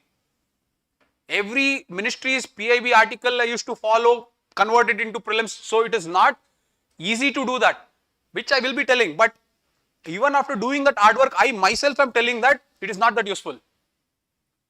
Because at the end of the day, your success will lie where? Basics. That is why the philosophy of this program is to take 2 hours of basics and to take 2 hours of current affairs. Now, Why am I taking 2 hours of basics? The 2 hours of basics that we do, at the end of the day, you should develop the habit to play with the subject. What do you mean by play with the subject? Play with the subject means, has anyone gone to a level where you revise the subject by looking at the index? Do you do that? Anyone? That is called playing with the subject. That is, you'll open polity, Lakshmikant, you'll go to parliament, you'll look at speaker. You will not go to speaker in the book, you will just look at speaker. In your mind, you will just regurgitate everything. If you can regurgitate everything about the speaker, his appointment, his disqualification, his functions, if you can do that without looking at the book, that means you are playing with the subject. That is what we have to get. And that is my entire philosophy. When I tell basics, it is not that I am good in economy, I am bad in geography. I am good in environment, I am bad in ancient. We have to make sure that we develop the habit of playing with all the 8 core subjects. That is the end goal of why basics is done. That is what we will be working on. Okay. So that is what is basics. Now coming to current affairs. Every day, I will come with a book and dictate to you. You will write it down. It is purely factual. There is nothing to explain. If there is anything to explain conceptually, I will do. But there will be usually not. There will be either policies or there will be either programs. Yes or no? Or there will be different developments, different issues or legislations.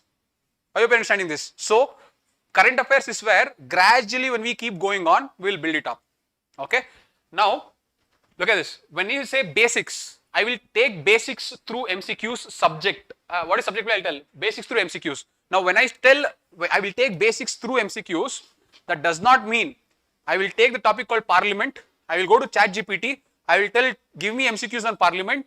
I will create some list of MCQs, come and post it in front of you and tell you to answer. The idea is not flooding you with MCQs. The idea is very simple. If I take topic X, I will create 5 advanced level MCQs. I will show the MCQs in the beginning. You should be able to answer or not answer, it doesn't matter. The idea why I am going to show it to you in the beginning is for you to get an idea that this topic can be asked that way. Some people can answer, some people cannot answer. Some people may answer few questions, some people may not answer. The vice versa can also happen. It does not matter who is answering and who is not. That is not the idea. The idea of showing the MCQs for the topic is you have to understand, okay, this question can be asked like this also. Oh, like this also. That understanding or that realization should come. That is why I will show the MCQs first. After showing the MCQs, we will go in depth and discuss the topic properly. Not only that MCQs. We will discuss the topic properly. When we discuss the topic properly and when we come back to the same MCQs, you should be able to answer. This is the idea. This is how MCQ based learning is done. MCQ based learning does not mean on parliament I am going to give you 20 questions today. I am just going to read out the answer and then tell which is the correct answer. You will tell yes, yes, yes, this is the correct. That is not what I am going to do. The idea is about showing you the MCQs and giving you an idea, then teaching you the concept and then you solving it on your own. When we keep doing this on every topic, when you go back to revise basics, you will also start seeing from prelims perspective only. Oh, this can be asked, oh, this can be asked, oh, this can be asked. That is what I want you to develop. That is why I am doing it MCQ based learning. Okay, but that does not under any circumstances mean that I am going to only selectively teach. I am going to cover all the topics, but the only thing is I am going to go fast. It is not going to be very, very slow because then we will not be able to cover it. Because if you remember, when is this program going to end? It is by design that I want you to finish the program by March 31st because from March 31st, it is not that we are ending our relationship. You can come, you can ask the doubts. From March 31st till May, you should be completely free to do what you want to do. You should stop coming and depending on me of what to do. 2 months is enough for that. For example, a person can then finish economy in 1 day, good. A person can finish economy in 2 days, good. You do whatever you want to do. I am giving you the complete control for the last 2 months. That is why I have designed it in such a way that March 31st, basics also should be over, current affairs also should be over, your skills also should be over. You are independent from then. But until then, it is necessary that your system and my system is the same. You are clear with this? Now, coming to the basics, I told you that we are going through MCQs, explanation, writing down and then solving. This is how we will go in the basics. Current affairs is independent of the basics. For example, tomorrow I'm going to start with economy. When I do economy basics, I am not going to do economy current affairs. I am going to do PIB current affairs. For example, PIB, I will start from PIB March, April, May, June, July. This is how I will go. So when I do PIB March, polity is also there, economy is also there, science also is there, every ministry information is there. So this current affairs is independent of this subject. Once we finish all the PIB, then we are going to go to down to earth. Down to earth January, down to earth February, down to earth March, month wise. After we finish down to earth, Hindu and Indian Express. January, February, so we'll always go month wise in current affairs. We'll never interlink the current affairs to basics until we finish all the subjects. Later on, obviously it will get interlinked, but the way we are going to go, I cannot do that. I tried to bring that subject wise, but it was becoming too complicated for me to do. Taking from PIB also, taking from Indian Express, it was becoming too, so then I thought we'll do month wise, students can then get to know at the end. So this is how it will go. Current affairs for 2 hours is completely independent from economy for 2 hours. Clear with this? Alright. That is what. The next is creating a system. Look, this is the system. It is very, very important that you follow this to the bare minimum. Okay? Bare minimum. You have to follow this. There is no exception to it. What is the system? Why am I taking only 4 hours of classes? Because it is by design. The reason is because, see, the reason is because of this. We have to work together. I told you, you are not coming to the class to build competency. You are coming to the class to build understanding. It is my responsibility to give you understanding in all the basics. It is my responsibility to give you understanding in all the current affairs. But it is not my responsibility nor competency to help you build competency.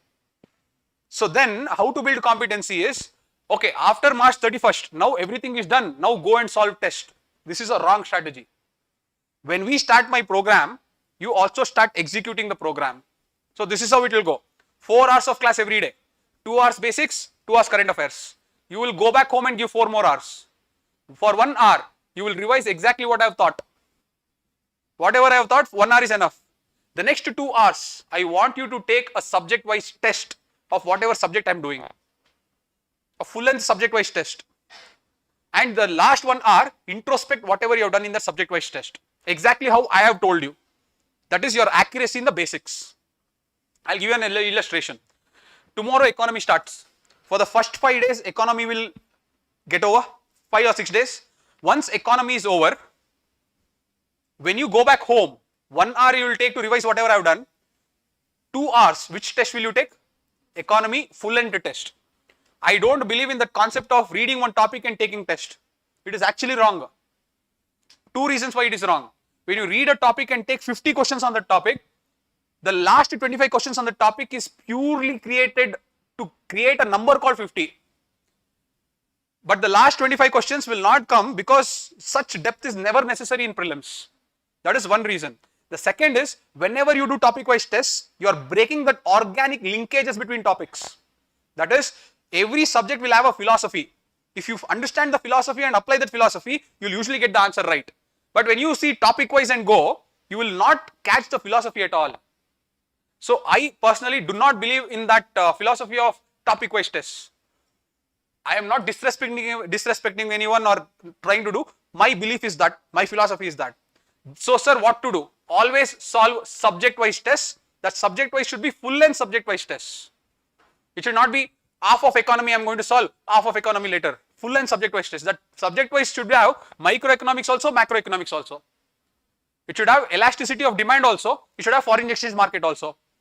Only then it is considered a test. Okay. Now look at this. First 6 days I have done completed economy. After 6 days I am going to start with polity. Until I finish polity, you will go back home and you will revise for 1 hour polity. 1 hour my polity is done. But in the next 2 hours, which subject will you take? Test. Economy. Because economy we have already done. Because economy is already there in your fingertips. You have understood all the concepts. Now from understanding, if you want to build competency, you have to solve test every day. Alright, now economy is done, polity is done, I am doing geography. I have finished 2 subjects. You will go back home, one day you will do economy, the second day you will do polity. Next day you will do economy, next day you will do polity. Compulsorily, 1 paper every day. Next, I finished 3 subjects. I'm doing the fourth subject. What will you do? One day economy, one day polity, one day geography. You should always come from the beginning. Just because economy got over first, you cannot forget. You have to take economy. Until I finish 5 subjects, follow the same cycle. Once I finish 5 subjects, go to full end tests. Did you understand this? This has to happen. So, me 4 hours in the class, I will do my job. You 4 hours in the house, make sure you do the job. Me will help you build understanding. You will help yourself build competency. But solving that test is very, very important. So, it is a 75-day program. For the first 6 days, you will not be able to solve anything because the subject is not yet done. By the 75th day, when you come and talk to me, you should tell me with all the pride in you that, sir, I have solved a minimum of 65 tests. If you can do this by the end of March 31st, no one can stop you from clearing GS, not CSAT. This is the system. I hope you understood the system. Now, the system is not yet over. In this system, we have addressed 3 things. The first is understanding of the basics. The second is revising of the basics and taking tests. The third is current affairs. What is one more component of the system? What will you do with the CSAT? Every day, 2 hours you are going to dedicate to take tests. Yes, you can say, sir, I am still in the middle of watching CSAT classes. You continue watching. I am not telling stop. But create an end date. Sir, by February 10th, I am going to finish all the classes. Or by February 5th, I am going to revise all the topics in CSAT. You create an end date. And after you create an end date, from that end date onwards, every day, one CSAT paper has to be solved. Again, I am telling you, don't fall behind marks. Don't fall behind perfection. Don't fall behind unnecessary prejudices. Thinking that the moment I start solving, I should get all the answers right. No one will. A champion only wins 1 out of 2. Why are you expecting yourself to solve everything? Okay. But what is very, very important is every day, 2 hours, 1 test. So our system is like this. 4 hours in the class, 2 hours basics, 2 hours current affairs. 4 hours in your house, 1 hour of revision, 2 hours of test, 1 hour of introspection of the test. So 8 hours plus 2 hours of CSAT. So this is the 10 hours that we are going to create as a system. Our cycle approach is very different. Our cycle keeps repeating. Okay, because economy only will keep doing a lot of tests. Okay, so overall this is how the idea is. This is what we have created. And coming to the PYQs. Okay, obviously PYQs are important. After every subject is over, the last day of that subject is PYQs only. So we will put all the PYQs. By then you would have got the competency of the subject. We will try to apply that, not the competency, you would have got the understanding of the subject. We will try to apply that understanding to the PYQs. Okay, so that is what we will follow. After every subject, PYQs. After every subject, PYQs. Clear with this? The end goal of the program is, after 75 days, you should tell me, I am good in basics, I have confidence in current affairs, I am good in CSAT. This is the end goal. In these 3 goals, even if one is weak, I consider that I have defeated. So if we want to win, we have to make sure that we uphold all the 3 together. One over another also is useless. That's why I told you, weak basics, strong current affairs. Strong basics, weak current affairs. No use. Very strong GS, weak CSAT. No use. I am telling not even strong basics, good basics. Average current affairs, good CSAT. This is very, very good. And that is our end goal. The end goal in 75 days is to get there. Got this? Okay. So, alright. So, online students, the class timings will be from 10:30 to 2:30. Okay. All updates will be given in the Telegram channel. I hope you people have got the confirmation email. If you have not got the confirmation email, today contact our number, send the message of your payment ID. We will try to send the confirmation email again. Most of the time what happens, one, it goes to the spam folder. Check at least the last 10 days of the spam folder. Second is your inbox will be full. When your inbox is full, we will not be able to send it. So please contact us if you have not received. But the link to join the group is there in the confirmation email that you receive. Okay, so please do that. Okay, so this is how 10:30 to 2:30. I have purposely kept it as 1 half of the day. So that once you are done with this, you will go and execute what your role is. So this program is not about only my role. This program is your role as much as mine. So the more you execute your role consistently, the more incentivized I am to work more harder. If I come and see that you people only are not interested, then I'll also not be interested. Instead of teaching you 10 topics, I'll teach you only 5 topics and go. I hope you're understanding this. So that energy should be bidirectional. It should not be unidirectional. So you have to come and tell, sir, economy, now I'm solving so many tests. Current affairs, I'm feeling confident. So you have to tell. It is not that you have to tell only positive things. Sir, in this concept, I did not understand anything. Sir, let us do this more. So that constant interaction from your end is also very, very important. Clear with this? So this is the overall idea of Master Prelims 2026. Okay. The next is, I think, subject play. Again, online students, make sure that you report to me regularly after every subject. You have to report to me regularly. Just because you're online does not mean that you can relax and not follow. Take tests diligently. Any streaming issues, when let us say we are streaming and let us say there was some abruption and we stopped, we will stop the class. I will not continue the class. If there's a disruption, I will stop the class. So don't worry about it. Call me to update if you have any type of issue with the program. Okay. Don't have any type of inhibitions. Offline students, again, you will keep reporting to me regularly. You will take tests diligently. Report the scores personally. That is, after every subject is over, you should come back to me and keep reporting the accuracy. I don't want your overall score. Sir, I'm scoring only 80 out of 200. I don't know all those things. Out of the basic questions, what is your percentage of accuracy? If it is more than 70, that means it's good. As you keep solving, it will definitely go to 90.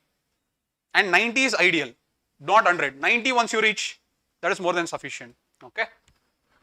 All right. All right. So this is what is, I'll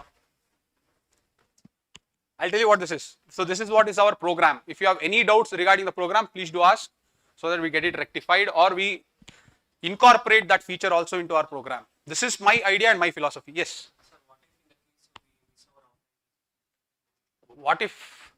What students used to do before the age of internet? Okay. See, if it is a very emergency situation or a medical situation, we are definitely going to help you out. Okay. But the moment I give such leverages, Parkinson's law will start getting applied. Okay. Introspection, see, in both the levels, introspection is very simple. In GS, when you solve the test, let us say that you have solved around 70. And when you are introspecting, don't worry about the questions where you have gone right. If you have gone right, that means in the exam also you will go right only. Don't again sit and read why you went right. Okay. But those questions you went wrong. That is where you have to sit and analyze. Now, when you go wrong, it is not that, okay, I went wrong here, so I corrected it by looking at the answer. That is not how introspection is done. When you go wrong, you should first understand why you went wrong. What was the reason? The reason could be over-analysis. The reason could be overconfidence. The reason can be silly mistake. The reason can be I did not read the question properly. It can be anything. But understand the reason, because that is what is the disease. If you understand the disease, you can diagnose to the disease. For example, let us understand that if I am over-analyzing, then I should keep in my mind that I should not over-analyze. This is how I used to do it. See, when I used to solve, my problem was over-analysis. So, I had found a solution to my own problem. No one can tell me the solution. I found it my own. So, what did I find? I told, in my line of thought, if the word so comes twice, I'm over-analyzing. That means what? This happened, so this happened. This is okay. This happened, so this happened, so this is happening. This is over-analysis. This is what my mind, I created that solution. So, the introspection is not just about learning what you went wrong. The introspection is why you went wrong. And then taking precautions so that the same mistakes does not happen again in the exam. That is very, very important in GS. Okay. Coming to CSAT. CSAT works differently. CSAT, that's what I told. In the amount of questions that you have solved, go back to the synopsis and don't solve all the questions. Obviously, whatever you have solved there, you will solve in the exam also. Obviously, there will be some questions that you have gone wrong, but you know that you shouldn't have solved. That is also okay. But there will be always few questions which you should have got right answer. Because you were so close, you applied everything properly, but still you did not get the right answer. There, you have to go and work it out. So, focus only on those questions in introspection. So, I hope you understood both the introspections. Coming back to GS, when you are introspecting, don't forget the recurring themes. Let us say you have done ancient India and there are a lot of new information given on Buddhism. Definitely you should make a note of it. There's a lot of new information given on Ashoka. Definitely you should make a good note of it. There's a lot of information given on literature. Ancient literature, that's a theme, make a note of it. Okay, so introspection level, I told you what to do. Learning level, I have told you what to do. Two things happens in GS. In CSAT, introspection, there's nothing, there's only learning. Whereas in GS, introspection also happens, learning also happens. But learning happens only with themes. Introspection should happen with why you went wrong. I hope you understood how to analyze the test series. Don't look at the test series from the angle of marks. Who became the topper, which rank all India I got, it's all useless. Okay, you have to build your competency slowly. Okay, all right, any other questions? Is this program suitable for who starts preparation from scratch? Definitely not. Okay, this program should not be taken by those people who have no foundation done at all. Because I am not going to sit here and try to explain what is inflation. I will not sit here and try to explain what is monetary policy. I am assuming that you people have some idea about monetary policy, some idea about inflation, and then I will proceed. Okay, so obviously if your foundation is not done, please don't, this is a crash course. Obviously crash course will not teach the foundation. Okay. Sir, should we refer to any other source for current affairs along with the class? Good question this is. Right now don't. By March 31st you will have an idea. That's what I told. In current affairs when we are going 2 hours every day, it is building up slowly. So don't get anxious. After 1 month you will only get an idea. After 2 months you will get more idea. After 3 months, that is after 75 days. Every day 2 hours means 150 hours. Every day, if I just do 4 topics, how many topics should have you covered in 75 days? 300 topics. You understanding this? 4 topics is minimum. I'll at least do 8 topics. So 8 topics every day. How much will it be? 600 topics. You're understanding? This is the power of increments. So initially don't do anything. March 31st, you will have an idea how much we have finished. You will have the confidence. Then you can go ahead and do whatever you want. Okay. But usually once we have done, just for psychological reason, I will tell you to read one. Because psychologically you will always say, oh, I should have read that book. The entire India is reading that book. So you know what book I am talking about. Okay. I should have read that book. What if questions come from that? So I will tell you to read that book only for psychological reasons. But after we have done because once we are done, most of it will be covered. So you will also have very good competency. You can get that book and finish it very fast. Okay. So I'll tell that when the time comes. But until we finish that 75 days, don't do anything with current affairs. Your main job is to go solve test every day. Every day, mandatorily a test has to be solved.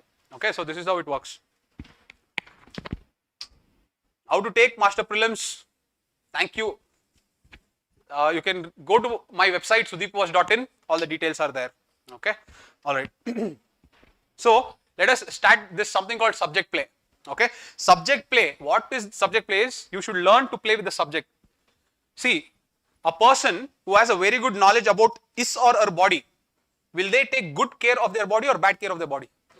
Yes or no? If I know what is good for my stomach, if I know what is good for my gut, I will eat probiotics, I will eat good fiber, I will know that I have to limit my carbohydrates, I know that I have to take protein also, good fat also. See, the more information that I get about my body, I will always take good care of it.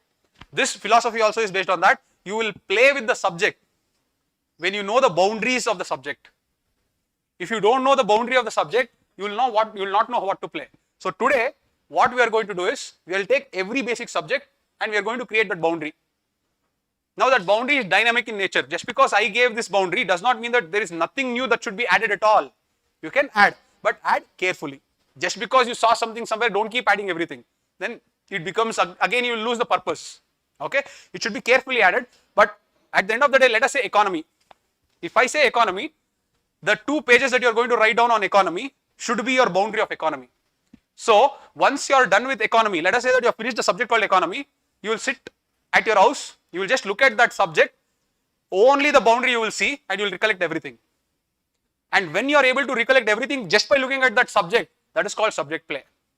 Okay. So today is the day 1 of that subject play where we are creating the boundary.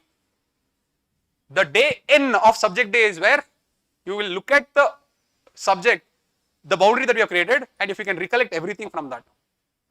Okay. So I will give you the boundary. It is up to you to build the competency to recollect everything that you see just by looking at that framework. Okay. So let us create the framework one by one. And see, when I'm talking about the framework, it doesn't mean that you keep quiet. You also give me the dimensions that I may have missed. Okay. But at the end of the day, when I say economy, there has to be some framework that I have to work upon. When I say polity, see polity, you've seen Lakshmikant's index. Is Lakshmikant's index making any sense, or they've just given as per the constitution? It makes sense. Can you tell that in a narrative format?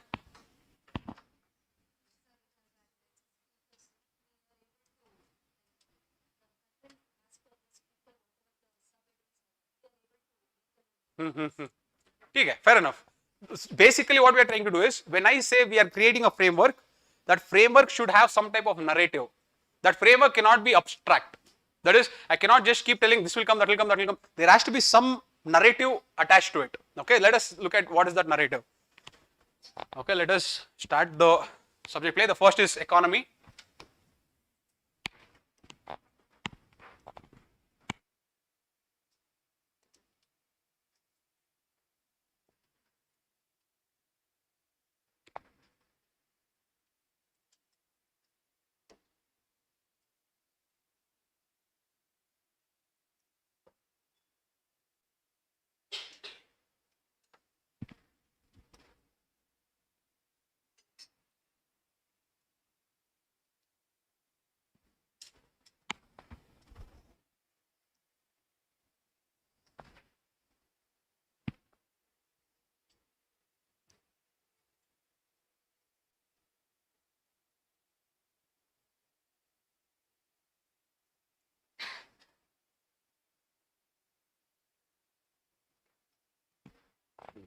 Okay.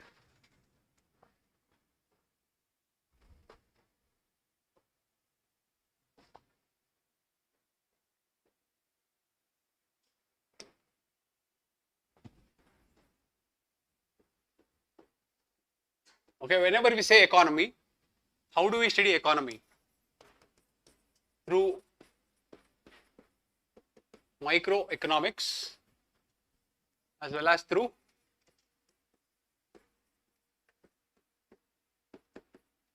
macroeconomics. Okay.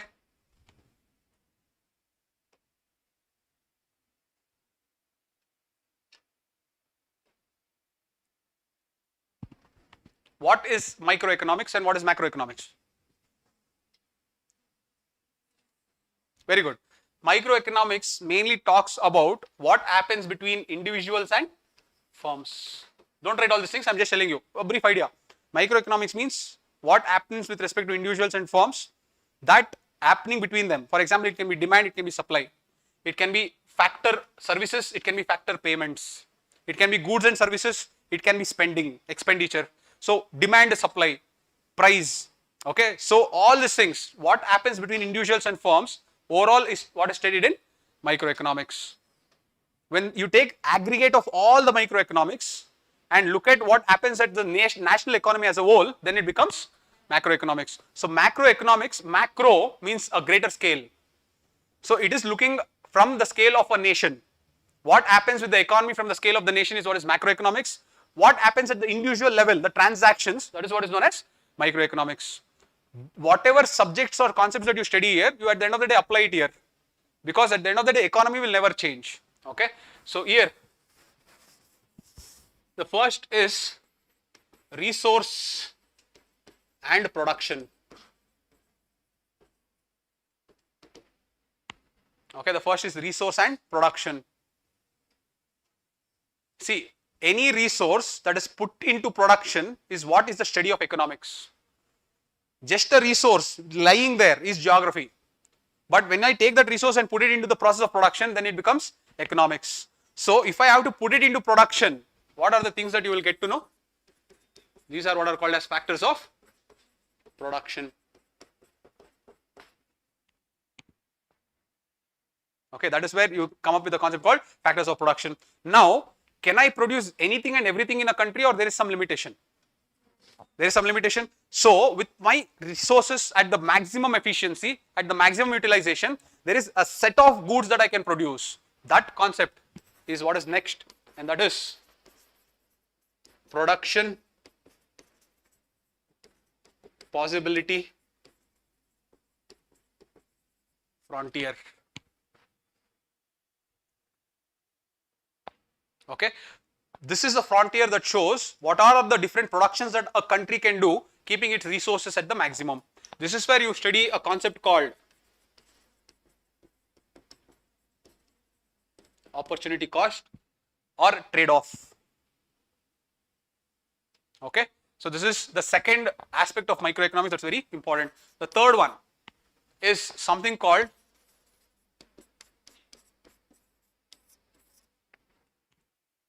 define utility. Let me see.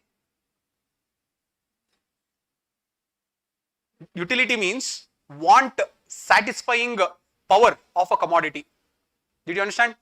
I'm not doing the class, I'm just telling you the gist of everything. Okay, want satisfying power of a commodity, or the pleasure derived by the consumer on consuming that product.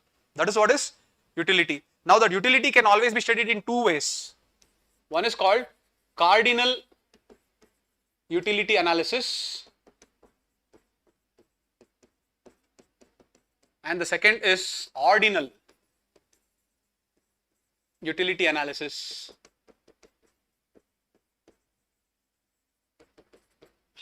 Cardinal utility analysis and ordinal utility analysis.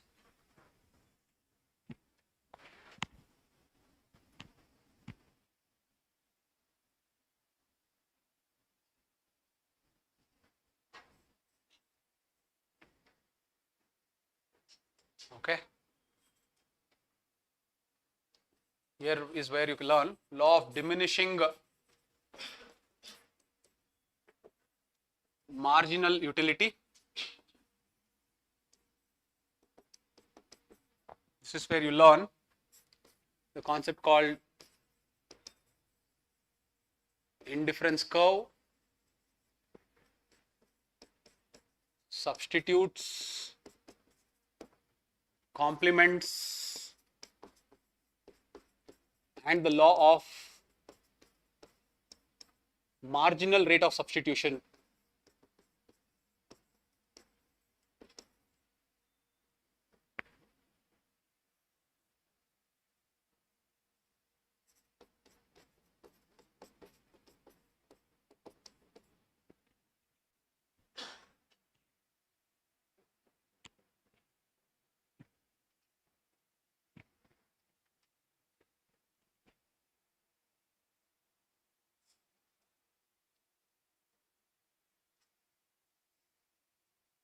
By 5 days, you will have all this thing in your fingertips. Don't worry about it. Okay. It's just that you have to have a framework of what you're studying. Okay. Third one is done. This is indifference curve, substitutes, complements, the law of marginal rate of substitution. This is the law of diminishing marginal utility. Okay. Here you can write two more concepts, total utility and marginal utility.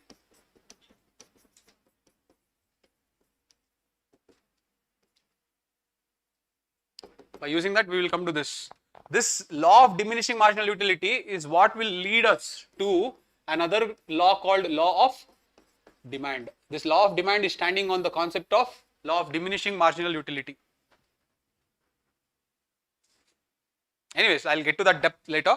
But overall, these are the three important chapters. All this thing is there in your microeconomics NCERT, but that NCERT is very complicated. Okay, that is why I'm simplifying it for you. Okay, the fourth one you have to learn now. I'll go to the next page, but we are still in microeconomics. The next is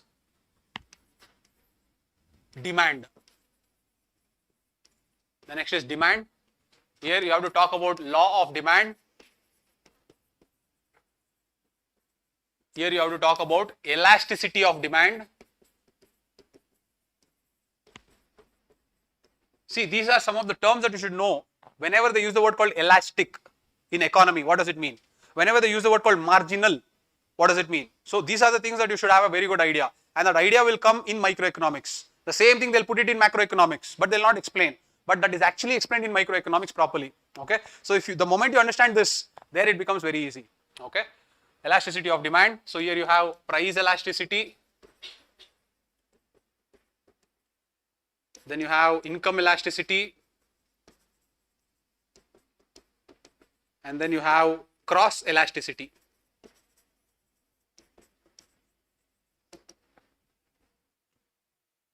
Okay, the third is the fifth market equilibrium.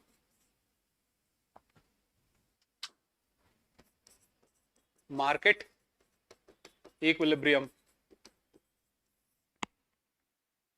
Okay, here you get concepts like government price ceiling and price flooring.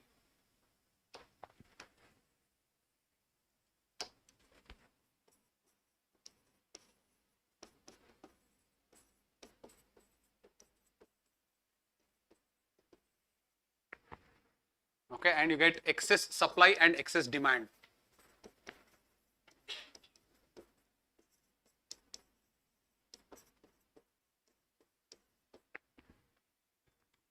Excess supply and excess demand.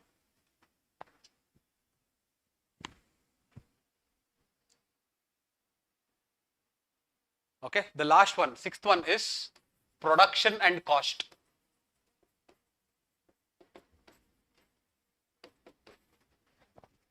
Under microeconomics only, production and cost. Here you have concept of total product,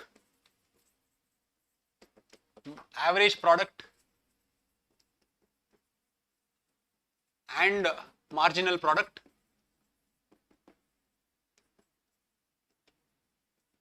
Then you have total revenue, average revenue, and marginal revenue.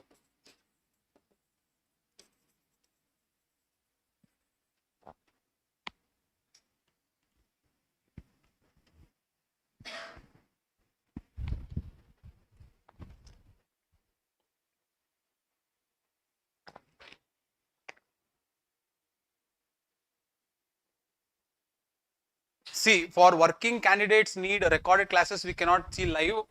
For people who have subscribed online, you can either watch it online or you will get one view of recorded classes. Don't worry about it. Okay. This is what is microeconomics. Okay.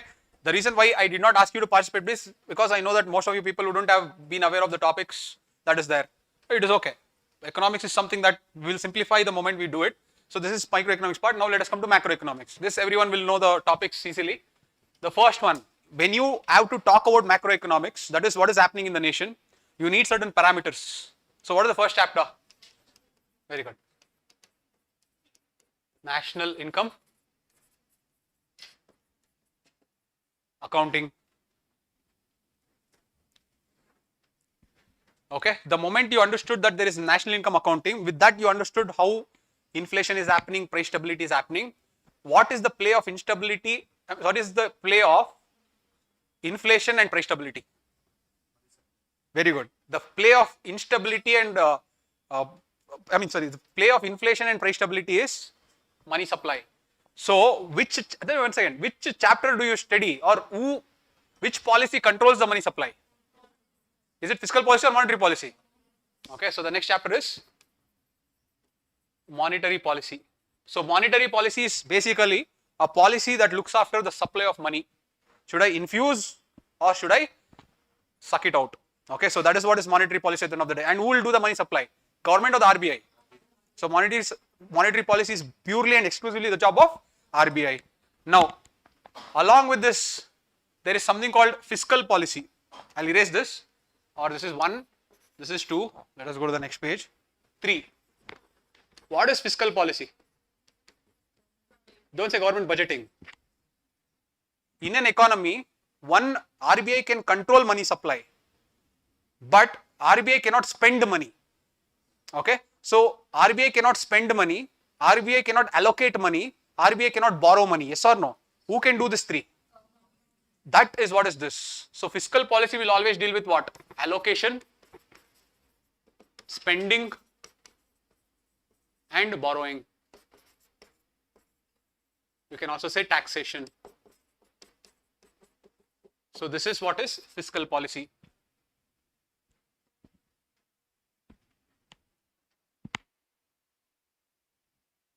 Along with this, the next is we are only concerned about what is happening within the nation or outside the nation also. The moment we take outside the nation and start worrying about the economy, then it goes into the realm of external sector. Okay, two important dimensions are very important. This is from prelims perspective. One is balance of payment, another is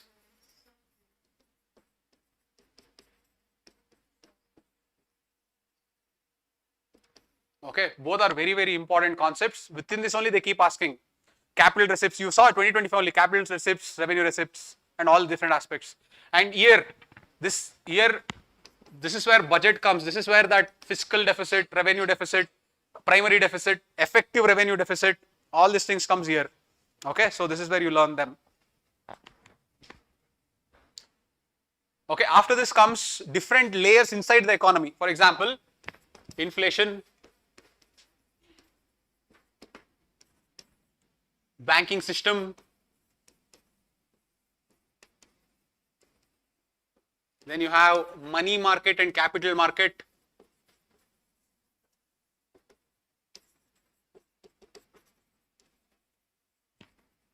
and then you have international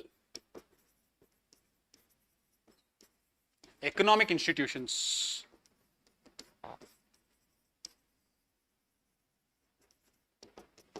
International economic institutions. Okay, so overall, this is the idea that I have about economy. This is what we'll be learning in the next 6 to 7 days. If I missed out on anything, please do tell, we can add. If you don't tell, I'll not add, I'll not teach.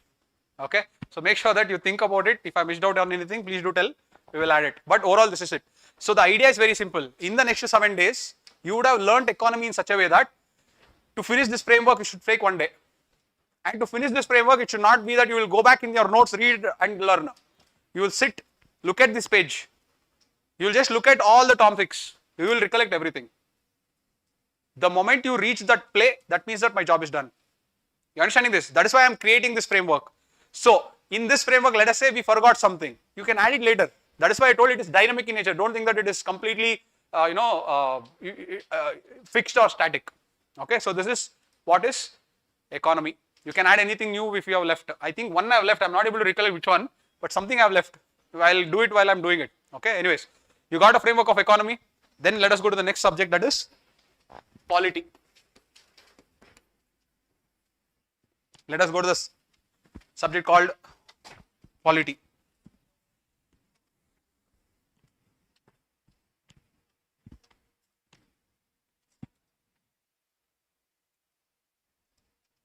What is polity?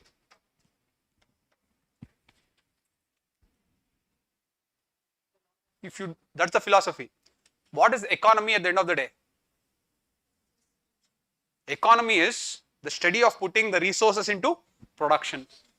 That is the philosophy of economy at the end of the day. Now, after producing, what happens? After producing, whom will you allocate? After what to produce, how to produce, when to produce? All these are different. But at the end of the day, what is economy? You are taking that resources and putting it into production. That is when economy starts. Until then, nature, geography, physical, everything is normal. Okay. Then what is polity? Very good, you are correct. It is a system, what?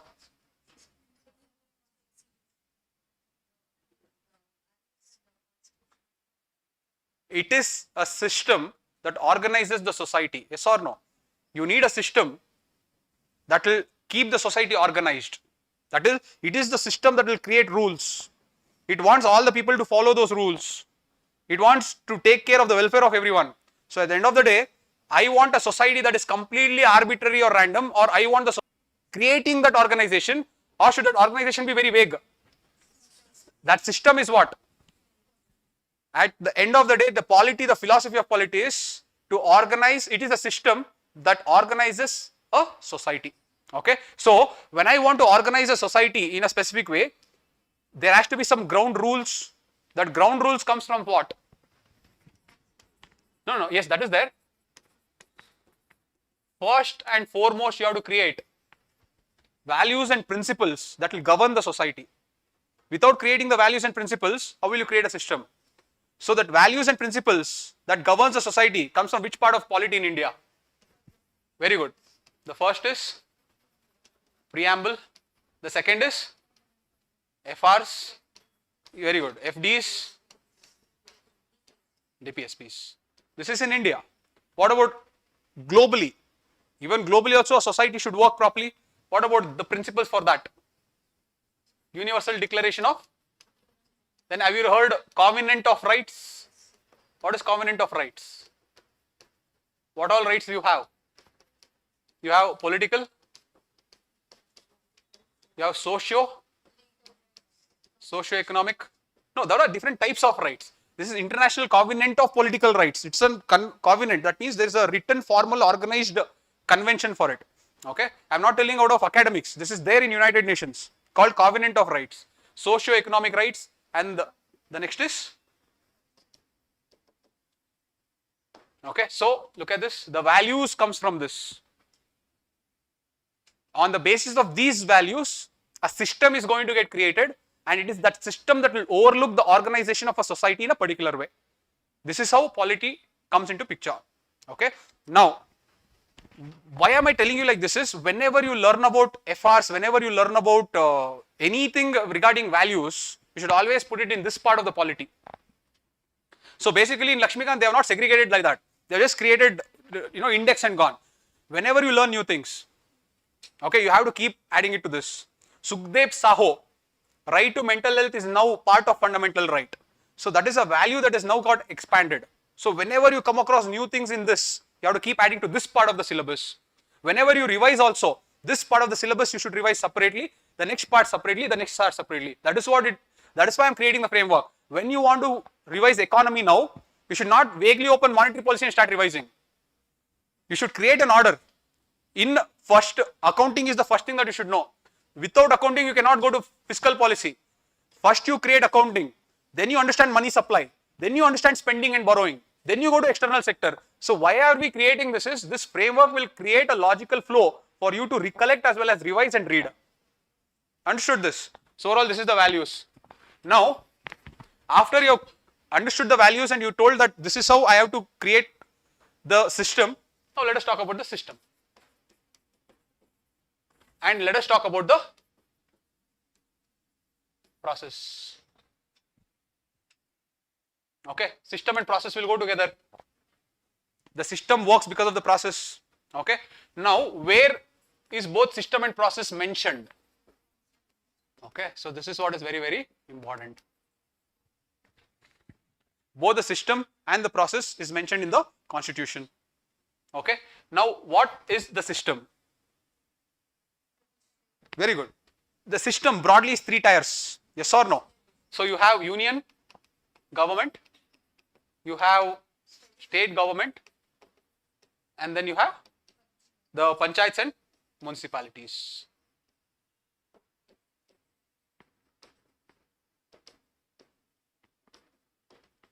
Okay, so here when I say union government, you should cover everything.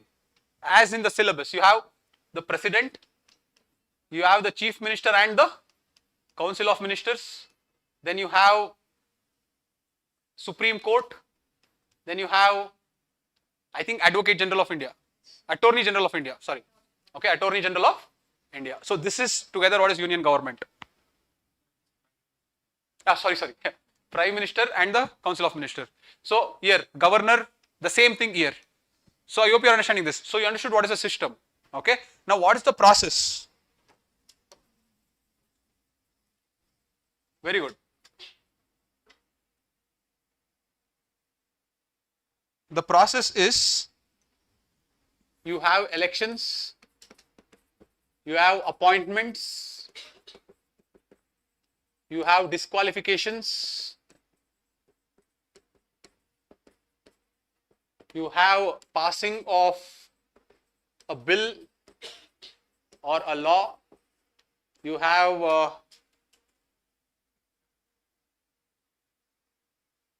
resolutions and motions, you have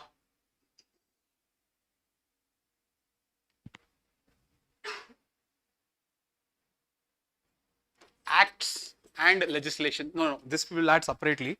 It's very important.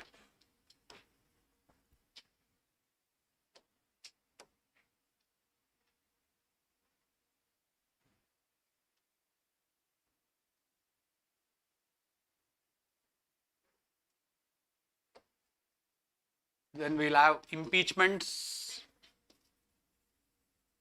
And most important, I forgot, government budgeting. Okay, these are all different processes followed.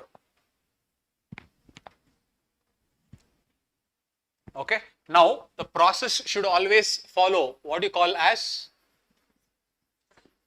procedural justice. It can be pardon, anything. See, pardoning powers. Pardoning powers is also a process. So whatever process you have, all the process is there in the constitution, and there is a proper procedure mentioned that you have to follow. If there is a disqualification of a speaker, there is a procedure. If there is an impeachment of a president, there is a procedure. If there is a removal of the Supreme Court judge, there is a procedure. So the process cannot be arbitrary. The process has to follow a norm or a justice, and that is given in the constitution. So whenever you are reading union government, you are not only learning about what are the different actors, you are also not only learning just functions, but what is the procedure followed in different processes they follow. For example, if you take president, what is their functions and what is the procedure in their functions? If you take speaker, what is their functions, what is the procedure involved in there? That is, a speaker, how is the speaker elected? How is the speaker appointed? How is the speaker disqualified? See, you are understanding the procedure whenever you take an actor. So both the things has to go together. You cannot read different wise. So once you create the system, you have to create the process. Clear with this? So this is about system and process. The next one. Sorry. The next is features of our system. The next is features of our system. Our system is what? Parliamentary democracy. Ours is parliamentary democracy, but there can be presidential system of democracy also, which USA follows. Our system is written constitution, but there can be unwritten constitution like United Kingdom. Our system is integrated judiciary, but there can be different levels of judiciary like in USA. So, features of our system is all these things. What is the feature with respect to democracy? What is the feature with respect to secularism? What is the feature with respect to judiciary? What is the feature with respect to finances? Finances, ours, the state is purposely designed to be inclined towards the center. So, learning the features of our system is the next important thing. Okay, that is one. The next one, institutions.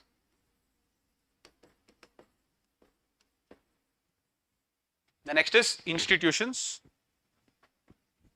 Okay, institutions can be constitutional, it can be non-constitutional. This non-constitutional can be statutory, or it can be non-statutory or executive bodies.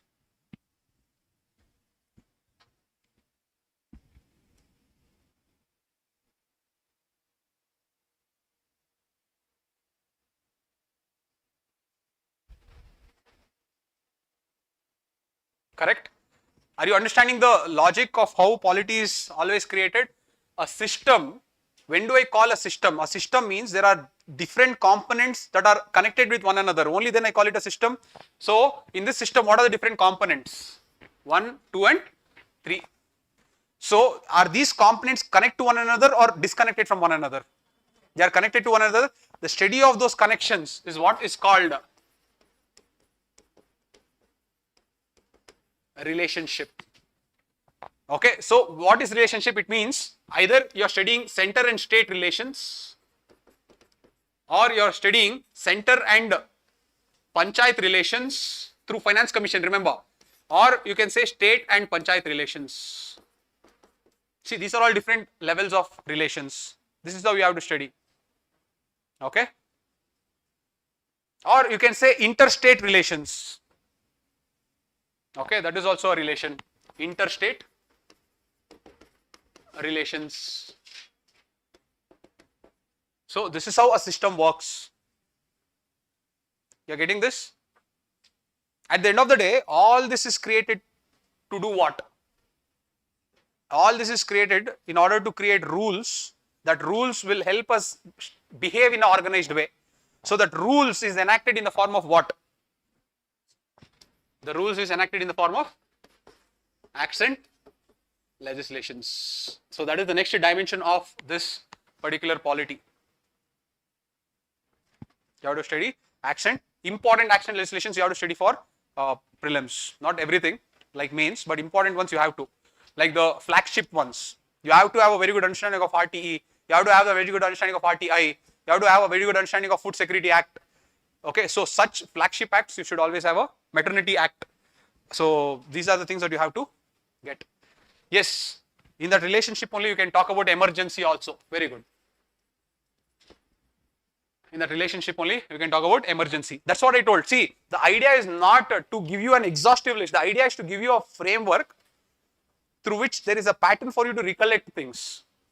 If I don't do this, if I tell you to revise polity, how will you start?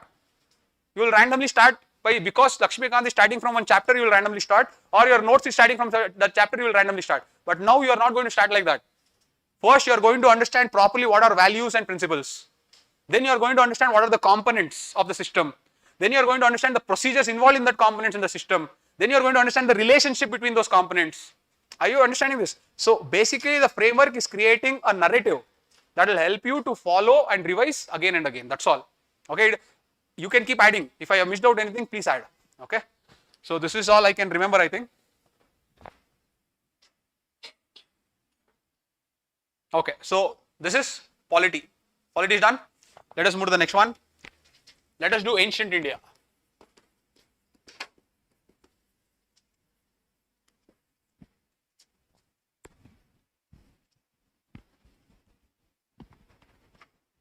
Are you people hungry?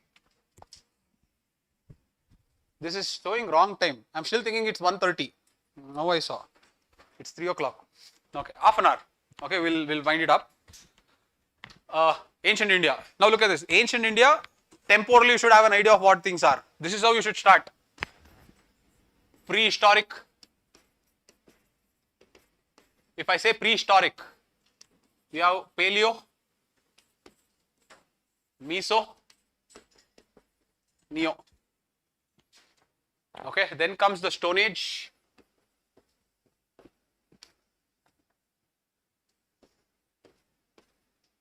You have Chalcolithic, Megalithic, then comes the Indus Valley civilization. After that comes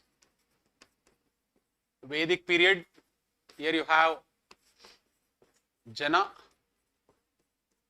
Janapada, and after that you have Mahajanapada. One very important Mahajanapada is Magadha.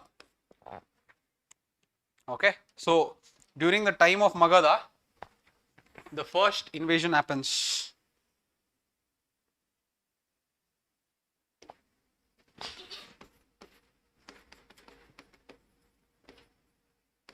Who are the invaders? Xerxes, and then Xerxes is Persian, Alexander is Greek. It happens one after the other. Okay, Darius and Xerxes together they go. So after Magadha, who comes? The most important part. Mauryans. Okay, very important from Plini's perspective. After Mauryans, what happens? Post Mauryans. This is the first phase of political disintegration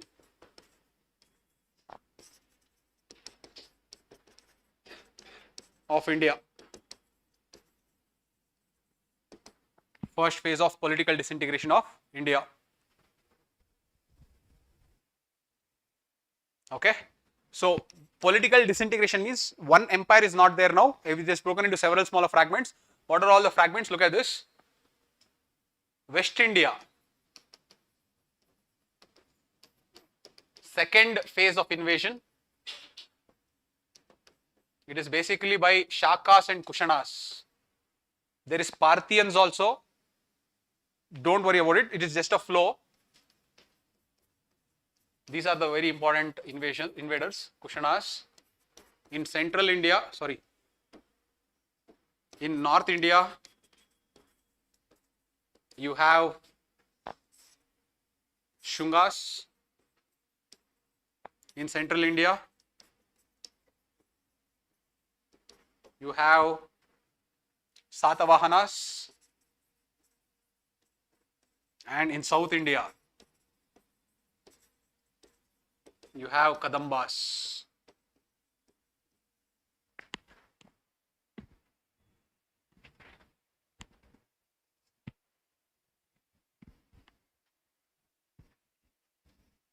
Okay.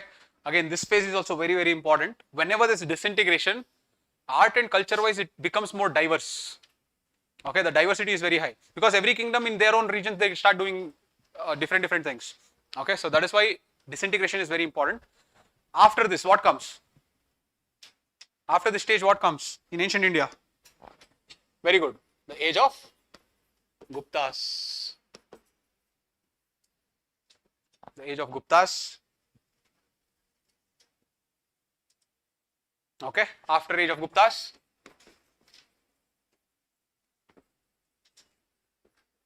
Harshavardhana in the North India, Chalukyas of Badami in South India. Who is one more? Pallavas of Mahabalipuram. This completes your ancient India. That's all. For this, you have to work so hard. That's all. Now, what you have got the skeleton. All you have to do is go back and keep adding some layers and go. If you keep adding more layers, you will become more better. That's all. Okay. So once you get the framework, to add layers inside that framework is actually very easy. This is the skeleton. So what you have to do? Go back to this. Paleo Misonio. Get some information. Shalguldi Magalati. Get some information. IVC. Get some information. Like that. Go one layer and keep adding little information and going. Come back again. Above that layer, add two more information. Go the entire layer. Come back again. Add two more information. Go one more layer. So keep doing it again and again 10 times. You are done with ancient India. This is how you have to follow. Okay, it is not that you are taking one kingdom abstractly and studying. Whenever I say a kingdom, you should exactly know in the temporal sense where it falls. You should know why did they come into existence, what was the cause of their rise, what was the cause for their decline. And because they declined, who came? If you know this much, this is all ancient India is.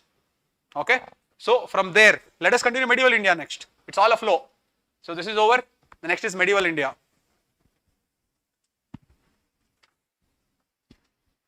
How does medieval India start?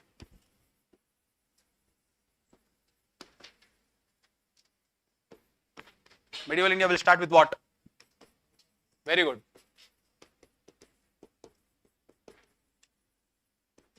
Tripartite struggle. Palas, Rashtrakutas, Gadabalas.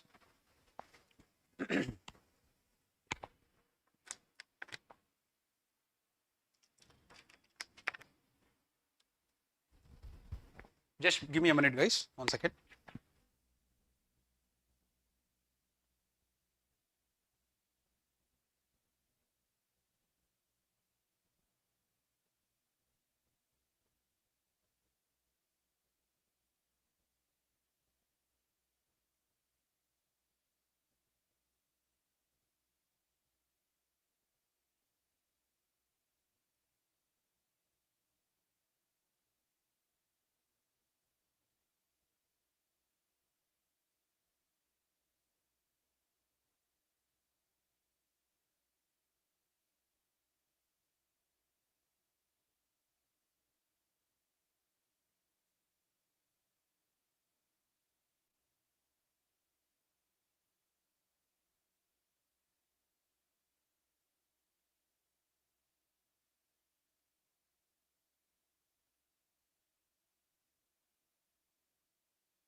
From tripartite struggle, the next is era of Rajputs. This is the second phase of political disintegration in India.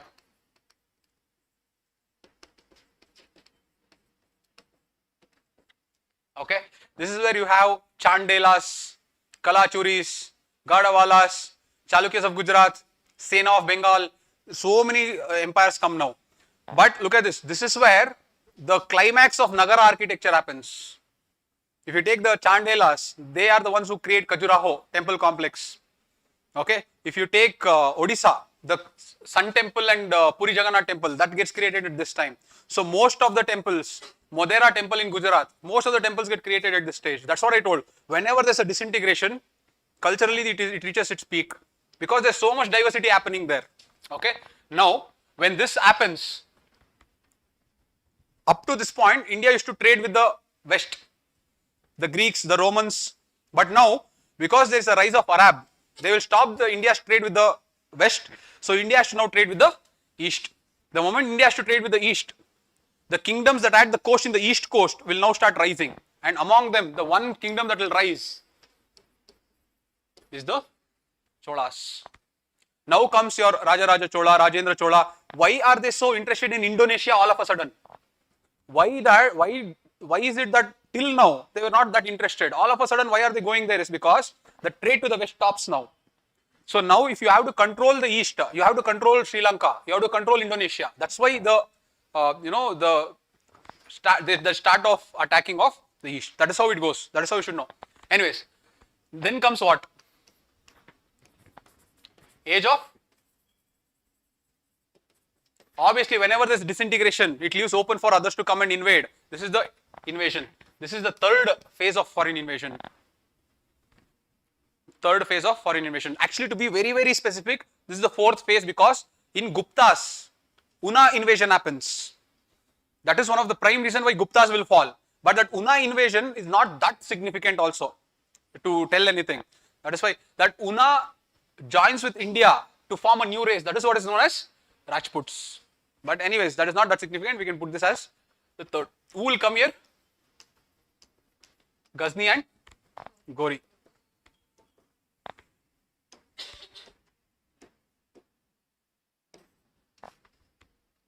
Ghazni and Gori. Gori comes, defeats Prithviraj Chauhan and Jayachandra in the Battle of Tarain and Battle of Chandawar. That ends that ends the Indian rule and starts the Turkish rule in India. When I say Turkish, it does not mean Turkey, it means Turkmenistan. So these are tribes from Central Asia. So the start of Turkish rule is from here. So from here, the start of Turkish rule starts. So that is nothing but the start of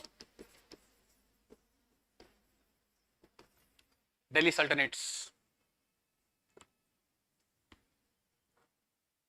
Okay. Here only next page I'll write, but you continue. Delhi Sultanates. There are, first is slave dynasty or Mameluke.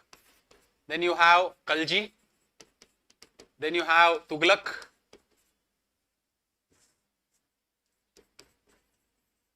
Then you have Lodi, Sayyids. Okay, Sayyids and Lodis.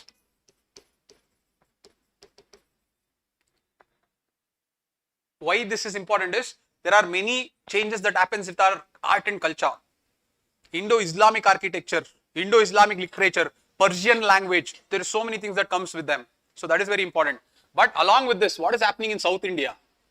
During the age of Khalji, okay, there is a new empire that comes. Vijayanagara and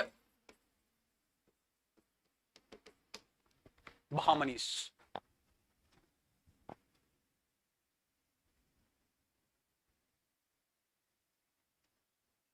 Okay. Now, after Delhi Sultanates, these two are contemporary, not one after the other. Don't get confused. They are contemporary. After this Delhi Sultanates, who will come next? Mughals. That's all. Your medieval India is also over. Again, in Mughals, ruler-wise you have to go. Okay, you have to go from Babur, Humayun, Akbar, Shah Jahan, other things. So what have they done? That's all. Why are you worried about it? Again, do the same thing. Go one information two informations everywhere. Go back again, 2 more. Go back again, 2 more. Go back again, 2 more. Or more specific, see. In the first round, just learn about the kings. Second round, learn about the society. Third round, learn about the polity. Fourth round, learn about the architecture. Fifth round, learn about the literature. By like that, if you do 10 rounds, have you covered everything? That's all is medieval India. But why are we feeling that medieval India is strong is we are learning it without a framework. Why do we feel any subject is very, it is very difficult is because you are trying to study a subject without a framework, means you are trying to study a subject without the soul. If you don't study it without the soul, you will always feel disconnected. That is why understanding the framework is very, very important. Okay. So Mughals comes here. So this is Mughals. What will happen later? The decline of Mughals. The decline of Mughals ends the medieval India and starts what we call as modern India. Okay, let us start with modern India then. After modern India, I will stop. Okay. We have to do how many more subjects? Science, environment and geography. We can do it tomorrow.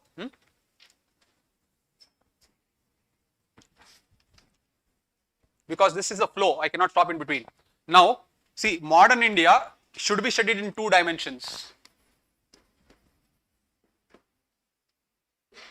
Modern India should be studied in 2 dimensions. One is timeline and the another is very important. This is if you don't study the timelines or if you intermix both, you will get confused. Okay, study the timelines properly, the thematics properly. First, let us do the timeline because we are following the same timeline. Decline of Mughals. With the decline of Mughals, who will come?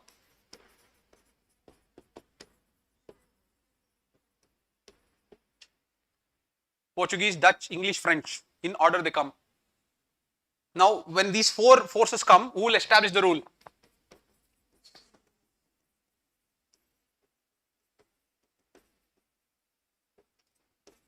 This is where you see the Carnatic wars, the Bengal wars, the Mysore wars, the Maratha wars.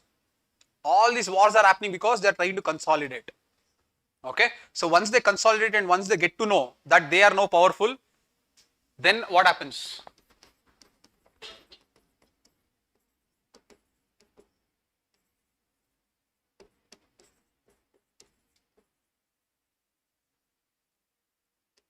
India tries to revolt back. That is what is the first war of Indian independence. Revolt of 1857. That is the chapter name, but 1857.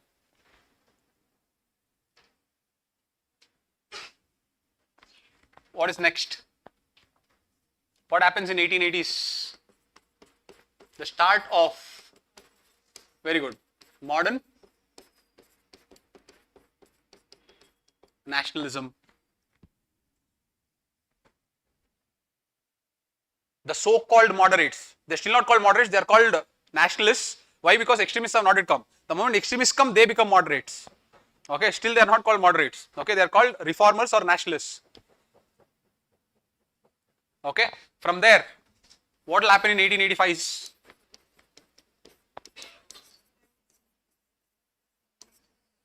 Okay, the coming of Congress.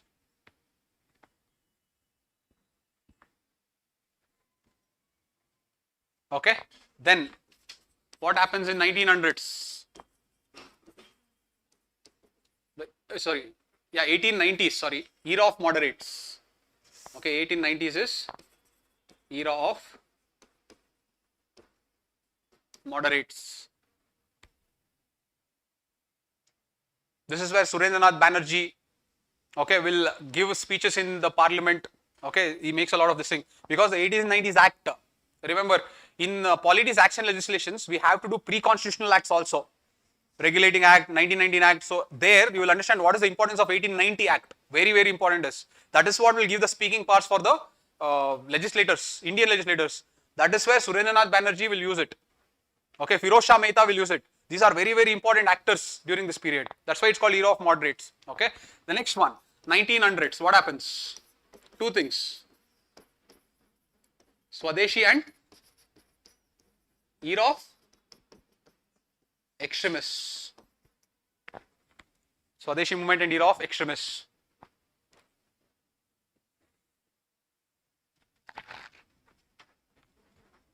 Okay, 1910s, what happens? There's a lot of, or 1915s. The next is coming of Gandhi. Okay, Home Rule League. The era of Home Rule League. Okay. Plus you can write the coming of Gandhi ji. The coming of Gandhi ji.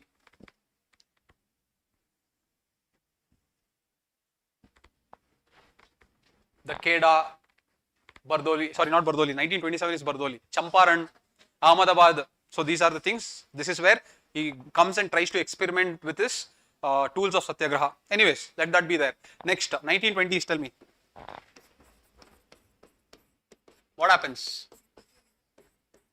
Non-cooperation movement. Obviously, Jallianwala Bagh happens. 1919 Act comes. All these things are there. I'm not worried about the details. I'm just worried about the framework. NCM comes. Okay, then what happens? 1925's Swarajist versus no changes. It is a period of lull. That is, there is no much activity happening. Okay, Swarajist versus no changes or constructive workers. Then what happens? 1930s or 1927. Simon Commission plus what? One more important. The start of the demand for making our own constitution starts from here.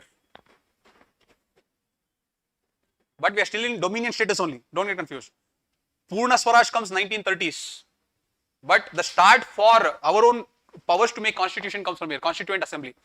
Anyways, we will get to that. 1927, then come to 1930. What happens? Very good. 1930 is Civil Disobedience Movement.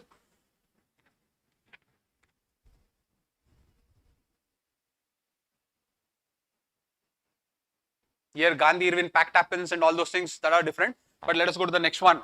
Then what happens? 1930s only. You have round table conferences and then you have 1935 Act and then you have Pune Pact.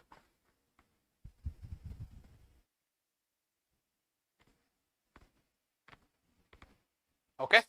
Next. End of 1930s. What will happen here? Sorry, 1936 is important.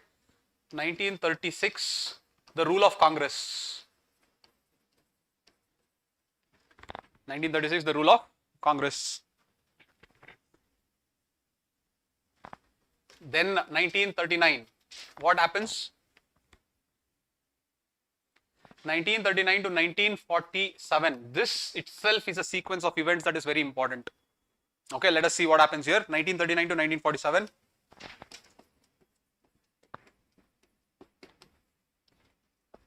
World War II starts. India will be assigned a role without taking their permission. The Congress will resign. The Congress now wants, the British to give some type of dominion status immediately. So for that, what will come as the first thing? August offer. We will not accept the August offer because the August offer will not talk about any Purna Swaraj. It will just give vague reasons. So we will not accept that. So Gandhiji will tell we will go on to do individual Satyagraha. When Gandhiji starts this, there is pressure building from outside because Japan is winning, even Germany is winning. So what will government do now? The government will set someone called Cripps Mission. Cripps Mission will try to disintegrate the entire India by giving complete autonomy to the minorities. So this will fail. When the Cripps Mission fails, who will come? I mean, what will happen? Quit India movement happens.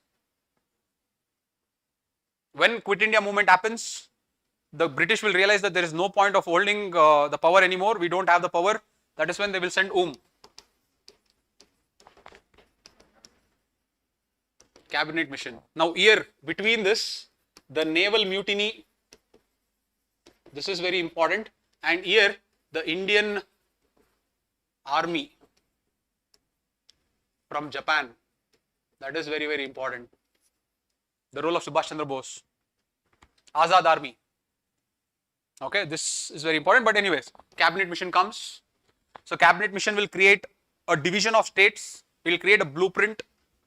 Okay, but the complete blueprint will not be agreed by India nor the Pakistan, because one wants grouping to be compulsory, one wants grouping to be flexible. India wanted flexibility, Pakistan wanted rigidity, so they will not accept. So there will always be that interregnum in the interim government. So when there was problem in interim government, what will Mountbatten do?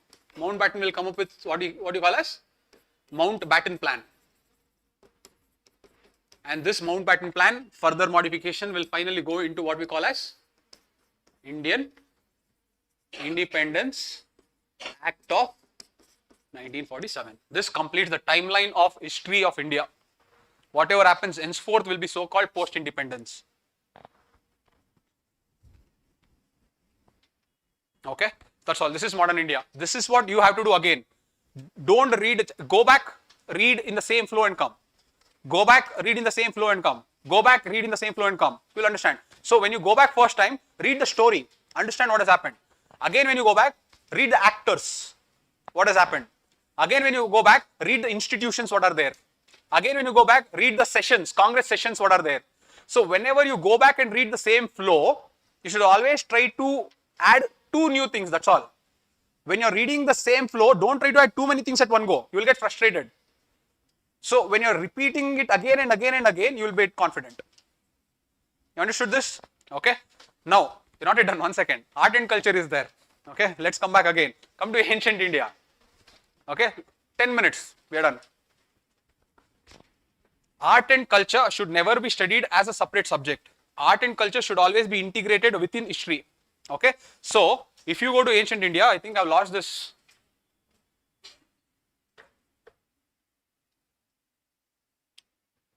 See, Paleolithic, Mesolithic, Neolithic, there is no written information, there is no much information, that is fine. Chalcolithic and Megalithic. When you take Chalcolithic, what is important? Culturally, I'm talking. Sites. Yes or no? Chalcolithic sites. Keep writing down there only, in different ink you write. This is art and culture we are talking. We are not talking about anything. Sites. Chalcolithic sites. Neolithic sites. Potteries. Okay, Chalcolithic sites, Neolithic sites. When you go to megaliths, what are important? Is it sites? Sites are important, but more important is burials. There are 5 different types of burials they do. Okay, so sites plus burials. This is what you should know culturally. When you come to IVC, what is important? Right, whatever, town planning. Sites are important or not? Sites. Sculpture is important or not? Sculpture. Architecture. Architecture.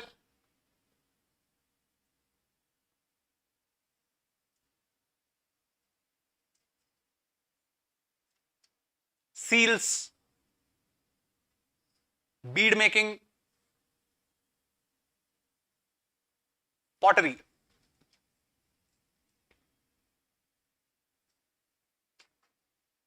Terracotta. So here you have to build terracotta. What are the different terracottas available? What are the different sculptures available? You have to build the facts. Don't build English. Okay, you don't have to go and write what is terracotta there. Terracotta toys, where is it mostly found? Which site is there? Bronze statue, where is it found? Red sandstone statue, where is it found? So that fact is why I'm telling this. Okay, not English. Don't add English. Vedic. In Vedic, overall, later, what is important? Tell me. Very good. Literature. Literature is very important. Literature, different Vedas, Upanishads, Brahmanas, Aranyakas. Vedas, Upanishads, Brahmanas, Aranyakas.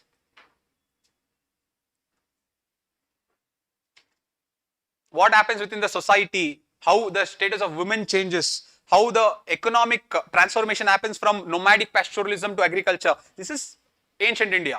I am interested only in the cultural aspects. Okay, so this is what is important in Vedic age. When Brahmanism reaches its peak, to counter that, what will come now? Heterodoxy school, write down, later Vedic. rise of heterodoxy.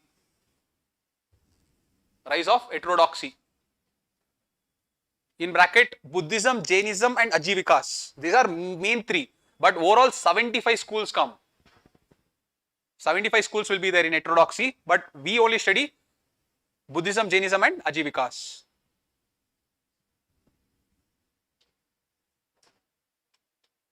Okay, so Vedic age is over. Then come to Mauryans. What is important in Mauryans? Very good. Architecture. But in architecture, to be more specific, architecture is a very broad word. No palaces are there of Mauryans. Very good. Cave architecture. Very good. Cave architecture. Yes, very good. Stupas. You are missing out on one very important thing. Rock edicts. Ashokan rock edicts. What is Mauryans famous for? Bureaucracy. Mauryans had the strongest bureaucracy. That is what they asked. Rajukas, Pradeshikas, Yuktas. You saw 2025 paper. It is nothing but administration of Mauryans. Do you think that they'll ask you administration of Kadambas? You are understanding this? There is a reason why they are asking like that. Because Mauryans are known for that.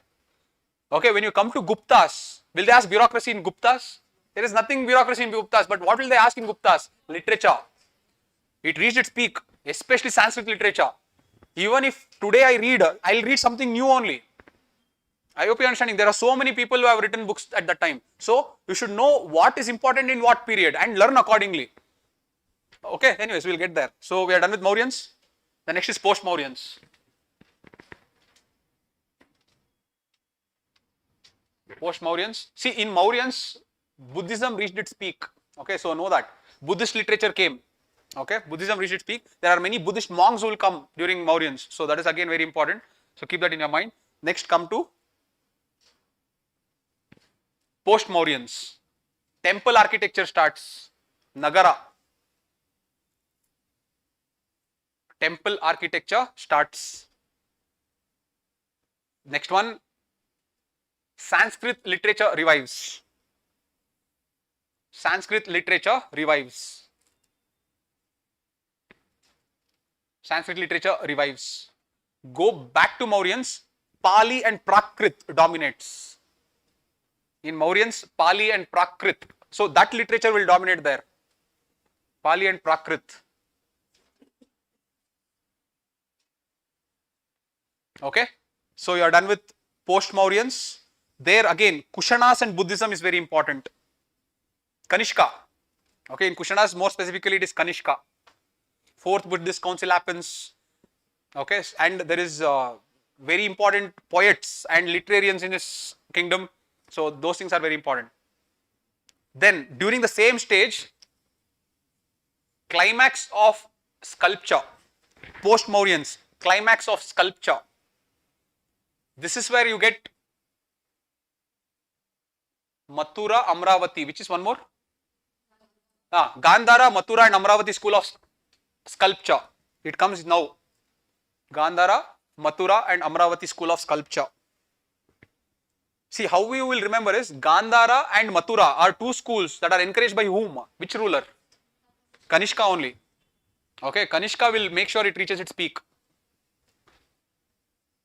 And who's supporting or patronizing Amravati? Satavahanas. Look at this. Okay, Jagyapita and Amravati is Satavahanas. Okay. Now, in the same post-Mauryan period, cave architecture evolves. What does it evolve into?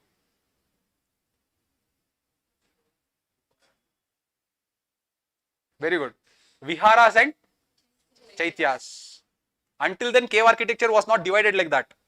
Chaityas and Viharas are two divisions that comes in post-Maurya. Okay. Before in Mauryans, what was the purpose of cave architecture? To provide residence to the monks who are nomadic in nature. But now, you divide the cave architecture into two types. One cave architecture dedicated purely for residence. One cave architecture purely for praying. That is where Chaityas and Viharas come. This is where the peak of Ajanta starts. Okay, Ajanta starts peaking now. Along with that other things, Ellora and other things will start, but Ajanta comes here now. Okay, evolving. See how everything is interrelated. It is not abstract. There is always a link to it. Okay, I will tell you why during this period why sculpture will reach its peak. There is a reason for that also. Christianity comes into India, and in Christianity there is always that principle of large sculptures. You have seen in Christianity Jesus with a very big sculptures. So because they come and they introduce that style, we will start incorporating that style. Okay, that is where even in India now sculptures will become very big. Until then sculptures were very small. So everything will have a link. Okay, all right. So this is done. What is next? Age of Guptas. Nagara temple architecture. Nagara temple architecture. Numismatics. What is numismatics? Study of coins. Literature. Both religious and secular.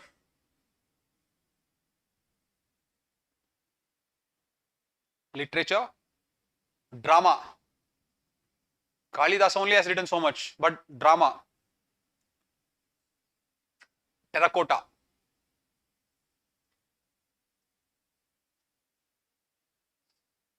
In match the following, if you go and see, they have given terracotta sites. Okay, that is Gupta age terracotta only. I am not getting the name exactly. But anyways, so this is what I can think of. Science, obviously, science and all is there.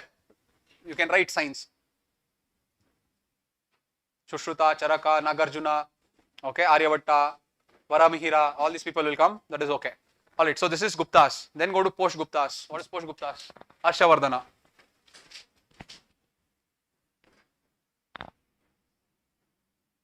Okay, Buddhism and Yunsang. Buddhism and Yunsang. In Gupta's Chandragupta 2, 8 gems. All these things are there. I have not told. We can concentrate later. Okay, Harshavardhana and Yunsang.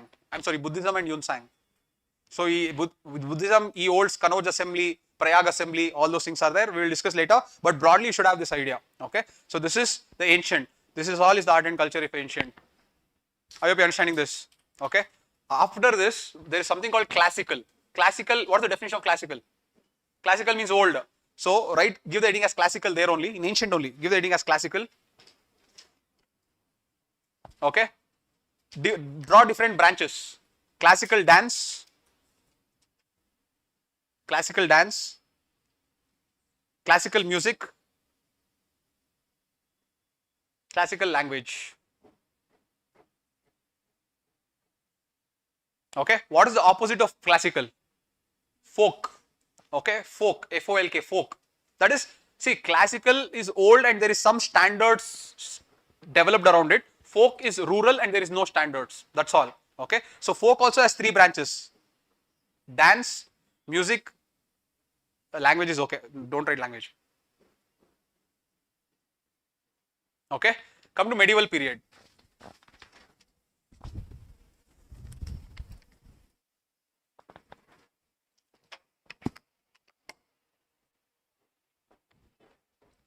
Delhi Sultanates. Everything I am only telling, it is like I am teaching you people newly everything. No, you people are always looking at me like you don't know anything. The start of Indo-Islamic architecture. Indo-Islamic architecture.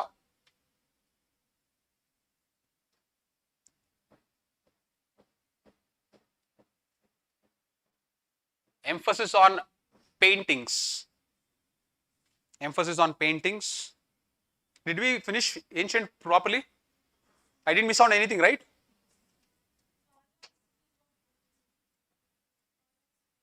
Palas is the last phase of Buddhism in North India. Have I covered ancient properly with respect to art and culture? Yes or no? I was thinking of something. Yes or no? Now come to medieval. Yes. So we are there in. No. I missed on this. This is what is the See, I missed on something here. I should start from here. Start here. Okay. Go to tripartite struggle. That is what I'm not getting the connection only. Come to tripartite struggle. Tell me culturally what happens here. ठीक है. Last phase of Buddhism in North India. Palas. Last phase of Buddhism.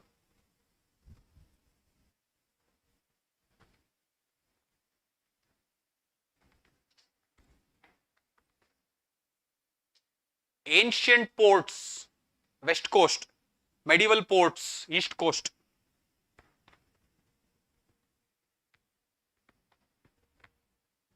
I've told you why.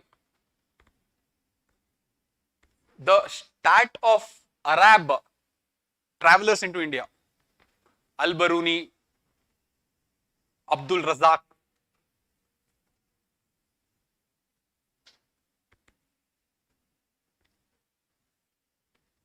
Not Abdul Razak, sorry, Sulaiman.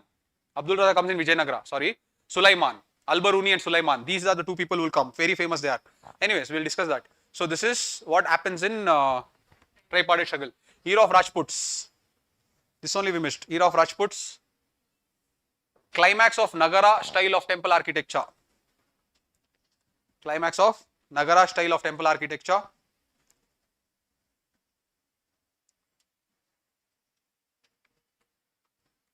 Everyone you should know little. That is, what will Jabalpuris do? I mean, Kalachuris do? What will Chandelas do? What will Gangas do? That is Gangas of the East, not Gangas of Karnataka. So like that, every dynasty is surfacial you should know. Don't skip anything. Okay, that is era of Rajputs. Then coming to okay, no, sculpture is not there. Yeah, come back to tripartite struggle. The start of miniature painting. Sangam will come, where I missed out, I'll tell you. Sangam I'll tell. The start of miniature painting. Okay, two schools will come. One is Pala school in the East India, that is Palas. Pala school. And the second is Gujarat school. This is Jain school. So miniature painting will reach its peak which period? It starts here, but miniature painting will reach its climax when? Mughals. Very good. See, that is how it goes. Where am I now? So tripartite is done. Era of Rajputs is done. Cholas. Come to Cholas. Climax of Dravidian temple architecture. Climax of Dravidian temple architecture. See, ancient I have missed the Chalukyas of Badami and Pallavas. You people didn't tell me. Okay, that's what I'm thinking. I have missed the flow somewhere.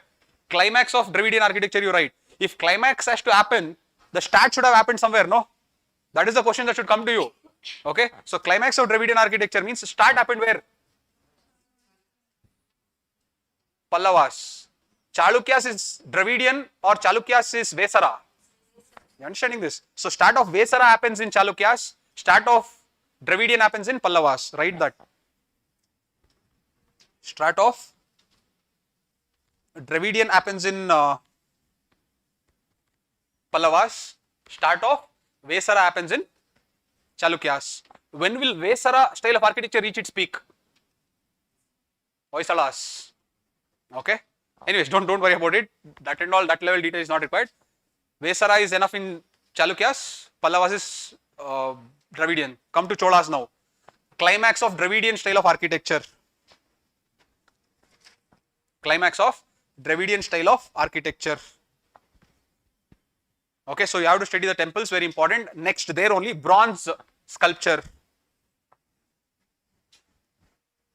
Bronze sculpture.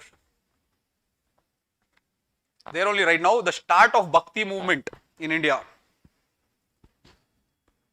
The start of Bhakti movement in India. Very important. This is from here the spread happens. On one side, you will have the orthodoxy school of Shankaracharya and Ramanujacharya. On one side, you will have unorthodoxy or heterodoxy school of Alvars and Nayanars. Both will join, and Ramananda is the one who will carry it forward. We will discuss that, but you should know the story, how it happens. Okay, so this is the start of Bhakti in India. Next, so now we are done with this. Age of invasion, nothing is going to happen because see, the era of Rajputs, the Nagara architecture has reached its peak.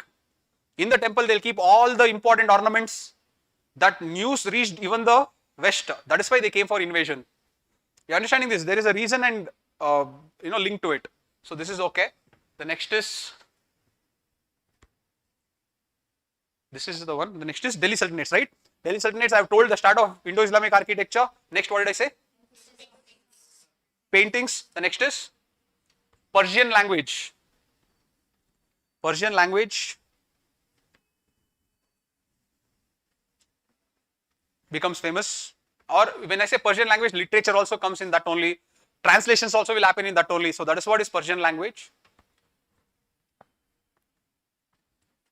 Administrative reforms in the form, administrative departments. A lot of administrative departments comes.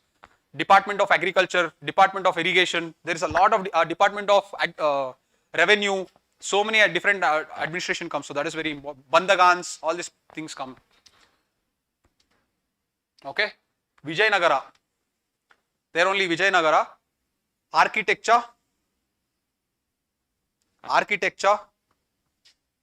Travelers. Very important. Foreign travelers. Architecture. Foreign travelers. Literature. Literature is also very, very important. Telugu, Kannada will flourish now. Okay. Literature. Then Deccan Sultanates, Delhi Sultanates, rise of Sufism. Delhi Sultanates, rise of Sufism. Rise of Sufism. Okay. The last is Mughals. Obviously, everyone will know architecture. Translations. Architecture, translations. Akbar, that itself is a study. In Mauryans, write Ashoka, that itself is a study. Anything concerned with Ashoka, you should know very well. Anything concerned with Akbar, you should know very well. In mains, they have asked this time. Okay, about Akbar. In prelims, they did not, but that is how it goes. If he is a king, of great significance culturally, they'll ask. If he is a king of great significance politically or with respect to invasion, they'll not ask. I hope you are understanding this. Okay. Amoga Varsha is a king, they can ask. Why? Culturally, there is a lot of contribution. Krishna Deva Raya, they can ask. I hope you are understanding this. Samudra Gupta, there is not much. Skanda Gupta, there is not much. Why? They were invaders. They are very good in expanding their kingdom. Okay. So that is how it goes. Right. Translations. Miniature paintings. Miniature paintings. That's all. So we have successfully finished ancient, medieval, art and culture and modern India in a matter of half an hour. That is all is your history. Now again the same flow. I will just give the themes of modern India. We will just complete it. Again the same flow. When you go, take two informations and go. Don't try to study all the miniature painting at one go. You will get confused. In the flow, whatever I have told, add two and go. That's all. When you come back again, add two more. Add two more. Like that, if you do, it is enough. But let us say that today I am going to study miniature painting of the entire history. You will not get the context only. I hope you are understanding this. That is the difference between studying with the context, studying without the context. Okay. The last is modern India. I have to give the thematics. So we have done the timeline. Let us just write down the thematics. 2 minutes. Pre-independence acts. Pre-independence acts.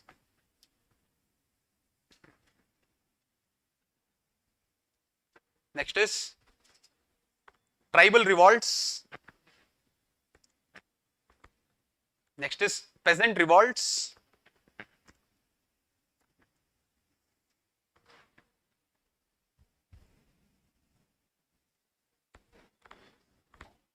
Judicial reforms.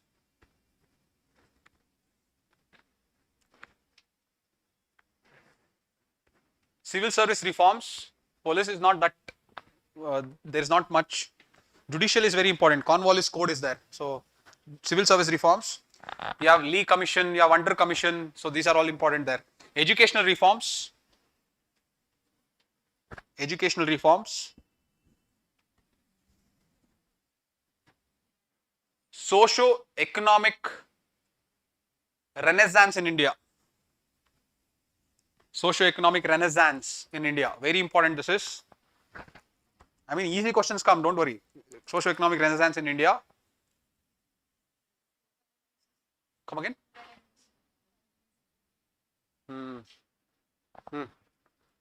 Revenue system, British revenue system. That is just 3. It is not a theme, it is just 3. Okay, permanent system, zamindari system, and yes. Okay. Next one. Civil service reforms I told. Press acts. ACTS acts. Next one. Journals of freedom fighters. Journals of freedom fighters.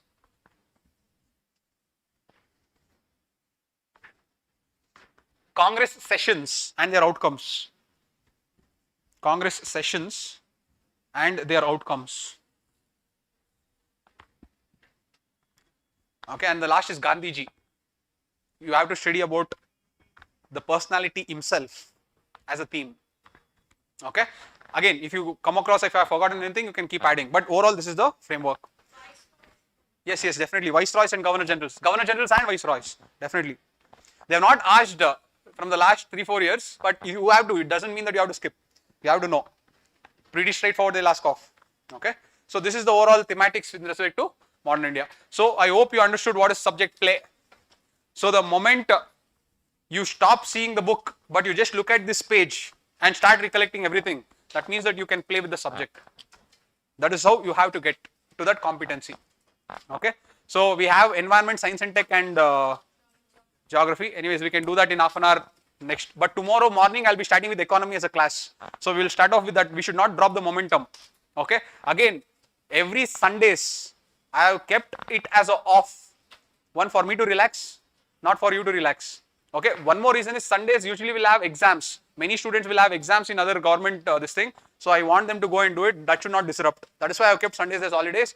But then you have to keep revising yourselves. Okay, under any circumstances for the next 75 days, there should not be one day where you have not studied at all. Let there be inconsistencies in the level of studies. Sir, one day I could study 8 hours, one day I could study just 6 hours. That is okay. But in the next 75 days, there should not be even one day where you should not tell that, sir, I didn't touch the book at all. I had a wedding, sir. Even if you have your own wedding also, okay, make sure that 1 hour you sit and just browse and then go and tie the knot. Okay, but please, under any circumstances, don't allow that momentum to drop. See, it is like this. If I don't take 2 days of class, the 3rd day I will not have the same energy. I will have a lot of friction. The same thing happens if 2 days if you don't study. Not only that you have to make up for that loss of 2 days, but you have lost that momentum that you have built from so many days. That level of peak of energy will not come back again. Again, it will take another 1 month to get there. So don't let go of the peak. Did you understand the system that we will be following? Will you promise me that every day you will go and write tests? Will you promise me that you will focus on CSAT with GS? Okay. Go to the bookstall, take whatever test is available of whichever institute, it really doesn't matter. Come and keep it in your house. Minimum 100 GS, 100 CSAT papers. Okay. And we will start executing the system from tomorrow. Are you confident on the program? Okay. I will ask you the same question on the 75th day. Not on the program, but on the preparation. Okay. I'll see you tomorrow, guys, at 10:30. Thank you so much for coming and believing in me. Okay. Online guys, I hope it was helpful. Create a system, create a timetable today. All the very best. Do well.